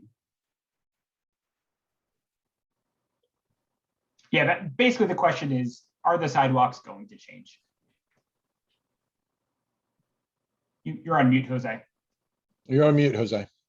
The sidewalks are not going to change. The right of way is defined from, if you can see my arrow, from property line to property line on all three streets. The sidewalk is defined by, and I said I can't really zoom in this type of presentation, but underneath the zoning plan states what is a sidewalk width, a street width, and the other sidewalk width, which together creates what is considered the right of way from property line to property line on two facing Martin, maybe I can properties. Here are the widths of the adjoining properties, at least on Darien and on 9th Street, consistent with the 14 you just mentioned? I think it's 15 on Catherine, 14 on 9th, and I'm not exactly sure what it is on Darien, but it's probably I can swear that the rhythm would be identical for this building. So if the property to our immediate south has a 15-foot sidewalk, we would have the same, and vice versa. So Catherine has a 12-foot sidewalk based on the survey, and the same could be said for 9th Street, which has a 4-foot and an 8-foot walking zone, and Darien has a little bit more. Darien has closer to a 13-foot or 13-foot, 14-foot walking zone based off of the survey. And that's just that survey information that the civil engineer gets based off of streets department information and the survey district on what are the boundaries of our site. So to confirm, Jose, if what this document says ends up being different than what is outside right now, what's on this document is going to carry the day? So a curb line within the current development may be within the property. So like for instance, you would tear up the sidewalk there and build two property lines. No, for instance, this is a crude drawing of what the existing condition is. If you're like right now, there's landscaping on all three sides. So there's no clear definition of where the building is with the exception on Darien, right? So if you were to stake this property out, it would point to these four corners or these corners, and you would be able to take the dimension that I just told you. So I think that the issue may be is that there's no building at a property. Right, it's the parking lot. Right. So at this point, what that clear definition of dimension is a little bit ambiguous because you don't have a structure that's at the line. Okay, yeah, I think maybe just a follow-up here is at some point it would be good to clarify in a clear way what the sidewalk width would be once construction is finalized. I think the entire community would want to know that and think about it relative to what exists now. this And we're document. happy to provide that, and we'll Right. give you more Yep, detail. as you go. absolutely. Appreciate that. Second question was about the Rite Aid. I have to imagine, again, this is not my business. You guys know what you're doing much more so than anybody else on this phone, but I can't imagine Rite Aid is happy about the loss of parking and the reduction in square footage. And, you know, obviously, as other folks have stated, and for other reasons, Rite Aid is a big part of this community, and we would all be very sad to see it leave. That being said, you know, nothing's final until Rite Aid has confirmed that they're going to continue as a tenant. Can you give us a sense of when you expect to have confirmation Sure. that Rite Aid can live within these plans and continue? Sure. And also, just sorry for one follow-up is to the extent Rite Aid doesn't continue as a tenant, what alternatives have you explored? Sure. So I own the property, but Rite Aid has an active valid lease, and I can't pursue this or any plan for the site unless they're supportive of it. So the whole concept that's being with let me backtrack. We had proposed and looked at a plan initially where we bought them out of the space, for lack of a better term. At this point here, we are driving a plan that includes them and can only move forward with their support. That said, in 5 years or 10 years time, they might decide, hey, we don't want to be here. And so it's important to us as a development team to design the most accommodating commercial space that we can. And that's both from a parking standpoint that will be established, also from the high ceilings, the visibility, and all of those things. But there is no chance we're building the configuration that's being proposed to you here. And we're not keeping Rite Aid. I would not have any underground parking if Rite Aid was not a part of this, et cetera. So all of these things are baked in under the explicit feedback that Rite Aid does want to explore this process of having a new building on the site here. And I'm maybe not articulating as well as I'd like at this late hour here, but if not for Rite Aid's desire to stay and the community's desire to have Rite Aid, this would be a wildly different plan than what you're looking at today. So many, if not most, of the considerations here are being driven by conversations and discussions and proposals and prototypical plans that Rite Aid has presented for the space here. Is there an option B if things don't work out with Rite Aid? Or are we? I mean, yeah, and keep in mind, I mean, this I'm presenting and discussing a project that I might not ever get zoning for. I mean, there are many machinations of this where what ultimately gets developed here is wildly different. This is obviously the start of a conversation. It's what we believe was a good, strong first best foot forward. But it would be a different plan. I hate to speculate on that because we really designed this around Rite Aid. And so it's not this specific item would be different, although I can point to a couple things that would be different if Rite Aid was not the tenant. This was designed around our desire to keep Rite Aid at this location and Rite Aid's desire to be at this location. Okay, thanks. And when in the process do you expect to have confirmation that Rite Aid will continue? So the way effectively it'll work, we certainly have confirmation that they're agreeable to this in concept. There's many layers on their end here and additional lease terms that will certainly need to be worked out. But the goal on our end here is to present something to Rite Aid that we can legally build.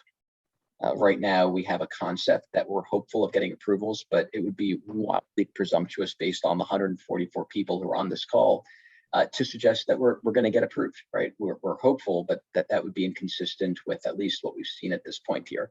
And so if we're able to get approved, then we would expect to quickly move into much deeper revised lease negotiations with Rite Aid that'll accommodate a lot of the concerns that we certainly have as a development team that Rite Aid would have as a tenant and that the neighborhood would appropriately have from a usability standpoint here.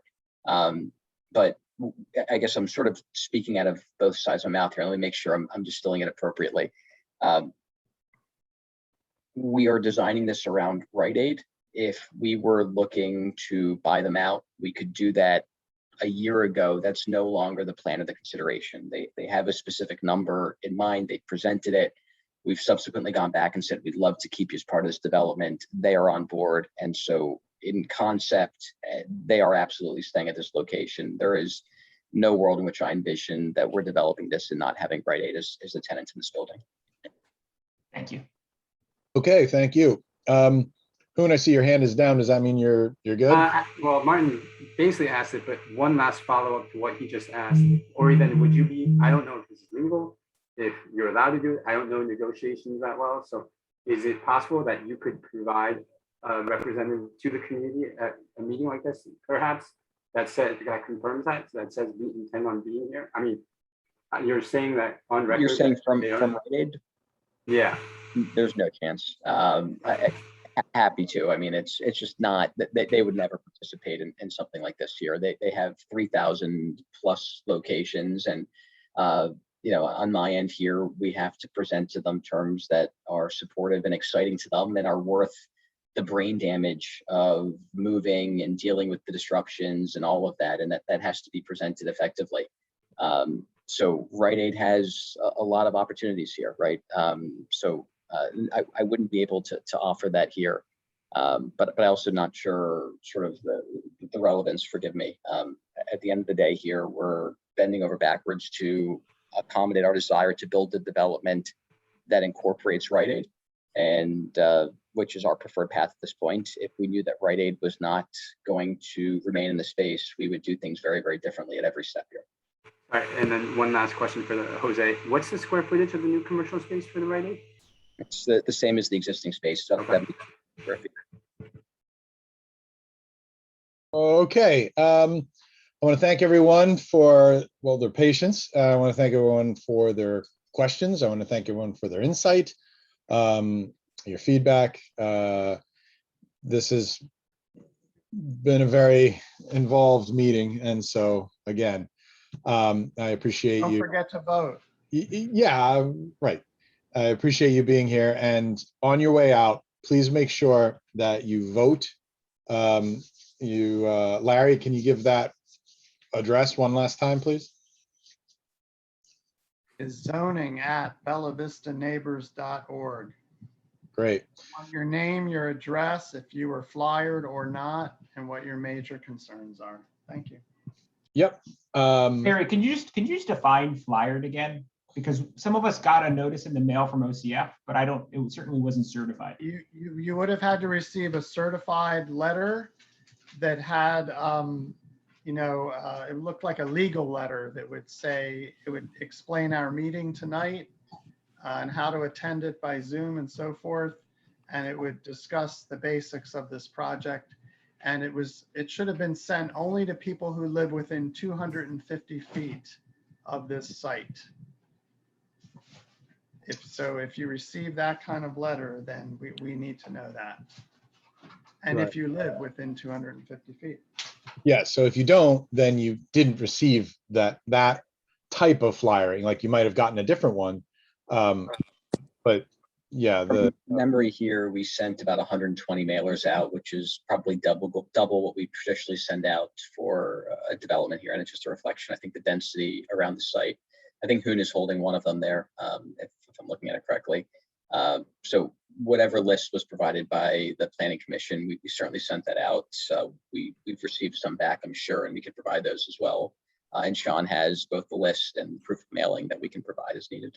Yeah, we're going to look into that. Obviously, it's like I said, it's an important part in the step. And so please, just from the neighbors' standpoint, just let us know when you vote, please.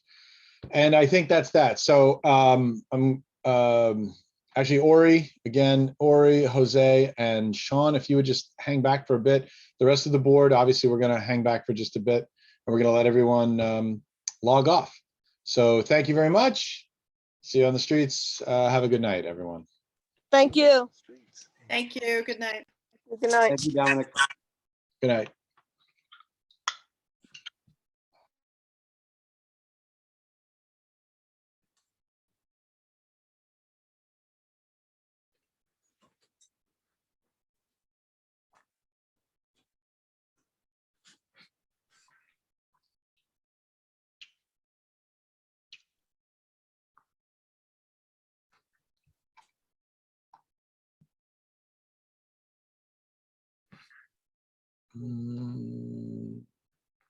There's a couple people still hanging out. We've got Barbara and John Adler works for me, and I have a feeling he's sound asleep, but his computer is probably still on.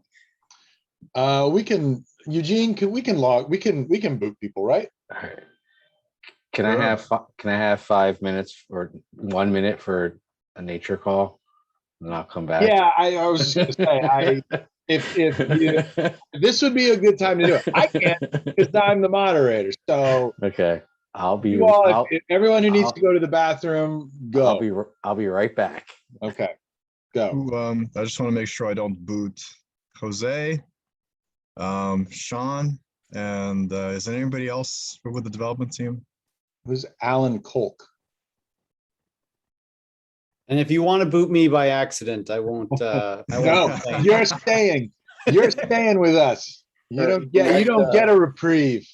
For what John charges. Sorry, you're breaking up. Exactly. Okay, so Alan is getting removed. And Tom, do we post this online? So do you need to end the recording now, or I don't know how you've been doing that since We I've come to it. can. No, I think we should end recording now. This is considered, we're not in the public domain right now.